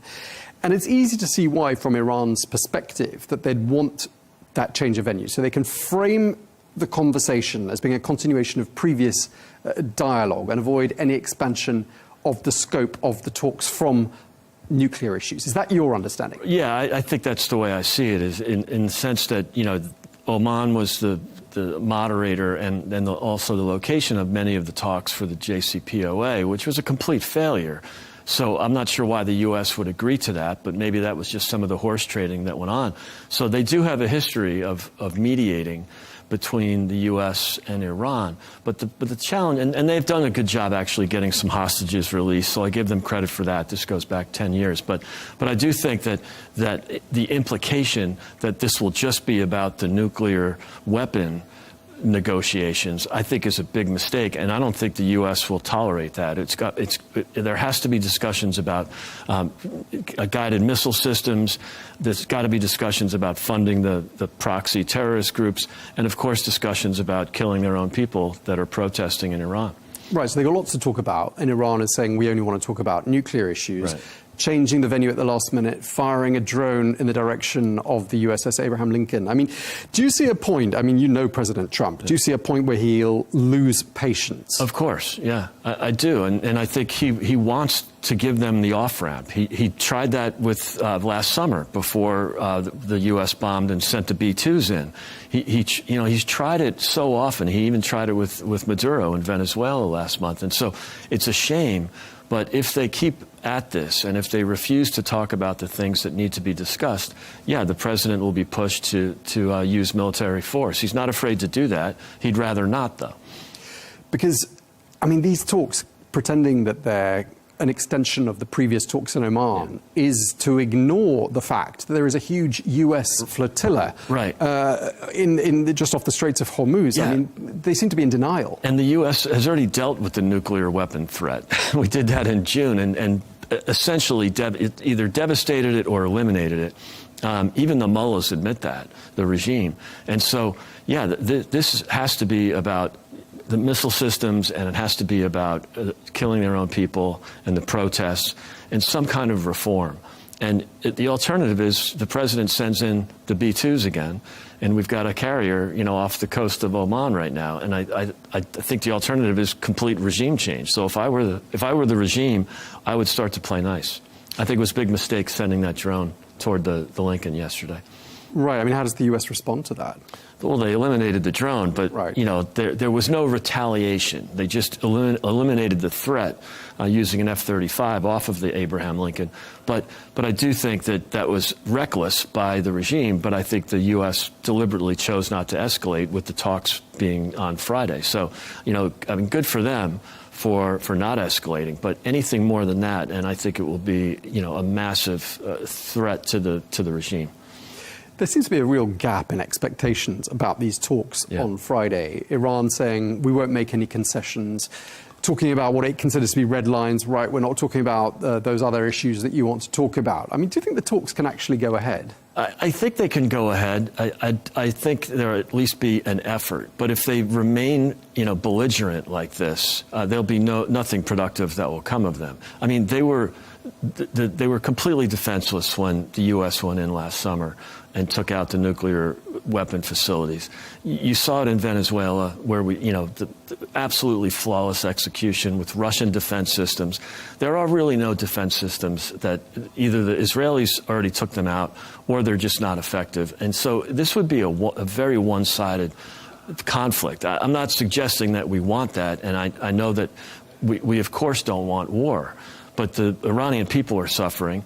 The regime has been at war with America for 47 years, and they've killed more Americans than any other source globally, over the last 2 decades. So, I think there's a point where, again, we don't want regime change. We surely don't want boots on the ground. But I don't think it's a fair fight either. So I think the regime is really playing with fire here. Right, and in Washington, they're presumably making various calculations, and there are two starkly different arguments, aren't there?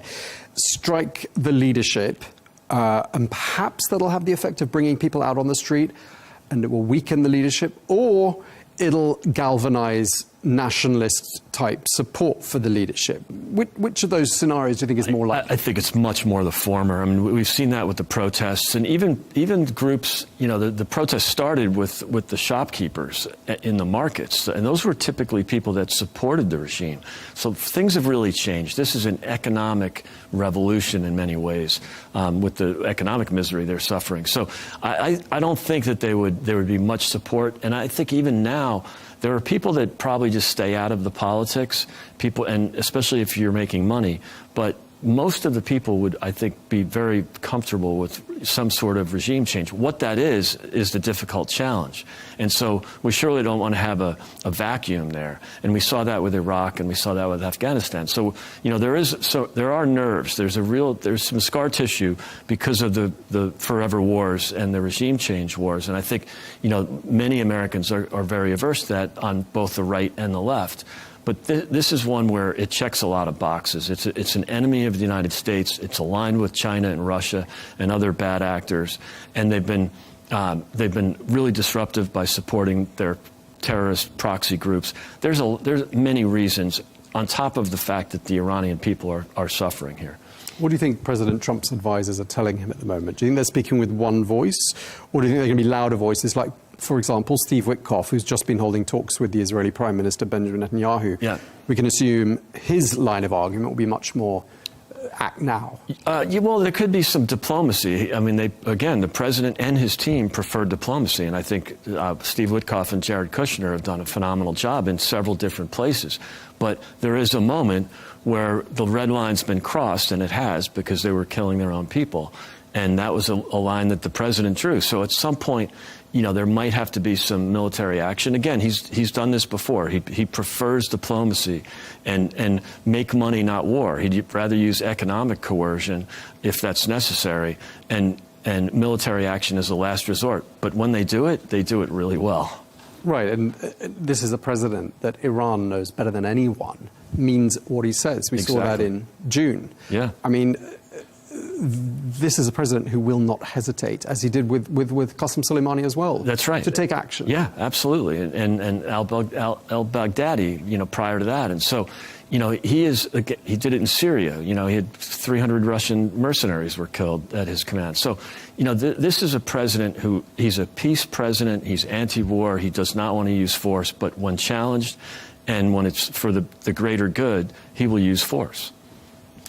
What do you think America's desired outcome is here, just to sort of wrap up? I think the end of the regime. This has been 47 years. It started with, capturing American hostages, and it's been a disaster from the start for not only for the Iranian people, who are great people, and the president loves them. I think he's using gunboat diplomacy. He's using peace through strength because that's what he wants. But again, he really cares about the Iranian people. I could see a Trump Tower in Tehran in 10 years or 5 years, maybe sooner. But I think, you know, he always prefers economic coercion. But if he has to do it, I think Americans will support it because of the regime being in place for 47 years, having done very little good for anybody.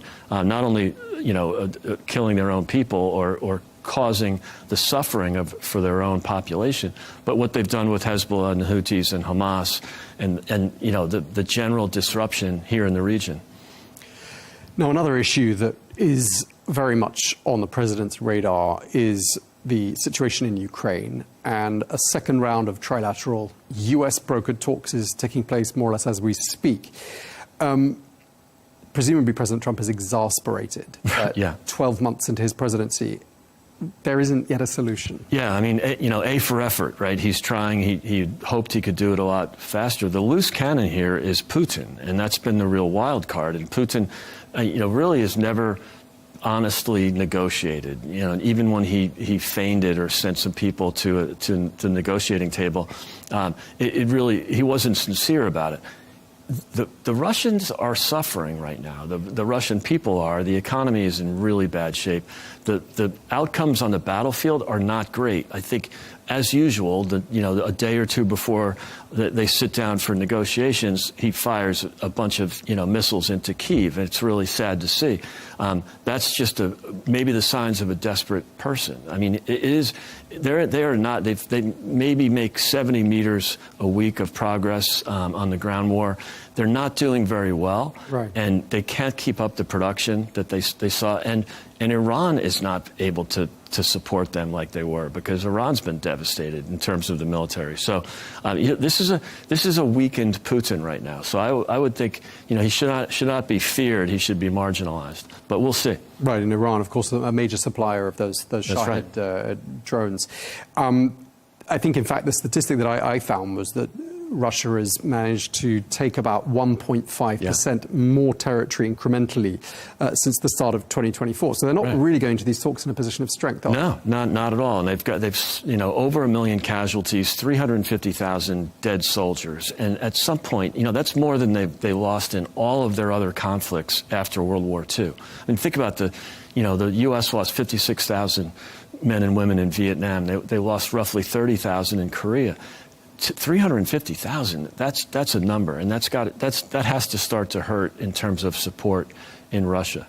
Right. I mean, just to wrap up, I mean, the talks are ongoing. Yeah. Steve Witkoff and Jared Kushner giving it their all. Territory still the sticking point, we're told. That's like the only sticking point, but it has been now for quite some time. Russia is saying to Ukraine, hand over the whole of the Donbass, and yet Moscow's forces haven't even managed to take control of all of the Donbass. So can you imagine a scenario in which the US says, actually, you should give up the whole of the Donbass? Yeah, I think, look, I think Zelensky's been pretty cooperative with the president, and I think they want peace. And there's going to be some concessions on both sides that people are going to be unhappy with, especially the Ukrainians. But I think there's support for that. And the polls of the Ukrainian people right now are suggesting they are completely comfortable with some concessions, some more land concessions. They just want to end this war. They don't want defeat. They don't want to roll over, and they've been very brave in what they've done. It's actually quite amazing what Ukraine has been able to do. And again, I think it shows the weakness of Russia. For all this talk about NATO and his threat to other NATO or to NATO countries, it's just amazing that the Ukrainians have been able to hold on for 4 years now. Okay, well, we're going to have to leave it there because we're out of time. But thank you very much indeed for coming in to see us. Greg Swenson, Chair of Republicans Overseas. Thank you very much indeed. Thanks, Tom.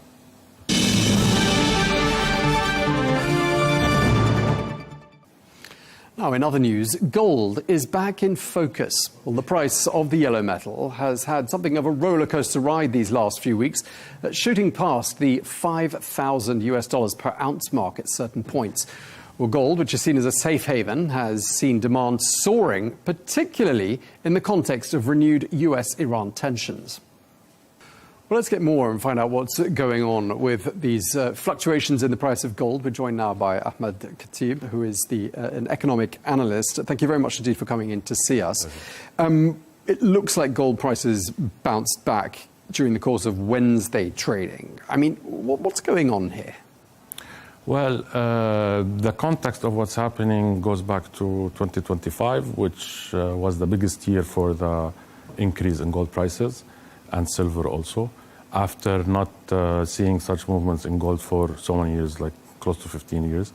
The momentum of the increase in prices was picking up, accelerating, which invited a lot of speculators into the gold market. And a lot of predictions were always circulated about a correction coming. It wasn't coming. Prices were continued to going up until Friday, where there was somehow a trigger in the market that started some panic, and it was the worst day for gold in history. The drop more than 30%.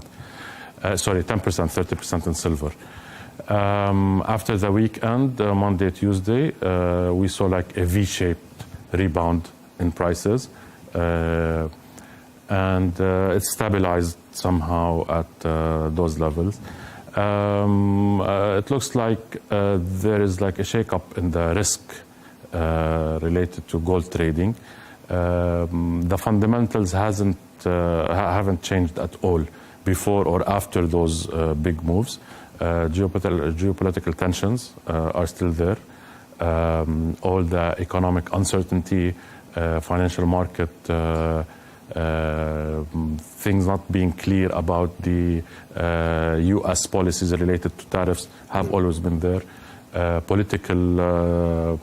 geopolitical, the Venezuela, Iran, Russian war, all been there. So it's not the factor only driving gold prices up or down. The speculation weight in the market has taken the driver's seat in pushing the prices. Okay, I mean, on Tuesday, gold went up by around 6%, which I think was its biggest daily gain since November 2008. And when I cast my mind back to 2008, I mean, that was around the time of the Lehman Brothers financial crisis, disaster, the collapse, the financial crash. I mean, are there, as well as the geopolitical concerns you mentioned, are there major concerns about the health of the global economy? Well, there are, but they haven't changed in the last few days. But there is the general view about the gold being a safe haven, but how much of the price is attributed to that concept, being a safe haven, trying to protect value of money, central banks trying to, non-US central banks, of course, trying to diversify away from dollar, even investors diversifying their investments into gold. How much is that feeds into the high prices? Fundamentals, as I said, haven't been changing that much. That's why I always say recently that the speculation, like the ETFs, the electronic traded funds, the hedge funds, what we call paper gold, people trading gold only for speculating on the price, not holding the physical gold, actually drives the prices with that pace. The acceleration of the increase and the decrease is not a normal physical asset movement.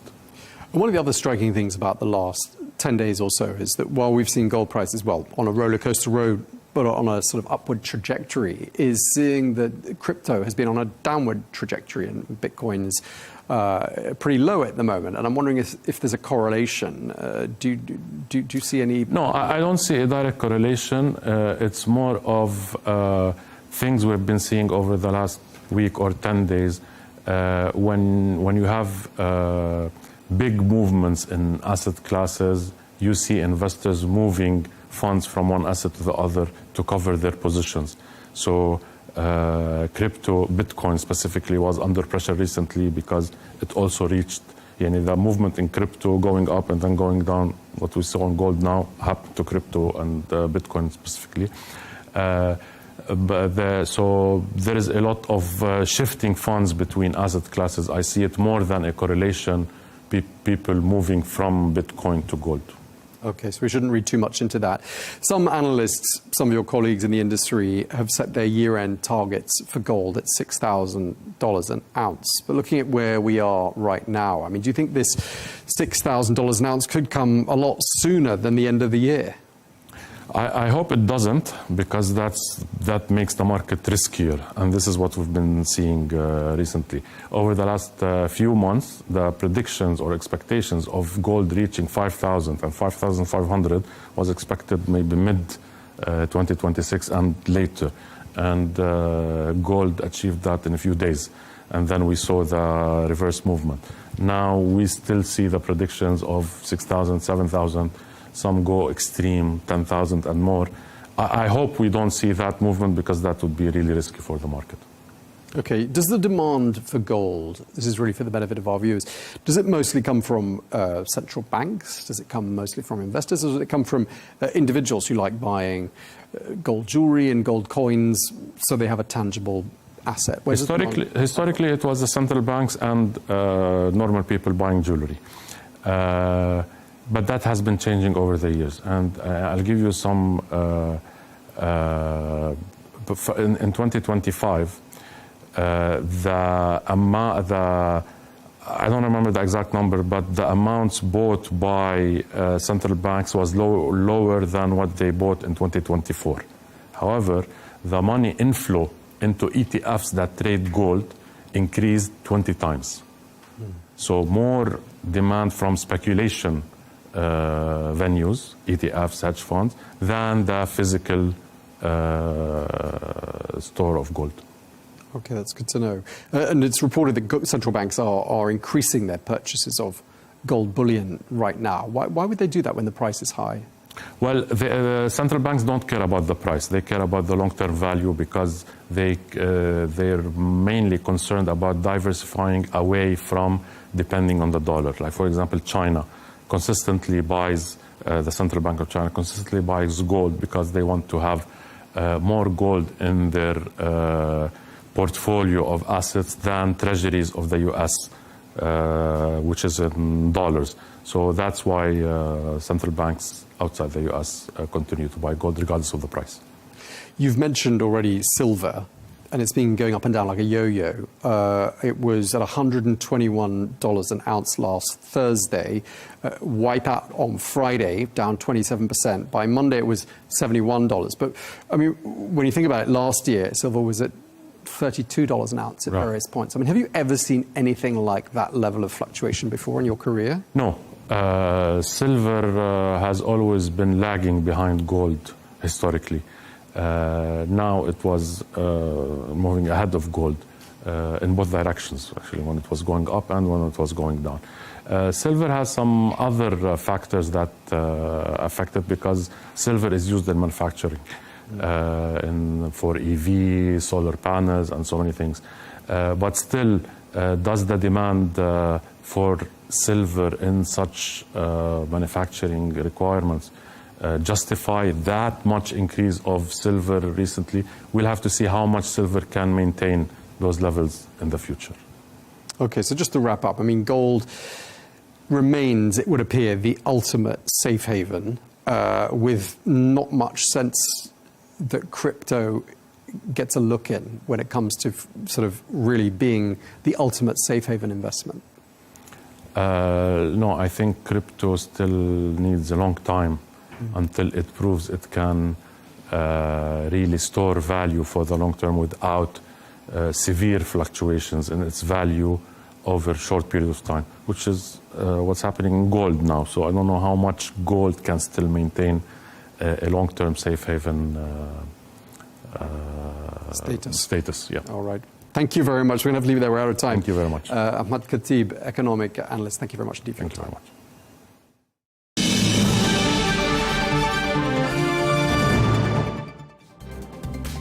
That is all we have time for on Global News today. Thank you very much indeed for watching. Be sure to join us again tomorrow for more exclusive interviews. Until then, goodbye.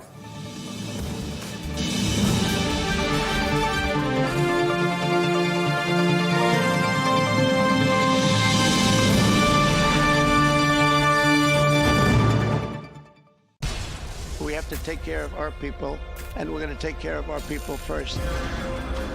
For in-depth analysis and all the latest developments across the globe, make sure you join us every weekday. President Trump is trying to negotiate a ceasefire.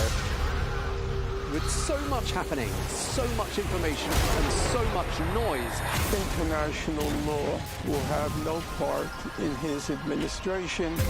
it can be hard to keep track. Tariffs will just fuel inflation. We're going to fight these tariffs. But you can count on us to tell you what you need to know. We stand by your side. Join me, Tom Burges Watson, for Global News Today, right here on Al Arabiya News.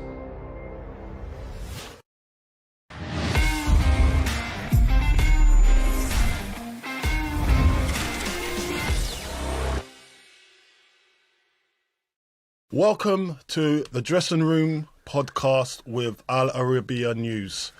This is a bit of a special. Why did you do it so slow? I was going to say, must be nice and clear, isn't isn't it? My it? T-shirt. That's a great T-shirt, Carly. Look at that. That's a great T-shirt. Look at Bob. You on, Bob? Do you know what? I think he's one of my most favourite people of all time. Yeah, mine too, I reckon. I like his vibe. Bob Marley, yeah? Yeah. I was having a debate the other day. Go on. With a Jamaican guy. yeah? Right. And this Jamaican guy was saying, well, I wasn't saying anything. Right. But he was basically saying that who's a bigger artist? Yeah. Bob Marley Yeah. or Michael Jackson? Ooh. I think. See, it's debate. There's a debate there, isn't there? I think I'd pick Bob. I'd pick Bob. Yeah.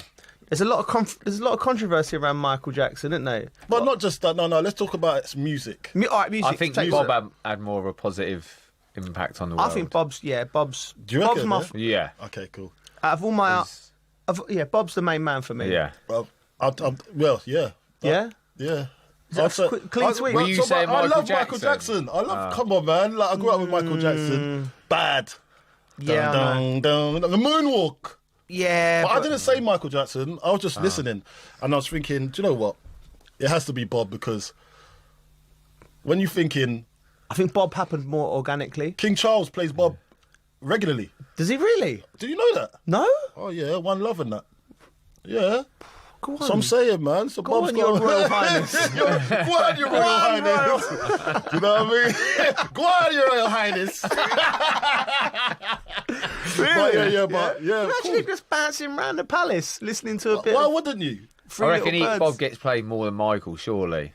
Do you reckon? No, here's my thing, right? I think Bob Marley it's happened organically. It come from another realm, that music. I think Michael Jackson's music was like, you hear about the stories about his dad and how they drove them into like him in the Jackson 5 drove, there's something a little bit sinister about that. Do you know what I mean? I think Bob was just a man on a beach, just getting the tunes coming from wherever they're coming from. On a mission to spread the love. Just on a mission to spread love, yeah. Okay. So that's my... So Bob's bigger. Bob's bigger. All right, then. Who's bigger? Here's my one to you. Elvis Presley or Bob Marley? Whoa! No. Have you seen the Elvis Presley film, by the way? Have you seen the film? You have to watch it. I've seen the film. Oh, Good film. mate, Yeah. he's a G. Like I'll put Bob above Elvis but the story of Elvis, right? So there's a documentary. Please watch it. It's on one of the streaming sites. It talks about So he was just corporatized within an inch of his life. He got so many people just making money from him, right? But when he was young, he was all about the music, right? And he just lost his way, right? And then he made his comeback thing, and it's a famous concert in '68. He made his comeback. They made a documentary about his comeback, right? And it showed the backstage things where he was like nervous, right? And it was all going wrong. They were like cut, and he was the backing dancers and all that. And he was trying to do what everyone else was trying to do. And then he just went.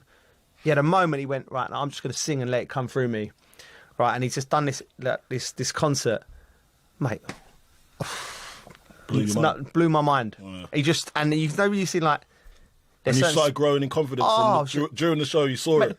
Mate, you see him just, So, I still put Bob above Elvis. But that's crazy. Everyone has different opinions, though, don't they? Yeah. But Elvis there's nothing in it. Imagine them two together. Did they ever meet? I wonder if they ever met.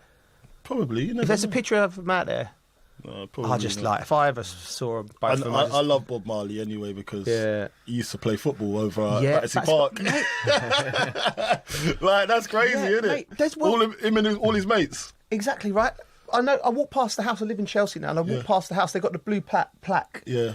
And I just said to Carly, I want to buy that house. I would love to imagine looking at that. If it ever comes, I've got a guy who buys houses. If it ever becomes available, buy that house. I want to buy that house. Oh, that would be wicked. Just strolling it. The vibes in that house must be crazy. Just love in there, isn't it? Just love. Yeah. Well, that was a strange start to a show. This is a football podcast. Yeah. But listen, it all ties in. Yeah, you know what I mean? All ties in. Listen, Joe. We've got to talk about some transfers. Right, okay. Yeah, transfer experiences. Yeah. Okay, this is nice. What? Like personal experiences. Yeah. Yeah. Yeah. Where do you want to go with this? Where should we start? Because you started at West Ham. Yeah. Should we go our first transfers? Let's do that, right? Yeah. Okay. So, me and Bridgie's first transfers were at the same time, weren't they, really? Yeah. So, yeah, I mean, go on, tell me about yours, because you were at Southampton. Yeah. We've found out you broke the record of 113 games. Yeah. Absolute buffalo. Unstoppable.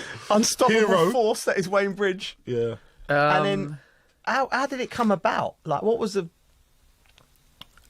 Because people will want to know the whole process. Yeah, well, obviously, sometimes I think, depending on your agent, do you really know the true ins and outs? So I think every transfer can go quite easy. The club don't want you, so it's easy to let you go. There's another club that wants you. I think for me it was obviously Gordon Strachan was manager. I had an agent who I ended up leaving just because of things which and in the end trust I think we ends both up left them. I think trust ends up getting lost really and realise you can't trust them. But I remember I was supposedly handing that transfer request, which do players actually really need to do that? I'm like, you're an agent, you should just be able to go and deal with that yourself. And where I was still quite young and probably you trust these people to look after you, I don't think that's really needed, is it? No. So like, I should have just said no, but just being young, I going to see Gordon Strachan and, you know, say Chelsea have come into me. Hold on, sorry. So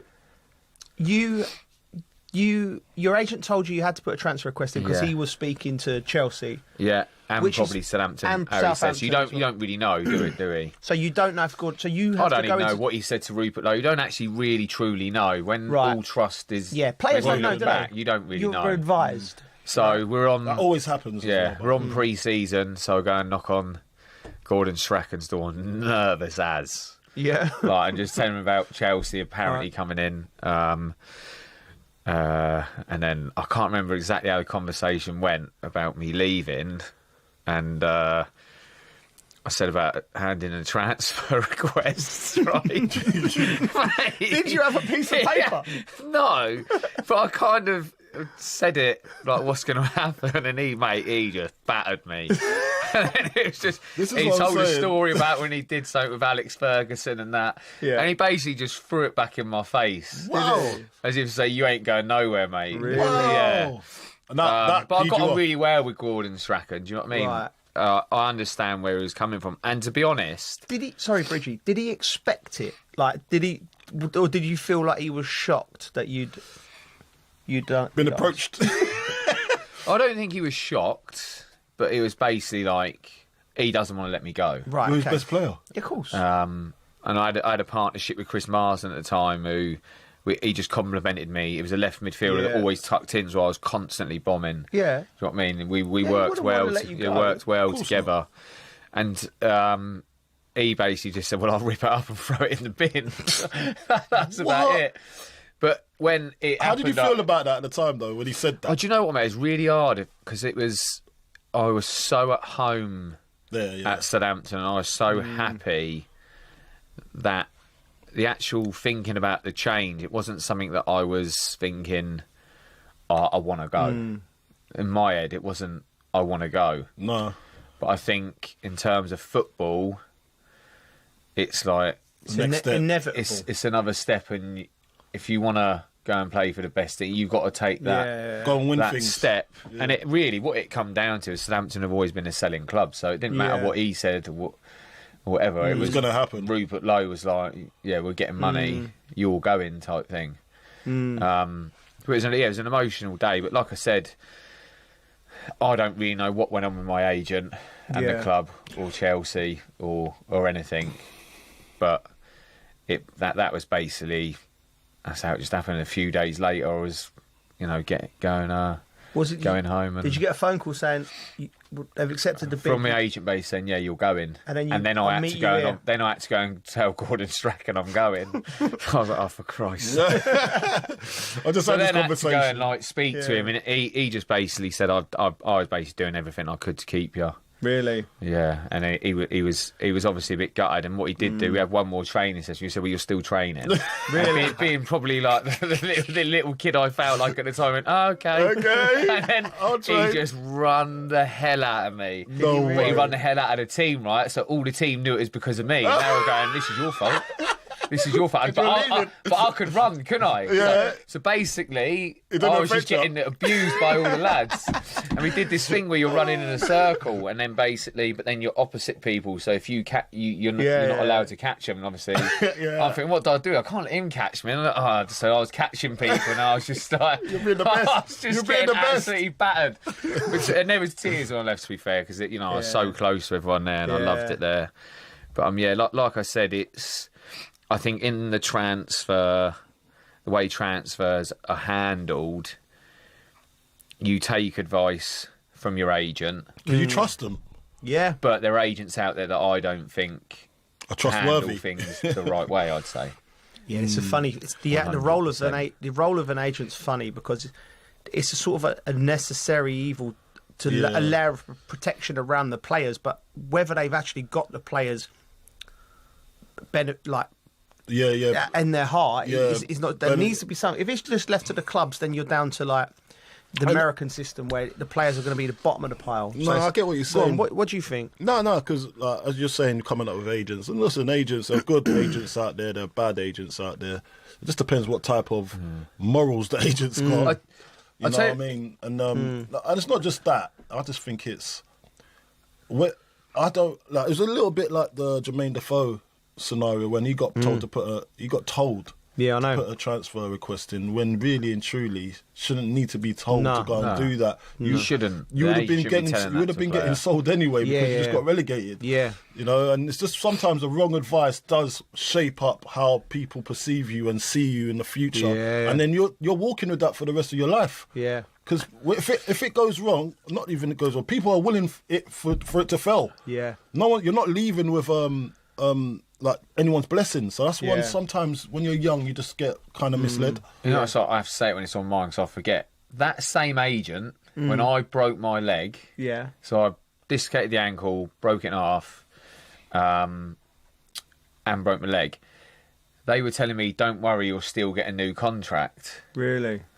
Well, that ain't something you can tell to someone if they've done that. And then that's when I ended up changing agents not long afterwards, because then Chelsea were chatting with Ashley Cole. Yeah. And we had the same agent. So you had the same agent they had the as same Ashley. agent, but so that's a conflict of interest. Conflict of interest, but they said it never happened. Right. But then 2 weeks later they come along and go, "Oh, well, the meeting did happen." It's like, well, why did you lie? Wow. And then when they were telling me about getting a new contract, obviously I knew Big Stuff, who then become my agent. Why are they telling you that, mate? You're sat in a hospital bed with a broken leg. The last thing you want to contract, you're like, you've got to get back playing and see what happens. And that's basically how I ended up changing agents. But then when I did move from Chelsea, the advice I got from Big Stuff about leaving was so different in terms of going to speak to the manager. Right. What did he say? Well, he was, why don't you just go and have a chat with the manager and see what he thinks? Yeah.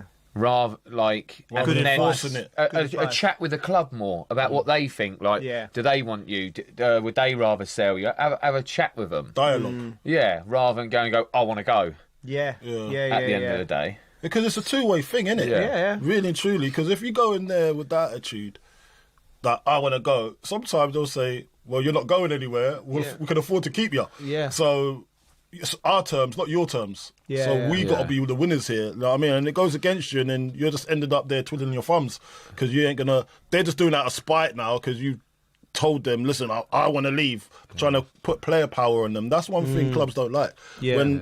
When somebody's coming in, you're just a player.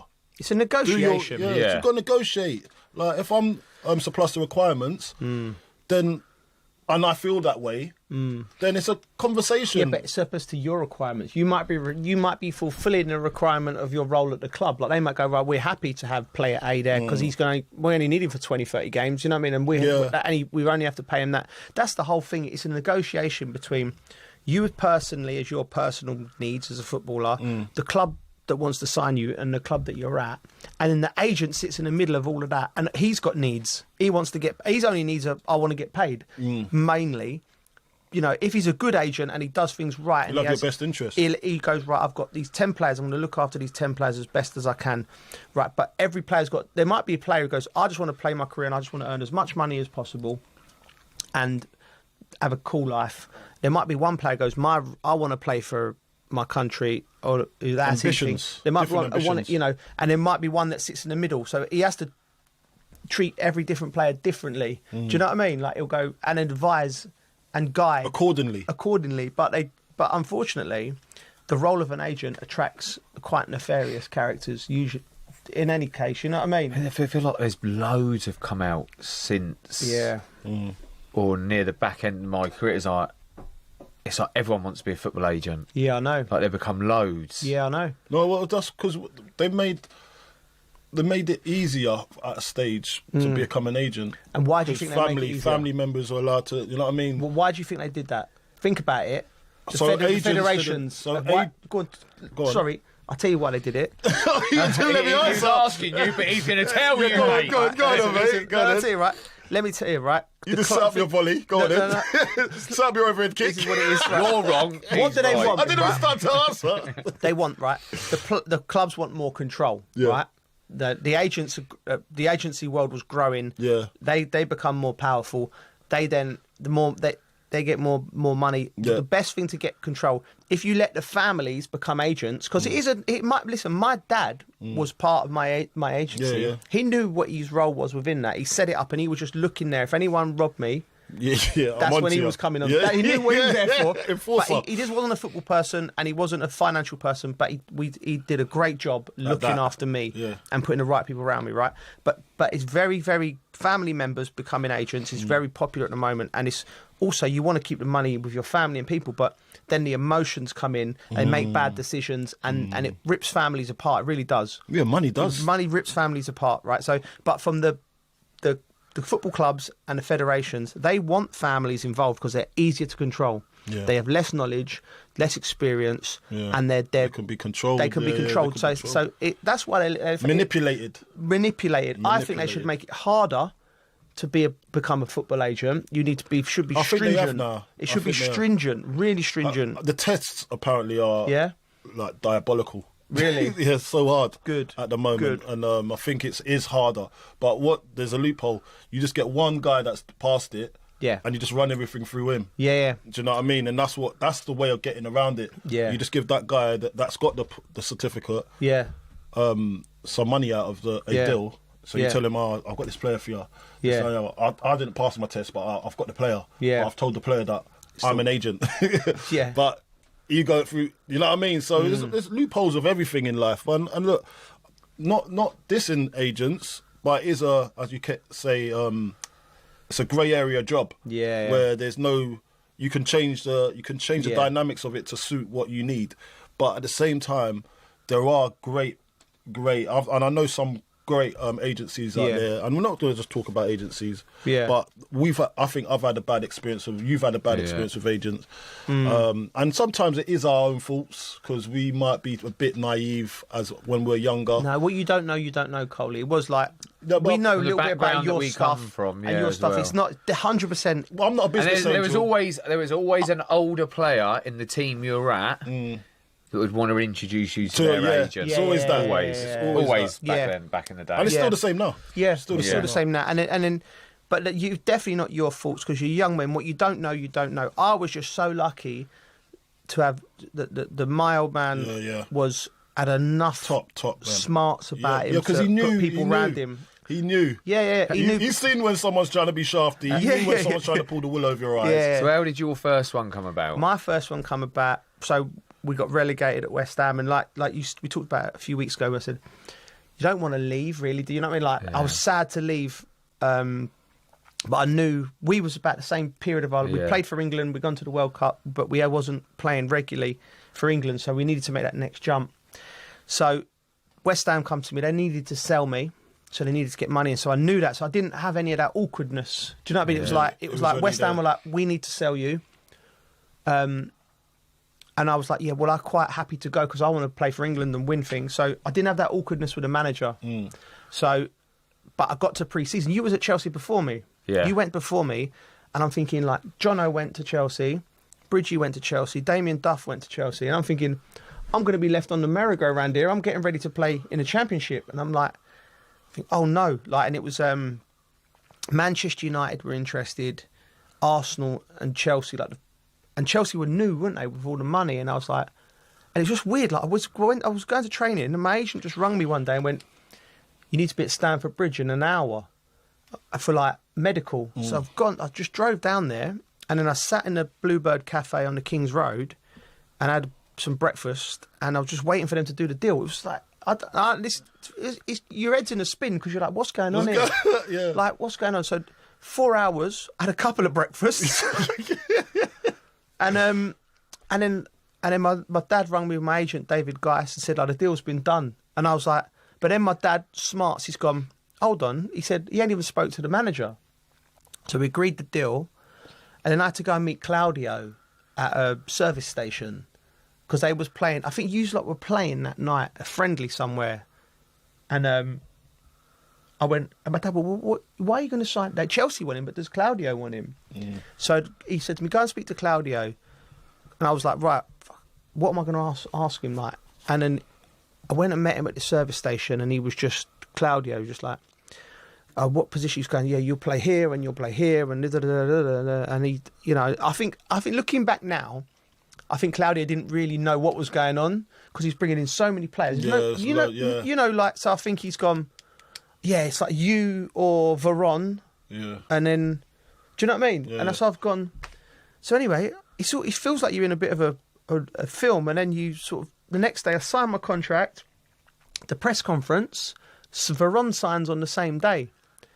So Veron is the big star, fish. Big fish. Saying, He's turned up in a suit. He looked like he had the mafia with him, like all these agents, about 4 agents. He's a legend, and I've just turned up in my baggy a baggy tracksuit, right? You looking? My old man had like an Illuminous Ralph with jeans on, and we're walking in like I looked like I was there to do the tiling or something in the press conference. And Veron's turned up, right? And then we done the press conference. I bet it was an Adidas tracksuit as well. It was, yeah. Another freebie. Yeah, freebie. Veron's turned up, and I'm sitting at the press conference, right? And I'm just at the end of the press conference, and they're just asking Veron, like, you're Argentina's number 10. There are no questions, nothing's. I'm just sitting there at the edge of the table. No one's asked me one question. Spare part. And then Veron's gone. They asked him about like who's he looking forward to. He must have felt bad because they've not asked me. And he's gone, who are you looking forward to playing with at Chelsea? Then I'm thinking he's gone. Oh yeah, I'm thinking Desailly or. Do you know what I mean? Good Johnson, Hasselbank, all that. Cole. He's gone. The most player I'm most looking forward to playing is Joe tomorrow. Like I know I've played against him last year. Yeah. He's the best young player in England. And then I'm thinking, like, no, ask me. He's going, this is a top player. I'm thinking. Right, so and then I've gone. I'm like, the chest puffing out, and then he just leaned into me. You owe me 50 quid for that. Did he say that? Yeah, you owe me 50 quid. No, he did. Yeah, I thought it's great banter, right? So I thought that. So he was a great geezer, wasn't he? Yeah, he was a great geezer. And then, then I come in, met Bridgie and all the boys, and it was just all went. Do you know what I mean? That was my first experience. Yeah. I was already at Charlton by then. I was alone. So I didn't get to see you on your first. I saw Bridgie, but then remember I went off. Yeah. Because I had the conversation I had to go on loan. I didn't have a loan. Did you have a loan? I had a loan when I was at City. But at Chelsea, the start of your career. No, at the start of my career, I didn't know. You started your career. I made my debut just after my 18th birthday. Yeah. So you had the start of your career. You had a loan. Yeah, at the start. So I was a naughty boy. Yeah. Went out on loan. What do you mean a naughty boy? What I just kept on coming in late, Coley. And Claudio just had enough of me. First and foremost, I got in trouble because I'd done that Jesper Gronkiar thing. Yeah, we need to talk about this. No, we don't. What Jesper Gronkiar thing? Never heard of it. Explain it. Yeah. Explain it. I don't know. You can't leave me out. Nah. This is going to be. It's well documented. Just type in Cole Jesper Gronkiar and it'll come up. All right, on YouTube. Well, not YouTube. Google. You made me say the bad. Yeah, he didn't tell his story last week. I was already in trouble. Listen, okay. I punched him. All right. To be fair, I think the nicest man. Was you there when I done that? I remember being at Southampton, and it was one of them things. If someone was naughty, as he says, I weren't naughty. I was a good kid. You called yourself naughty a minute ago. I done a naughty thing. Naughty thing. Yes. You're a good person. That I remember being bad. at Southampton. There's a few people that had done some naughty things. Yeah. And they usually went out on loan. Yeah. Right. Okay. That's what the remit was. That happened a few times. Nowadays, the loans used to like bolster the talent, the player, build them up. There's layers to it. We'll get into that later. You do that now, but back then you were saying you went out on loan because punishment. Of punishment. Not just that, but I kept on coming in late as well, repetitively. And it might have been used as a thing to kind of like sort your head out, mate. Go and show us what you can do. Yeah. And then you'll be back type thing. Yeah, well, it was supposed to be that. Then I got into... then whilst on loan, I got into more trouble, didn't I? We won't get into that. Definitely not. But yeah, so I went on loan. Had Alan Kirbishley. With Alan Kirbishley, yeah. Good guy, Kirby. Yeah. It was, and then this is the same time Scott Parker, so it was the year before you came. Scott Parker. He would have been still at Charlton, right? Still there. He was at Charlton at the time. Yeah. But that year he went, January. Yeah. He went, no, not January, in the summer. No, he come in January. I'm sure he did. It might have been. No, it was, because I played half a season. Sorry. I played half a season with him. Yeah. And then in January, he was... And then I remember him kicking up a stink, actually. Really? Like, he wouldn't want to... Like, obviously, Chelsea come in for him. And I just remember, I was like, hold on a minute, what's going on here? Yeah. And he wouldn't come out to train, and then he reluctantly come out to train that day that he was supposed to sign for Chelsea, but he had to train with us, yeah? Right, okay. He was just walking around the pitch. Really? Kicking balls away. See, that's a... Kicking balls away, on the pitch. I was like, oh, this is very unprofessional. Do you know what? Scotty would hate that because he's a manager Yeah. now. Oh, yeah, he's changed that. Do you know what I mean? Like, I couldn't imagine Scotty doing that either. No, nor can I. No, mate, I saw that side of him. Yeah. And he wouldn't talk to Alan. I think he had a tear-up with Alan Kirbishley just before training. He's gone out, he's sulking and kicking balls away, whatever. And then he just got sent in. Yeah. It's a mad and thing. then after that, come off the after training, I think he got told he can go. Right. So he kind of fashioned that himself. And it was good. So I saw that part. But apparently, when we talk about agents, I was part of the deal. Really? Apparently, I was part of the deal for me to stay a second year. Right. Yeah. I didn't know. I wasn't. You ain't none the agreed wiser. to it. I didn't agree to it. Yeah. So come to the end of that season. Yeah, on loan. So I finished the season. I was quite injured a lot through that season. Weren't having a good time. Yeah. Things going on off the field. Bit turbulent for me. Because I was like 19. Yeah. I was just doing too much. Like I wasn't focusing on my football. But it got to the end of the season, and then I was like, I need to get out of London. I'm going to go out on loan again. But I did have so I came back to Chelsea. We'd done the pre-season. I think where did we go? We went to America. For pre-season, and that's when Shaw Wright Phillips come. Yeah. No, that was the year after.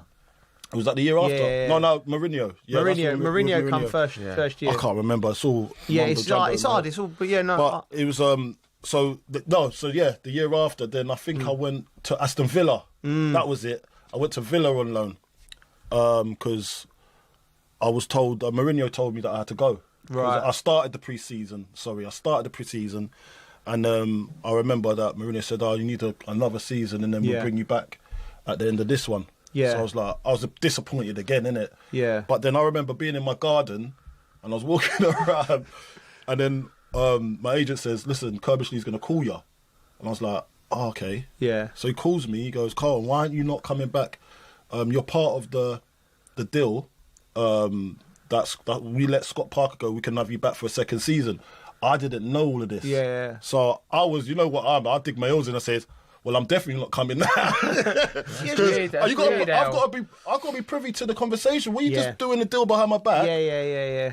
And then saying that that Curbs was expecting me to come back. Yeah. I didn't agree to it. That's why it needs to be signed. Like, all right, okay, we want that as part of the deal. Yeah. Colton, we're going to extend your loan for next season. Do you want to do it? Sign there. Like, Exactly. You can't just be selling people when they don't know. And this is a kid that don't want to actually go on loan. I didn't want to go on loan. Yeah. I want to just chill and then flip and try and learn from the best. Yeah. Why am I going out on loan at that time? And I was like, nah, but they just wanted me away. Yeah. So I was like, I didn't feel wanted at that time. Do you know what I mean? So anyway, I go to Aston Villa. I said, no, do you know what? I'm going to Aston Villa.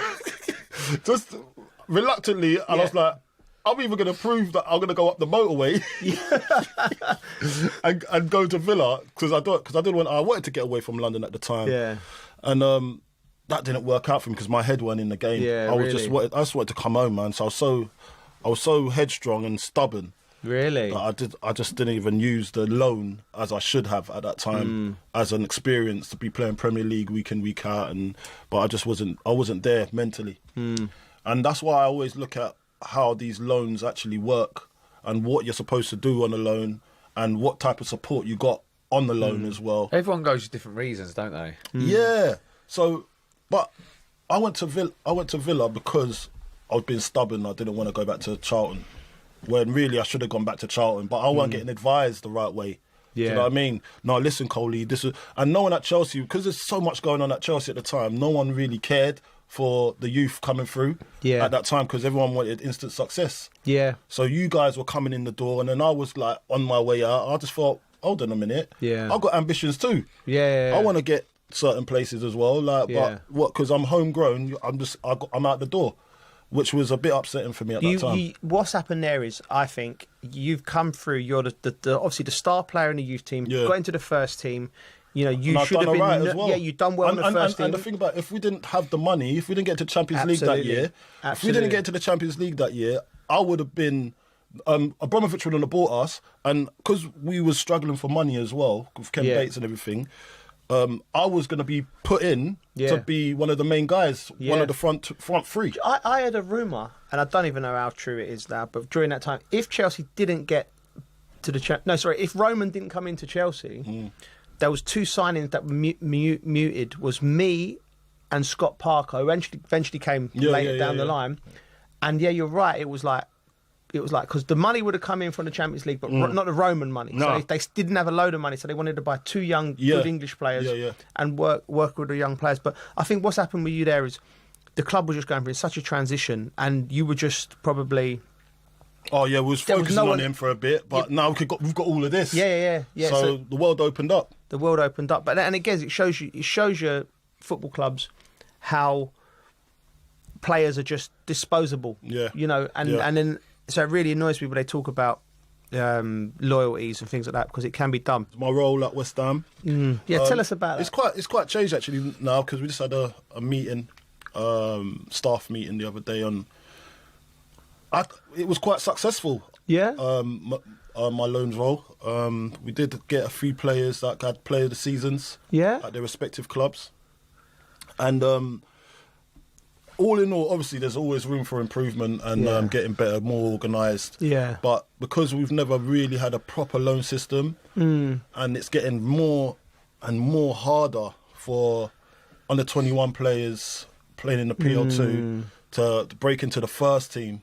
Now we had Ollie Scholes that broke in the first team straight from the youth team all the way up to the first team without a loan. Yeah. But most clubs nowadays, even if you do get into the first team, you'll kind of regress, and then the club will probably make a decision on whether he's going to be for next season what we need, or Right. does he need to go out for experience? Yeah. And I think that's what's changed as well from our days. Sometimes you'd go out on loan, as you were saying, Bridgie, because you've been naughty. You're naughty boy. So you're going out on a punishment. And or just to come away from the group because you need it.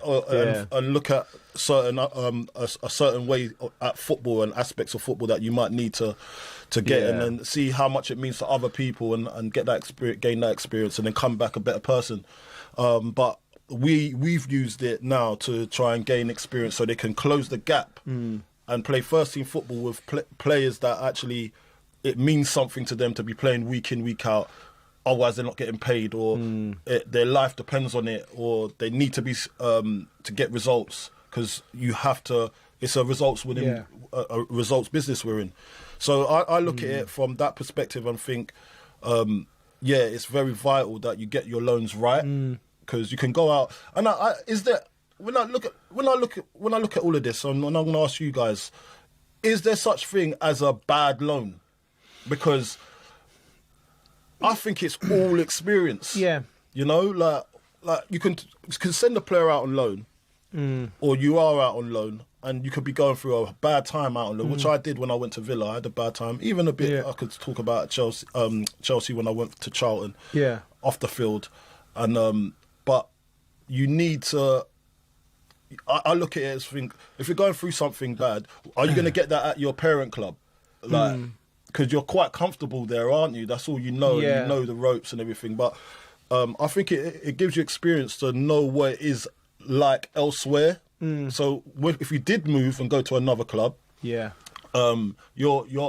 ready for it, mentally, emotionally, and physically. You know, and you know, like I played in Championship for Wolves. That was my first ever loan, and that was on a punishment as well. I got sent out. Sent out again. This guy, man. I don't even know that guy anymore. But that was like a punishment loan. But Dave Jones was unbelievable for me. I loved him to bits. And he helped me play.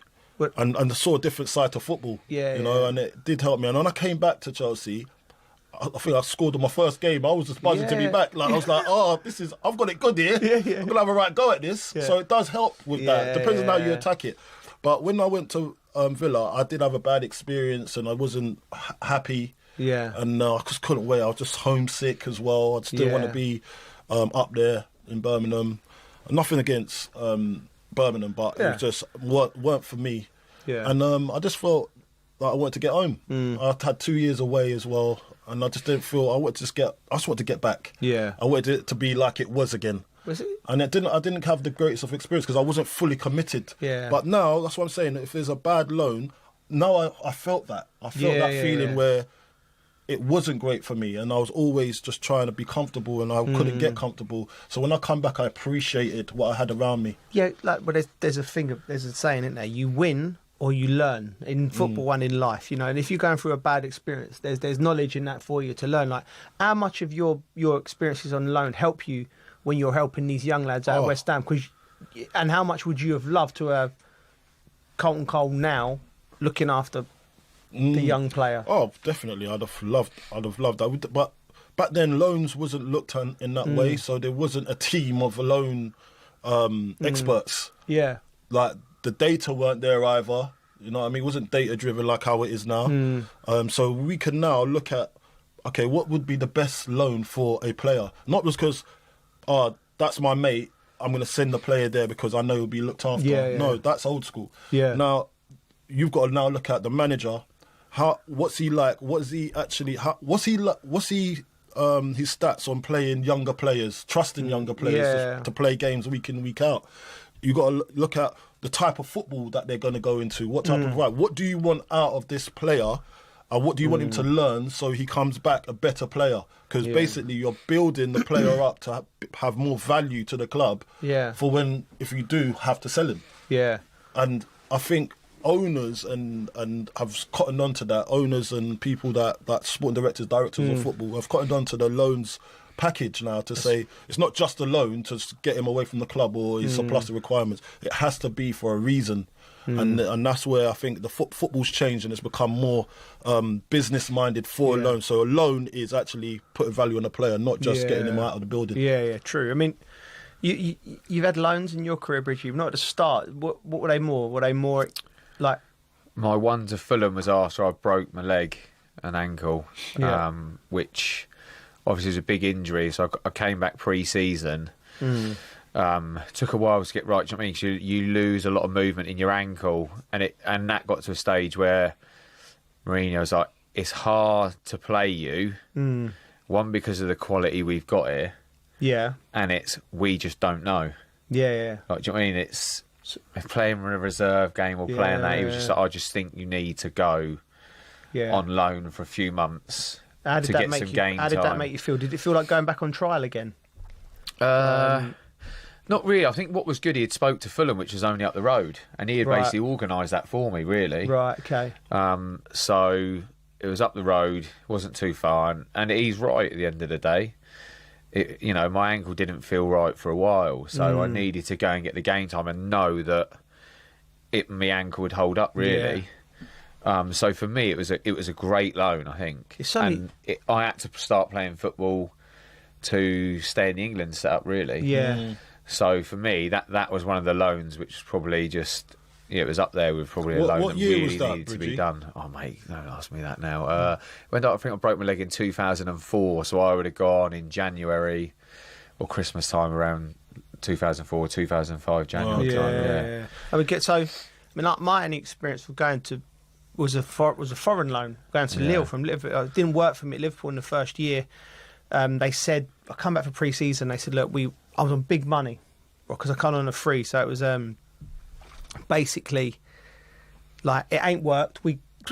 I'll tell the whole thing. So I've gone to Liverpool. I'll go back to the start of the story. I'm leaving Chelsea, right? Chelsea have decided they want to go in a different direction. My contract's up. We just won the double. I'd played 25, 30 games, so I wasn't regular, but I'd made an impact.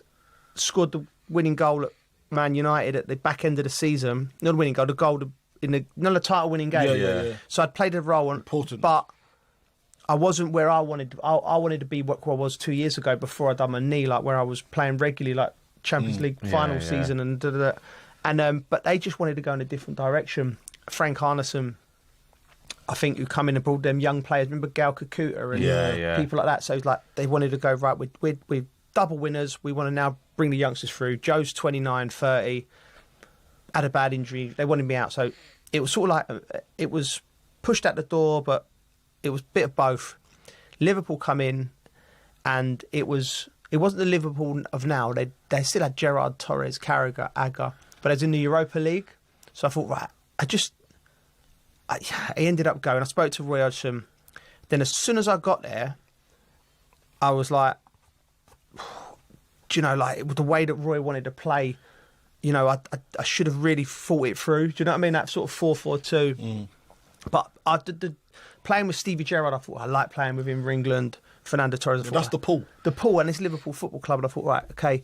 But then about 4 or 5 weeks after I got there, you figure out that they've changed the ownership, and then they want to go down this data role. So you start hearing whispers about them not wanting you. And anyway, I started getting a few injuries. Didn't go well. And it gets to the end of the season, I haven't played a lot, and they turn around and say, we want to get you rid of you. I'm like, well, no one's going to buy me on this money, so I need to go on loan.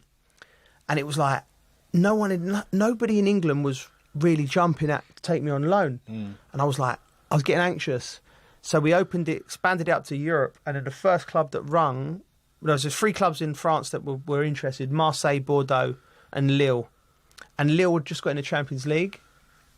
So I went, let me go and speak to the manager, because I didn't really... When I spoke to Roy, I should have gone with my gut instinct. Do you know what I mean? Like, my gut instinct was... But my head was kettled. I didn't know what I was doing. So I got on the train to Lille, and then when I was on the train, all of these clubs that were turning me down, Villa, they were thinking it might be Newcastle, Fulham, maybe wanted to then take us on loan. But I thought, no, let me go and speak to this guy. But I probably won't go. I thought, because, you know, I'll stay in the Premier League. But when I met him, mate, it blew me away with the presentation. We went into the training ground at about 5 or 6 o'clock at night. He was like, right, this is how we're going to play. And he's like, boom, boom, boom. We got Eden Hazard, we got Dimitri Payet. And we play and we build through. Like he said, I'm going to play you sometimes in the midfield. Sometimes I'll play you off the left, but you know, and we're gonna play Champions League and we're gonna go. And I'm like, mate, just all over it. Like, and I said to my agent, I said, don't bother. I said, I'm gonna come here for a year. I just went with my instinct. Went back to like my instinct of signing for Chelsea. So I went there, and I went, and he was right, mate. He looked after me, and after my knee injury, that season in Lille was the only season where I played more than 40 games, because he let me manage my injuries. Oh. Yeah. So on Thursday, we used to do something called a la carte day. So you can come in and you didn't have to train, basically. Some lads could do a bit of training, a bit of finishing. You can go in the gym. That's what you want. Mate, and that's exactly what I needed at that time in my career. So I was hitting the games on Saturday and, you know, I was feeling fresh. So I didn't get injured. So I absolutely loved my time there. But I didn't speak to anyone from Liverpool, the whole year there. Gus Poyet did a little thing like that. During the week, you'd have a thing where you just come in and play little games. It was just little fun games. Skill it games, wasn't that, stuff like that. It wasn't really intense. Coley, but how did you feel that? Because back then, obviously, they did have a. It's not a system. Yeah. It's just like a loan. So you'd loan, and when you was on loan, how did you feel about your club not even getting in contact with you? Mate, like I'm not, believe it or not, I'm not that needy. Like I didn't even think about it. But looking back now, not one person. Just a bit of support. Not was one it more person. like they didn't want you anyway? So they didn't want me. Yeah, that's what it was always like for me, I think, apart from when I went to Fulham, but the other ones I went to. We had this conversation the other day at West Ham. Even if a first team player, because now we're doing. See, our loan system was so good. Yeah, they've got us doing first team now. Right, okay. Like because we wasn't doing first team as much. Yeah, because the way it was set up. But now we get to look after the first team boys if they go out on loan. Now you got to look at it now. First teamers. Yeah, they're not going to want much. Naya Fagard, he's over at Real Sociedad. Yeah. He's not going to want me to be calling him every day. You're right, you got everything. Like, you don't need that. Yeah. Like, you just need to know that the club is still your club. Touching base, seeing if you're right. Still watching games. Yeah. You know what I mean? And just keeping tags on you. Yep. Yeah. That's all you need. Some clubs aren't bothered in terms of they've washed their hands you a little bit. You're on loan. Out of the way. You got to that stage with the club where, wow, we don't actually want you. This is the only way of getting you off our hands for a bit is going on loan. No, but I get that. But I think it's every club have to have due diligence. There's got to be some player care there because we're only humans at the end of the day. Yeah. And even though we know that we're not coming back to the club, we're still getting paid by the club. We're still the club's property. Yeah. And I think it's up to the club because that is your asset. Yeah. That is your asset, and you don't want to leave a bad taste in anybody's mouth, really. I don't know if and I guess because a manager can change as well, and then the other manager might fancy you. So, because another manager might come in, and then the manager, but because the club hasn't looked after you, you're thinking, well, that regime I don't want to be a part of because it's not just the manager, it's the whole thing. And it's about doing the right thing. It's about doing the right thing as a football club, and I think that's very, very important for any player that goes out on loan, just to have some base of contact or someone that you can say, pick up the phone to and say, did you come to the game or watch the game or something? Because otherwise you're just like a spare part and you don't want to feel that way as a football player. And I know everyone's going, they're getting paid so much money, but listen, we're still human, you know, and there's got to be that empathy there. Yeah, very true, very true. I just want to quickly, listen, it's great the role that you're doing, and I think in my... And I've got to say, like we've bolstered it up now. So Kev Keane, you know Kev Keane. Kev Keane's come on board now, right? Okay. As a senior loans manager role, and he's come to help because I think it's going to get bigger this season. Yeah, of course, it's going to get bigger this season. As I was saying as well, like most of these boys need the experience to go out on loan, and they need the support. And not every player that goes out on loan is going to be comfortable with you. Yeah. So it'll be good to have Kev Keane alongside me now, that has different relationships with different managers. Remember, you called me up when you say you've got a player, and I go, okay, I don't know that manager, but Kev Keane might know him. So you can have. It's always good to have relationships across the board. I mean, it's certainly an important role. This is one for you, Bridgie. Have you ever moved that fell through, or something that was a bit out there? No, I've never had one, mate. Never had one that fell through, to be honest. I think the only... Yeah, there was... Obviously, I went to Chelsea and then went to City. I wouldn't say there's any that fell through. Obviously, the City, it was harder to get out. Yeah. Just because of the contract I had signed. Yeah. And then it was just like... It was hard work to get out. And I've had 2 loan moves. Yeah. But yeah, I wouldn't say there was anything that really fell through. There might have been like whispers of a couple of teams, like Valencia was one, but I couldn't have done that. Yeah. I struggle with the English language there. I'm trying to learn Spanish, mate. Give me a word in Spanish.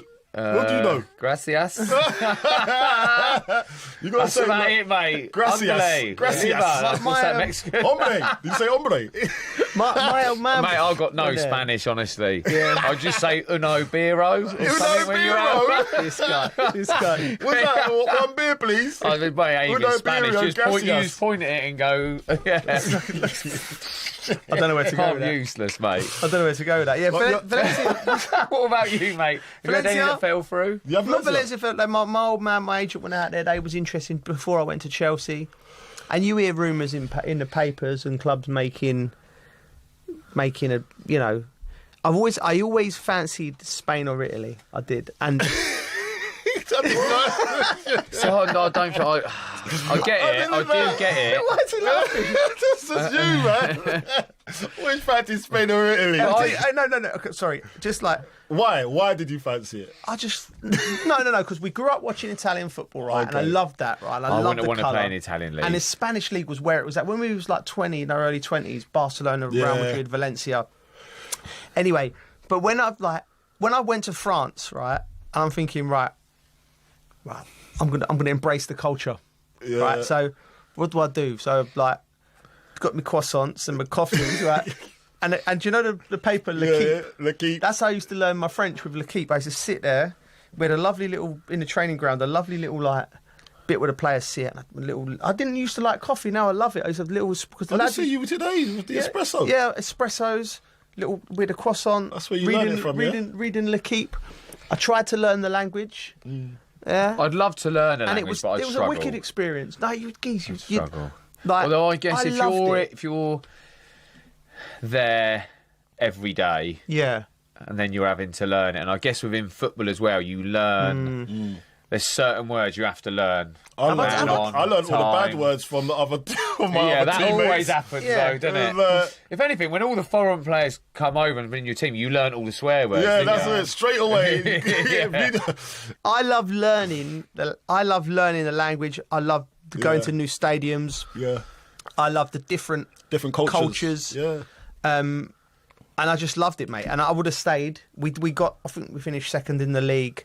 We got Champions League football, which was the mandate. Let's talk about the players you played with as well. Like you just named Eden Hazard, and Demi Payet. Yeah. Come on, those two, mate, brilliant players. Payet was struggling. No, Eden Hazard was as clear as day. As soon as I saw him, I was like, "That's a genius of a footballer." I was like, "Wow!" Like because when I was going back to my meeting with Rudy Garcia and he was saying where he was going to play, like he was always had Eden Hazard in the middle of everything, and he was like 18, 19, and I'm thinking, who's this kid? Because this kid, like, that's me, I should be there. I should be there. Why is he in the way? And then after about the first game, I was like, yeah, man. I understand what you're saying. I was like, and I said to Rudy, like, you was right, what a player. And but Payet was sort of, I think he had a knee injury, so he struggled at the start. Yeah. And I wasn't 100% sure. I knew he was a good player, but then by the end of the season, he kicked on, and then he was like, wow. But the sad thing was, I think, if we could have won the league. That's a little bit of regret with that one. We were that good, but we sold our striker, Musa Sol, to Turkey in January. You know, a selling club. It's a selling club. We had the league in our hands. And if we would have kept the striker, but we didn't. But great time. I loved it. And another question I'd like to ask you: players. I think of all the clubs you played for, players that have signed who surprised you, like whether good or bad, or there's one that stands out for me at Chelsea. Go on. Lasana? Yeah. Mate. Mate. Wow, where did what they a find player. him? Yeah. And do you know what? I could understand how frustrated he must have been. Lasana Diarra. Because, Yeah. mate, he was some player. He was brilliant. Do you know what I mean? He's a midfielder. Yeah. Ended up playing right back. Yeah. He was played unbelievable at right back. He had this thing as well where he could, like, he'd be in a tight spot and he'd like, shuffle. He puts the and he'd just brakes get on. out. He It's puts the weird. brakes on and he go... And somehow he's He'd out. be right by the ball and he'd just shuffle around and And run he's off so with the strong. ball. Like, Yeah, he so was strong. Mate, he was a player. And I don't know if there was a thing between him and Mourinho. But It was weird, wasn't it? Why he wasn't playing more. I couldn't say that he didn't deal with it right or what it is. I don't really know, but you could understand his frustration because he probably. That's really hard, isn't it? You got Macca, and we had such a big squad. Essien, but Diarra for me, I was just thought, mate, he's a proper player. He's a player. He's one of my good mates. Is he? Yeah.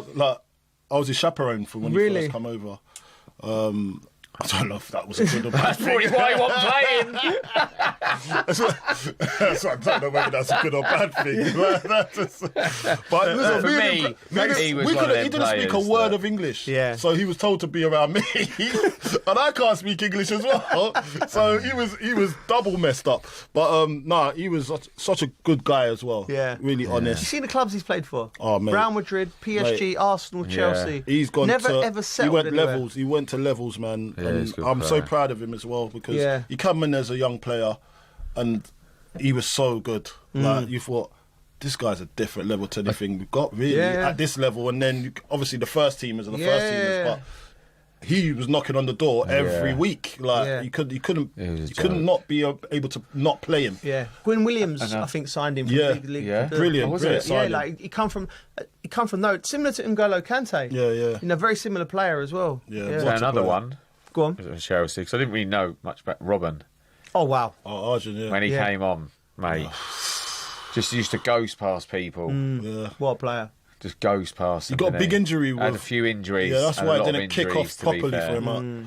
But when he came I thought, there was a goal against Newcastle. He just ran through players and slotted in. I remember. Don't you think he wasn't really a Mourinho type of player because he didn't really pass? He couldn't physically. I don't think he could handle the Premier League. He was another one a bit like Salah sometimes. If he played out on the right, you knew he was going to cut in. Yeah, that's but what he it could was. keep cutting, and he'd slot it in one of the He was one of the corners. best at it. He was one of the best at that. Do you know what he was, Coley, as well? Because we played like when it was me, it was Robin Duff, me, and then Shawnee come in later, like yeah. right. So, but when it was me and Robin on the pitch, right, he had this habit. Jose used to do the team, and it used to be right.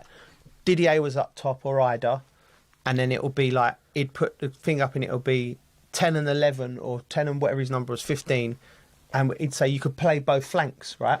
I'm thinking, right, well, I can't be playing. What do we decide if I'm on the right or on the left? Like, but he was like, no, I want you to be free, like come inside. But like Robin was smart, right? So if we were playing against Arsenal, for instance, and you had Ashley Cole as left back and then Oleg Luzhny on the right back, right? He'd just go, I'll go against him. And I'd be like, oh, cheers, mate. And I'd be like, I'll go right, and I'd ghost over there and I go, yeah, go on, Robert. And he'd go, no. I'll chase Ashley back, all right, you do this. Selfish. But like, listen. Listen, that's what makes him a wonderful player. Great you know, player. like, you'll always remember him. Arjun was a type of player. I just looked at him and think, well, that's levels. Yeah. That's levels there. Yeah. And he just didn't care about his appearance, did he, or nothing. He was just like, mate, this is what I do. Mate, I'm born to play football, and this is how I play it. Yeah, he's a great player, mate. He looked about 40 when he won. But he's such I love you. But he's such a wonderful person. Nice His dad was guy. lovely as well. His family was lovely. Nice, And he just loved football. And he's like, he was... And it surprised you? Surprised me. Oh, what's happened there?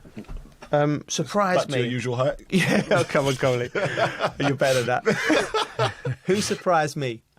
Mate, I was trying to think. At West Ham, I was so excited to sign when Davor Suker came in because he was like Golden Boot winner. And, mate, his hip was so bad. He kept running towards goal doing a shooting and try and dink the goalie. Is it? I'm like, what's this guy not shooting for? It's a Golden Boot in the World Cup. And he was like, coming... Like we signed him, he had a dicky hip. Do you know what I mean? That was West Ham. We used to sign anything that moved. Mate, and he was, mate, he's surprised because the Golden Boot winner, his hip had just packed up. Oh, wow. Typical West Ham signing. Who surprised me? I'll tell you who else did surprise me at Chelsea. Go on. Because I just didn't realise how good he was. I knew he was good, but I didn't realise how good he was. Ida. Yeah. Mate, Ida, let me tell you something about Ida. He was, rated higher than the Ronaldo when they was at PSV. Really? Oh, my Yes, I days. don't know. Yeah? He's a player. What? So Ida was the young one, and then Ronaldo just come in from Brazil, right? Yeah.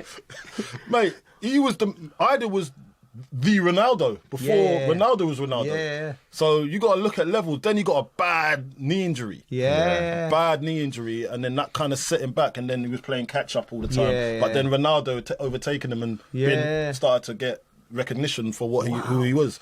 But Ida was that good. Really? Yeah. Yeah, I know Ida was that good. Like I agree, Ida was the top player. But he had a massive knee injury. Yeah. Massive knee injury, and that's why sometimes I look at Ida, I just feel he could have achieved so much more if he didn't get that injury, because that kind of hampered his career all the way through it. Very good player. Very, very good player. And you can see some of his touches, man. Yeah, touches, movement, intelligent player, very intelligent. He's another one that's been on a night out with us. Yeah. He's not been back since. Ida, where are you? And you've been quiet in the group chat. Yeah, we're getting back over. Next time we'll get you back out, mate. What was I going to say? Suarez. Yeah. Wow. When I was at Liverpool, when I went back and Suarez was there, right?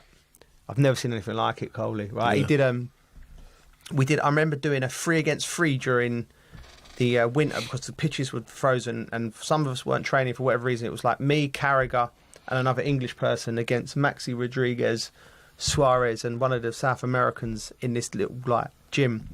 And it was it got quite nasty and, mate, Suarez was just when you look at a street footballer, he's throwing us. I touched him, I bounced about 3 metres that way.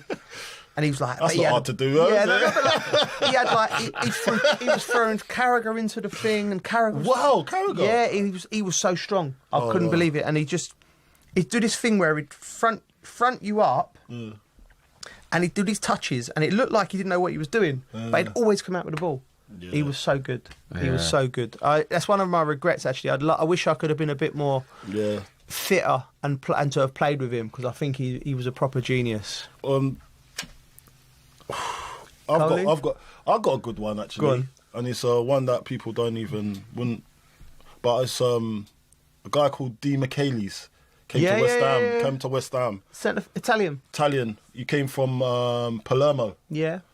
What a player he was. Yeah. Like his movement. He actually reminds me of Chev. Yeah. Same size. Yeah. But he was just like he was quite small, but he didn't look like a footballer. Right, okay. If you looked at him, you just think... Chev's not happy with that. If you looked at him, you would think, he's an athlete. Yeah. Do you know what I mean? But then he gets onto the pitch and then you just see... Yeah. Sometimes it could be Zola-esque. Yeah, really. Do you know what I mean? Yeah, it's just got these little touches. And he's the only player, the number 10, because he was a number 10, the only player that come up to me, and I was the main striker at West Ham at the time, and he says, Coley, I'm just going to look for you all the time. Really? I want you to score. I was like, wow. Yeah. Because usually it's a competition, isn't it? Yeah. We can get more goals, so we can push on. He was like, no, if you're in a better position, I'm passing to you. Really? Yeah? And I want you to score. If you have an opportunity, you shoot, because that's how we'll win the game. I'm like, that's actually what you're supposed to say. But because we're in a competitive environment and everyone wants to get a goal. So if I've got a half chance, but Coley's over there, I ain't passing to Coley. I'm going to have this half chance, so I'm backing myself to score it.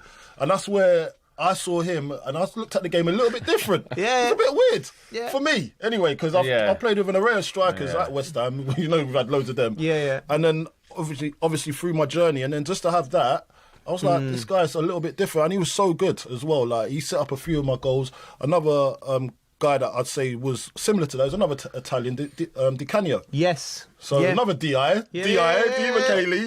Canio, but they just read the game different. You see what I done there? Yeah? You're so happy with it. I'm so buzzing with that. D and D, D linking up with CC, but no, I was just like on the mic. Anyway, but Di Michele's is do you know what else was a good surprise for me as well at West Ham, I'd say. Good. And he, I've got to say, Valon Barami. Do you remember him? Yeah. Barami, do you remember? Swiss midfielder. Yeah. Yeah, played on the right. Yeah. I hated playing against him. Oh, mate. I was towards the end of. It was when I went to sit or play against him, and I had struggles with injuries since then. But mate, he was tough. Oh, he was mate. so quick, deceptively quick as well. You don't realise how quick he was, mate. Oh, mate, he could go. Very quick. He could go, his man. Work rate, and his work rate was a joke. He was unbelievable, wasn't he? Yeah, he was good. Wow, really I didn't good. see that coming. Yeah, really good. Valon Barami, mate. Okay. He was a player. Swiss international, but of Albanian heritage. No. He could run you great into guy the as well, ground. man. Yeah? Yeah, like I used to love him, man. Like, he's just a happy guy. Yeah. But on that pitch, he turned into a machine, If man. he certainly can run and he turned into a machine, and he was aggressive. He was aggressive. He was always fiery. He was fiery character. Yeah. And he done so well for us. Good player. I think he was underappreciated with us. Where did he go after? Oh, mate, he was a player. I think he went abroad. I think he went Italy after us. So I hated playing against him. yeah, he was a top. He was a top player. Okay, right. Well, we'll finish it off with experiences as one of the most nerve-wracking experiences when you go to a new club. The initiations, like best and worst you've ever seen initiation. Mine's like one of the worst at Chelsea, I think. Go on. Yeah. What did you do? I did. Come. You didn't do the Saturdays. Girl on your kid. You done Saturdays? No. Listen, you've gone. You're number one girl on my list. So I did that one right. Sing it again. No. No. Sing it again. After Come about on, 30 let's do it. seconds, Let's the do words just went. Let's do initiation. No, I'm not doing it. Let's do initiation. I don't want to do it now. Initiations. And Come then, on. Shut up. So how's it go? I'm not How's doing it it. go? Come What's the next music? girl on your kiss. You're the number one girl on my list. What song's that? Who's that from? Yeah, I know. I don't know why I chose did you it. choose I that? really don't know, mate. Who sang that? I don't know. Where's that from? Is it something Dragon? Hold on. You have to see if I can find it. Oh my gosh, you don't even know what you're singing. No, I can't remember now. And then the other one I did, have I done 2 or 3? Done 2. No, I done one when I went to Brighton. I did the Saturdays song, to be fair, which I did at karaoke, which I sent you a video of. You've done the same one. Did you do the moves as well? Yeah. Oh, favourite. He loves it. Do you know what? Because I went there. When I went there, they were just giving me so much stick to Brighton. Like the first my first session was a gym session, and as soon as I walked in the gym, they started blaring the Saturdays. Did they? And I was just like, oh, do you know what? I'm just doing a Saturday song from initiation. The lads might like it, but buzz off it a little bit. Yeah, those are the ones I've done. Worst one you've seen? The worst I've seen. There was one at Chelsea, but I can't remember who it was. I can't remember. I'm sure there was one at Chelsea. It was really bad. My brain's gone blank. Yeah, Did you do one, Coley? Yeah, I sang Maybe It's Because I'm a Londoner. Which always goes down well at a London English club. London club, yeah. How's that go? Maybe it's because I'm a Londoner and I love London town. Okay, yeah, go on. Hold on, let him do one. Go on, do you all believe I could? He won't mind doing it, he loves it. Do you know why? Because he thinks he can sing. Come on. Yeah, you do. Hold on. I don't think I can sing. Right. I've got something for you. Go on. Tell the people about your MC career. Well, I've been known for rocking the mic. You know what I mean? Rock the mic, right. No, I used to be MC back in the day. You can sing though, I used to can't do you? like house and garage stuff. Yeah, you can sing though. It was Like, big I on can't the, sing. it was big on the I underground. cannot sing. It was big on the underground. I can't sing. Yeah? I'm bad. Well, I used to do radio stations, innit? Pirate radio stations back in the day. This guy, there's nothing he cannot do. Pirate radio, so I was on Bashment FM back in the day. Yeah. Hold tight, operator. Yeah. I used to do like under 18 Go on, give us a little bit. Give us a little bit. Give us a little bit. I ain't got no lyrics anymore, but I can't even remember them. What do you mean you're coming out? Next time we come out, you're coming out. I'm getting you on the mic. Yeah. I think that's it. Yeah. That's it. Thank you for listening to the Dressing Room Podcast with our Arabiya News.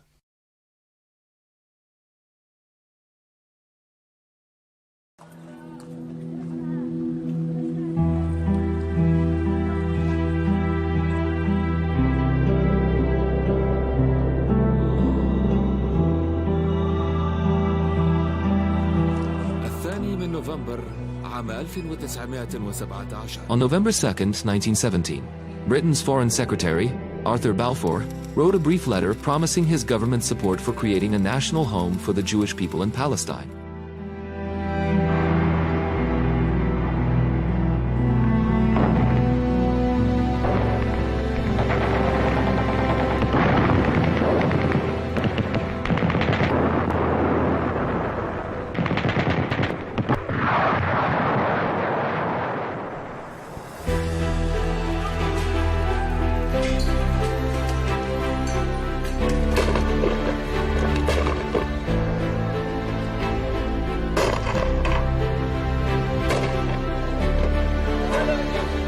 That marked the beginning of a century of conflicts and wars that would forever alter the fate of Palestine and the entire region.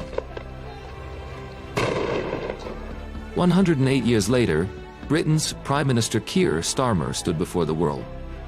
On September 20th, 2025, before the cameras, announcing his country's recognition of the state of Palestine. I state clearly, as Prime Minister of this great country, that the United Kingdom formally recognises the state of Palestine. As your chairman has reminded you... The British recognition carried special symbolism. No other nation has played a more decisive role in the modern history of Palestine than Britain itself. It is nearly 16 years since he recruited me to the Zionist movement.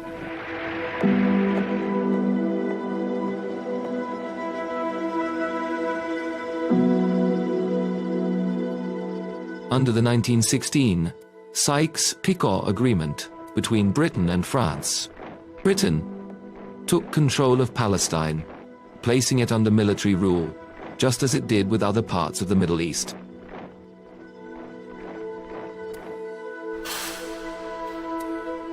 A year later, Balfour confirmed in his letter to Lord Rothschild, the wealthy British Jew, that his government viewed with favor the establishment of a national home for the Jewish people in Palestine.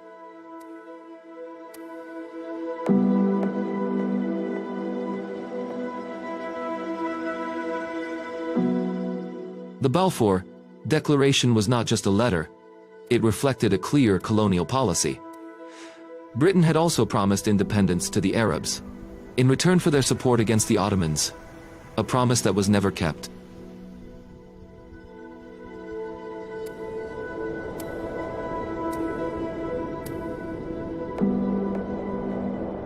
In 1920, Britain formally declared its mandate over Palestine. As the de facto authority, the British allowed waves of Jewish immigration into Palestinian lands.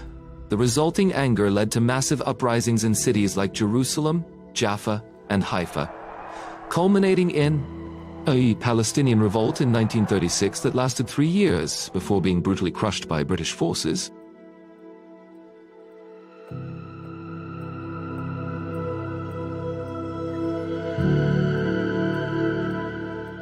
Following that, the British Peel Commission, after investigating the situation, recommended dividing Palestine into 2 states, one Jewish and one Arab, concluding that the mandate system was no longer sustainable due to the rising conflict.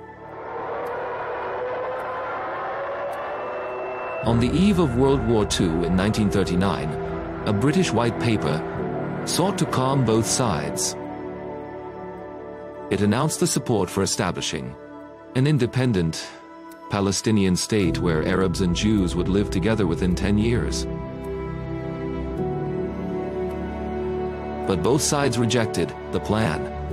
It satisfied neither their ambitions nor their fears. Keinen Mut, die mehr zu zwingen vermag, das Dann wird unser Wille und unser Heil. The outbreak of the World War made Palestine even more volatile. As the Nazis tightened their grip on Europe's Jews, migration quickened, until Jews made up nearly 1/3 of Palestine's population.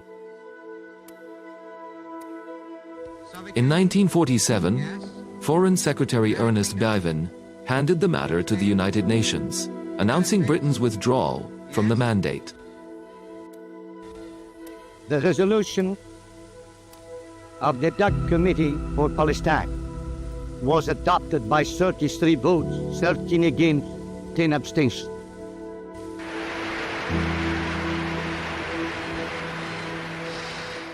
Under Resolution 181, the UN voted in favor of partition. The Jews accepted it, while the Arabs rejected it. In 1948, Britain withdrew as an occupying power, leaving behind a land already in flames. Soon after, on May 14, 1948, the State of Israel was declared. And the Nakba began.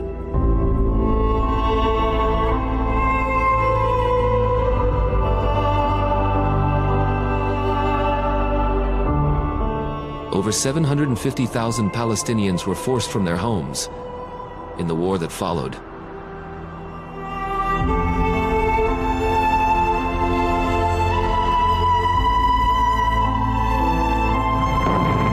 During the Suez Crisis of 1956, Britain joined the tripartite aggression against Egypt, but its failure showed the world that Britain was no longer the dominant power controlling the region's destiny. The United States had become the global superpower instead.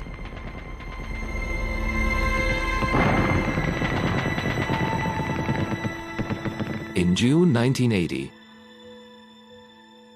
European nations, including Britain, met in Venice, Italy, and issued what became known as the Venice Declaration.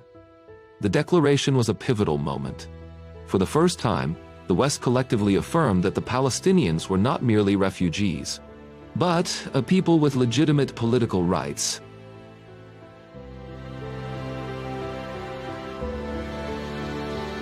The Oslo Accords of 1993 revived hopes for peace in the region. Britain supported the negotiations and financed the emerging Palestinian Authority. It seemed the Palestinian state was finally near.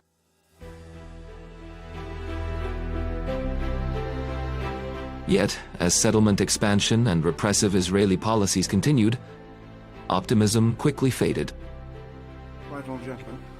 In 2014, the British Parliament voted by majority to recognize the state of Palestine, but the vote was purely symbolic. The government refused implementation, insisting on a negotiated solution first. Yet, public pressure keeps the issue alive in London. For many Britons, it has become increasingly clear that their country bears a historic responsibility.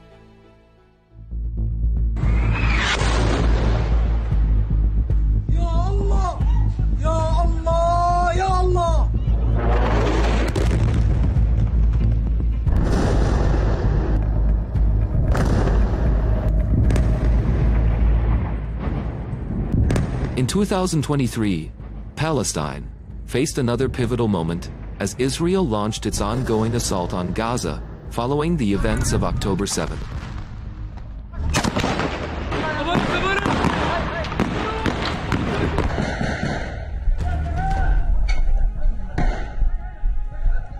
Tens of thousands of Palestinians tragically lost their lives in Israeli strikes, and many, many more were injured in this ongoing conflict.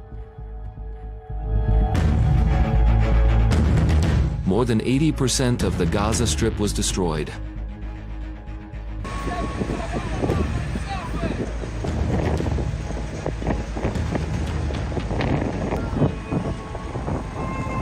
The new catastrophe in Gaza and Israel's repeated refusal to heed ceasefire calls placed immense pressure on Western governments. some of which finally decided to recognize the state of Palestine.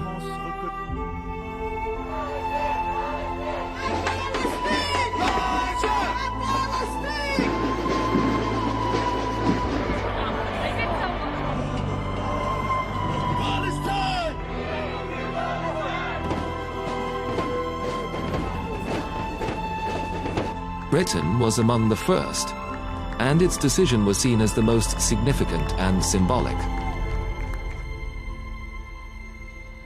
Keir Starmer's declaration came more than a century after the Balfour Declaration. Britain, once the source of Palestine's wound, had now recognized its statehood. But the question remains, will that truly be enough for a Palestinian state to rise?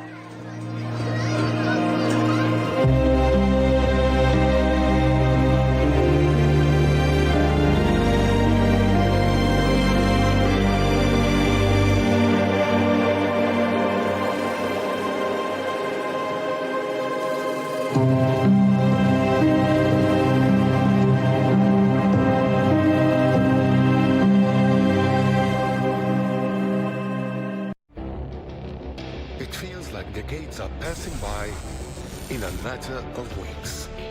Seismic shifts in the world order. Never, ever will be part of America. With so much happening and then so much noise. Whether it's political upheaval, Canada has been ripping us off for years. Economic shifts or social movements.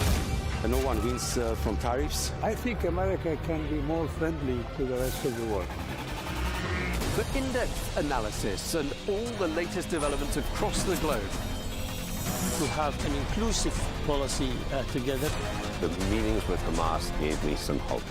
We're in another nuclear arms race. The most important development straight to your screen. Welcome to the dressing room. I'm on my own. I need backup. And an insightful look at the issues shaping our world today. It was not going to happen, that war, and it happened. Join us on Arabiya News, where the world talks.